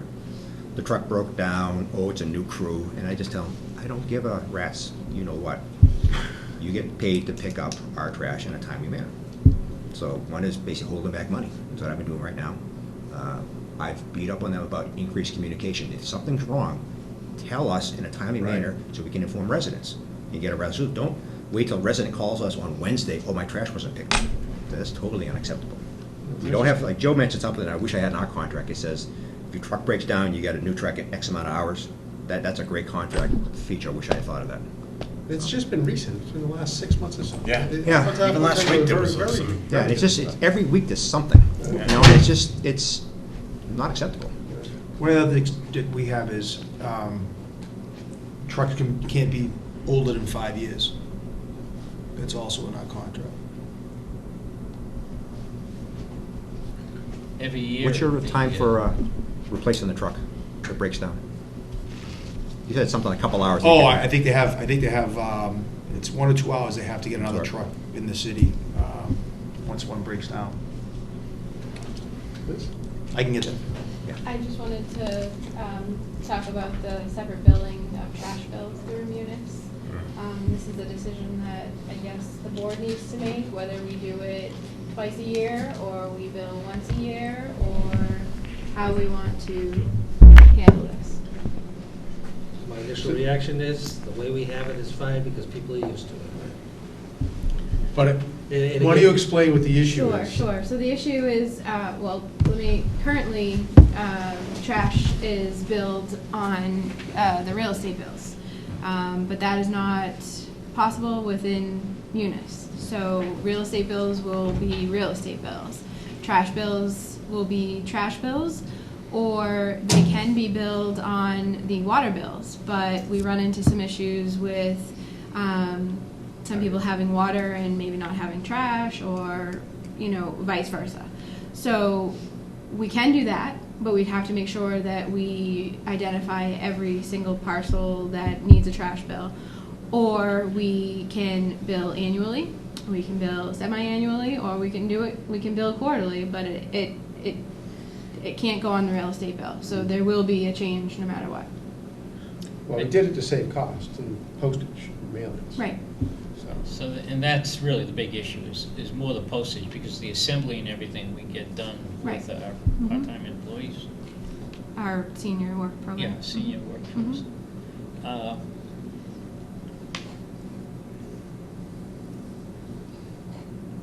My guess is that the quarterly billing works well, because people, aren't getting an annual bill or a 6-month bill that they have to deal with. They're used to it. And any change that we make is going to have an impact on our collections, at least for a while. So the postage for a bill mailing per quarter is how much? About 5,000. Mm-hmm. Is it the total increase? Well, no. Is that right? Yeah, 5,000 a quarter. Yeah. Yes. 5,000. And your concern It's going to be a is, separate mailing, okay. Right, your concern is putting the bill in the same envelope with the tax bill is a problem. So for the people that That'd are be doing so the difficult. assembly. Oh, yeah. People Oh. just throw it out. Yeah. And the stuffing wise, Oh, stuffing was. Yeah, Or don't even I'd be getting someone else's trash bill. that would They can just take my real be, estate that would be a bill. nightmare, Shred. matching them up. And there's no way of printing the two bills for a particular residence from Munis? Two separate There are two separate modules. The real estate bills reside in modules? There's no way of merging the two? It would, Munis said it's never been done in any other community, but they could build something for us. Nice. But the price. Oh, yeah. Cheaper than $100,000 to build that. Well, over time, it would be It cheaper. would pay for itself Mhm. after a few years. Right. What's the price? There's no like other, Oh, they would And have the real to estate bill? compile it. They said it would be over $100,000. So, because they have to build a special module. They haven't for us. done, no one else has requested It's this. 5-year payback. What about if we, and I know the answer to this, but what about if we put one bill in, one mailing with with a quarterly bill? Can do The problem that. with that is people are gonna say, I forgot, and I Right, put it in a right. drawer and forgot, Right. but, you say 15,000 ordered that way, you bill them once for all 4 And have quarters. four. Yes, we could do that. a lot of people like me, my tax bill goes to my my mortgage company. If there was another fee in it, they're not gonna know what it is, and they're not gonna pay it. I wouldn't know about it. So a lot of people, they don't even see the tax bills. Well.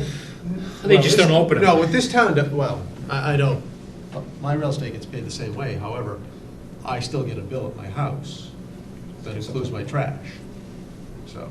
Okay. So it's something that we really need to. Did we ever think of sending them out and allowing people to pay quarterly and give them a small discount if they pay it all at once? Trash bill?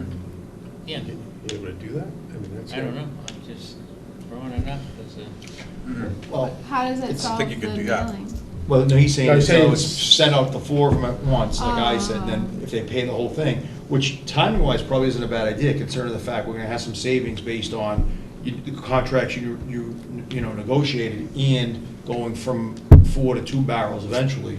It probably isn't a bad idea to say, instead of reducing the cost to the charges to the residents, maybe a percentage of that should be saved to, like Bob said, if you pay the whole thing in advance, you get a small discount. If you That's think not a that'll bad work, I idea. mean, where I live in Peabody, the electric light bill is a 20% discount paying early. And your water and sewer bill is, I think it's 10% you can pay early. Works very well there. I don't know if the demographics here would do it. RMLD Reading, does that. Reading Yeah. Light gives you... Yeah, RMLD does. Yeah, they do. And again, your increased postage would only be $5,000 instead of $20,000 if you married it and billed them all at once. Right. With the 4 quarters. Well, we don't have to make this decision today. No, but that's a. Well, that's a does it good- affect? Pretty soon, right? Yeah, I Affects know, the but I budget. mean, it doesn't have to be... This is made the one, today. not today, but tomorrow will be fine. Well, Monday. I mean, Monday's a holiday. if it's Monday's going a to holiday. ever go in the road where Mr. O'Leary was suggesting that we should just keep it the same way and have it on the real estate bills, I need to know today, because we're going live in June on real estate, and they will need to, Yeah. I mean, we don't even have the funds appropriated, that's so I risky. don't, Let me ask, But that's it's a 5-year payback if it's $100,000. I mean, that may delay the project, so. but what if we just went to a one bill? Just give them the full bill for the sanitation, then gives them the option to come in and set up a payment plan, right? And then at that point, they're on their own mercy to pay the... That's too cumbersome. Yeah. Oh, one bill. I like the one bill. For the full, Yeah. for the full year. I like that idea out of all the ideas we've discussed. I like that. Yeah, just And get that's them... fine, I just, we'll have many that say, I didn't get it. or, I didn't realize, and, No, I it's- mean, even Well, I forgot we can put to pay enough a press bill that out was there, attached. I'm willing to do that. Or we can leave that as is, and we got a whole fiscal year to flesh out the munis option, Yeah. the discount option. Maybe some other communities done it, and Right. we can learn from them. So I don't want to spend extra 20,000 either, but I don't think we have enough time. But for the first year, it looks like we're gonna have to. Well, I know If we don't do it. I know that in 2 other communities, they bill for trash on the water bills. We would just have to be very careful with that. We would have to make sure that we identified, properties that, don't have trash, to make sure that Right. that they don't get a trash bill and vice versa. That we would just have to identify it correctly. That's what we would have to do. For example, somebody on a well, they wouldn't get a water bill, so. Right, so we'd have to make sure they get a trash bill. Right. Right, and the businesses all would There's get, enough- there's- right, the businesses would, Businesses don't get don't trash get bills. trash bills. Right, Right, so that would be okay. You know, we would just make sure that we didn't send them one. Right. Well, that may be worth looking into, is Yes. the complexity of doing that. Mhm. I mean, you could take and quickly find all the exceptions to the rule and handle them a little differently. Right. So maybe that's the route for year one. See how that goes. Putting it on the water bills. Right. We're potentially looking for water bills on munis too. So, Right. Yeah, but Well, you have that's one what I mailing. mean. 'Cause Hold on. Let's make it a miscellaneous charge. Back to combining it with water and trash, combining water and trash, Mhm. starting FY 15. Right. Right? Take a look at it that way, see how that works. Right. And then you have a whole year to, well, after a couple quarters, you see how it works, and then maybe you go to the route to investigate what Mr. O'Leary suggested. Of putting it on the real estate? Right. Like I said, I think we need to do that now. You need to do that now. Why couldn't you do it a year from now? I'm not sure that they can rebuild our module. We'd have to go through the whole conversion and implementation So you again. couldn't add it at that point, okay? Yeah, I'd have to check, and I can easily do that. But where it was an extra fee and we had, you know, the money appropriated for the Munis project, we chose not to go that route, so. So Only once again, contractors and the senior water bill, citizens. with the water bill, It's gotta be it's cheaper. doable to do it with the water bill? Yes, because water and trash are part of The same module. utility billing. Okay. So they're in the same module, so you And can, that's also quarterly? I'm sorry? Water bills are Yes. quarterly? Yes. So from a timing standpoint, it's the same? Mhm. So the fee would be the same, it wouldn't like it semi-annual or annual? It's And just- other have one communities, mailing. other communities They're in the have. same module, that's the Okay, place to so, all right, so go. to me, Yeah. that makes the most sense. Right. Just need some coordination with those that don't get a Exactly, water bill. yep. Okay. But how- If it's set up correctly in the first place, it should be fine. And going forward, if, you know, something is added, if someone goes from, gets rid of their well and goes on to town water, then we would just have to make sure that it gets marked appropriately. Yes, I think that's the path. Yeah. Yeah. Yeah, it seems to make most sense. There we go. We have a There you go. consensus. Done. Now you have a roadmap to go down. The only problem is they'll have the same due date. That's okay. That's fine. Okay. We'll fix that. Yeah. That's part of our responsibility. They would have the same due date, but you wouldn't Water have- and trash, Okay, but you wouldn't have the ability to change that? not in the same bill. Not the same bill now. Why not? Because your real estate and your trash are doing different. Right now. Right. That's a Under the new different system, company. you won't It's be a able to different do it. company that wrote the program. Well, you could I don't know check until with they them get on a that. program. On I'm the sorry? due date. You could check with them on the We due did. date. Oh, you did. And Yeah. they said that it cannot have a different due Yeah, date. but what's wrong with changing the due date? I Match don't up. think that's a big deal, I really don't. I mean, I I don't know years ago, because there's small amounts compared to the Right. real estate. Right. Like $56. Good.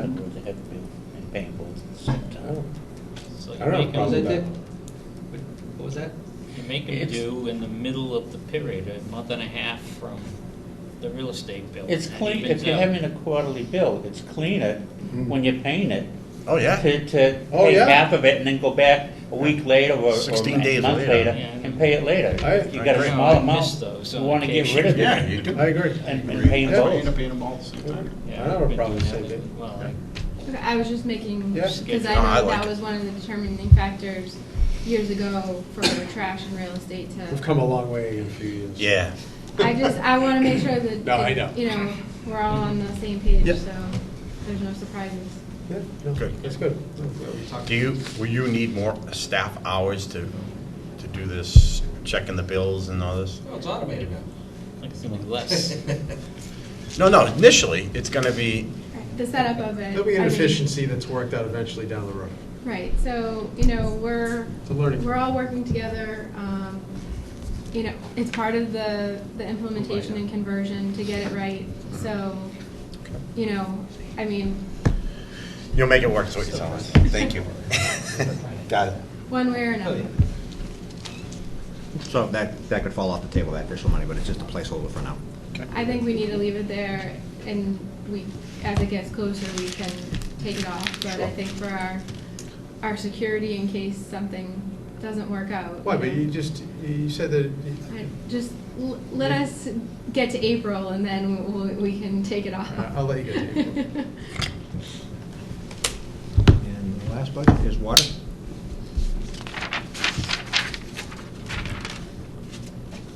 Salary increases mostly for contractual longevity, things like that. Overall, the increase for expenses is 2.5%, 4.5 for electric. We only did 2.5 for Andover. And there's various other line items, marked budgets between 2 and 3, depending on which one they are, and it's in the budget detail.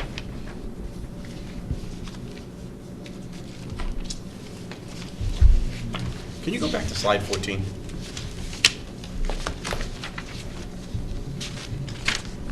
It's the summary. Where did I put it? Oh, here it is, yeah. The FY15 budget request summary. Yeah. So, in the packets that were provided, and maybe I missed some of it, there's been a few versions. So the DPW increase was $40,768, but here you're showing it $19,382. So what am I missing? If you go and you look at your DPW budgets, and then the sanitation matches up, then the water is $62,000 increase, but if you go into the water, they're only showing $47,630. So I'm confused. The water is, for some reason, marked budgets 2 or 2.5% for salary increases. That was part of the water rate increase and all that. For some reason, in the formula, in the spreadsheet of the salaries, that fell off the table. So that's the difference between the 40-something and the 62. So that increase the cost of living estimate that's in there? Right. Mark always puts it in That for we an don't buy estimate. the budgets right now. Okay, so this Because one it's an here, enterprise, I if see there it was an upgrade, flashing. you can't put money back in, I guess. That matches up now to that number? It should. Do you see the water in, should that be the beginning of this packet?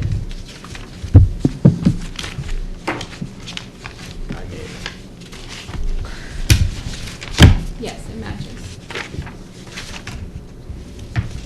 Liz and myself. 62,437. Many times. Yes, okay, all right, good, because the version, all right, so this is the one they just got today. And then DPW? It should all match. So- In the updated version, even the one that was sent out yesterday morning. Can you just tell me, I know you said the page numbers are screwed up, but I can't find that $19,000 number. Sure. Which one are you looking for? The $19,382, because the number I have is $40,700. If you look at, Page 192 in the packet that you gave us today. 192, thank you. Right, that changed recently. it was in the electronic version as well. That changed the parks employee. Okay. That coming off, that cut it. Got it. A couple other things.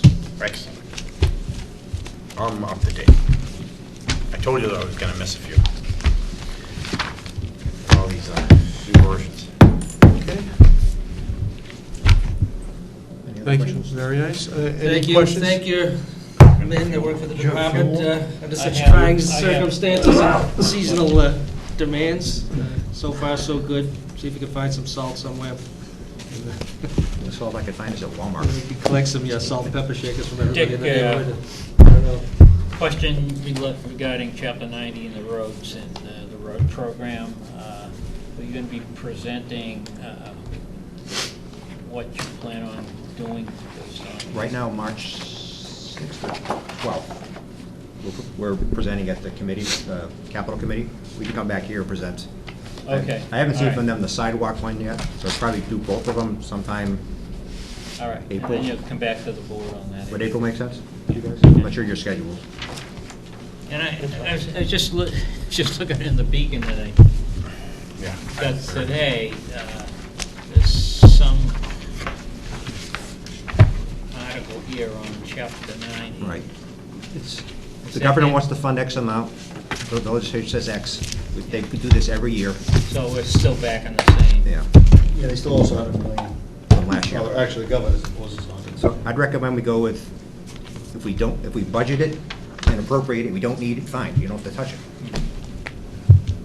But right now, I mean, you can't predict Chapter 90 anymore. The last 3 years, it's been that, or they delay it. It was a couple of years ago, they delayed it till like the fall, so you lost the whole construction season. So it's been very unpredictable for me planning out things. So what I'm gonna present to you is based on appropriating around $800,000 a year between Chapter 90 and town money. But if that comes off the table, we'll have to cut things. Anything else? Just We We doing fuel? I'll be doing fuel. Administration, not today though, but I will be doing fuel because it involves all departments, not just DPW. Good luck tonight. Thank you very much. The boys are getting tired. Oh, they have to be. You're not getting much here. You're only getting 4 inches here. Wish me Oh, luck. is that right? Wish Two? me luck. I- Boy, you're getting hammered. I've heard all kinds of numbers. It's all over, but they don't know. When I guys wish start you luck, complaining about too. coming in on overtime and double time, you know they're tired. Usually these Lot of kids. money. Yeah. You can't get a break. You get a couple of weeks.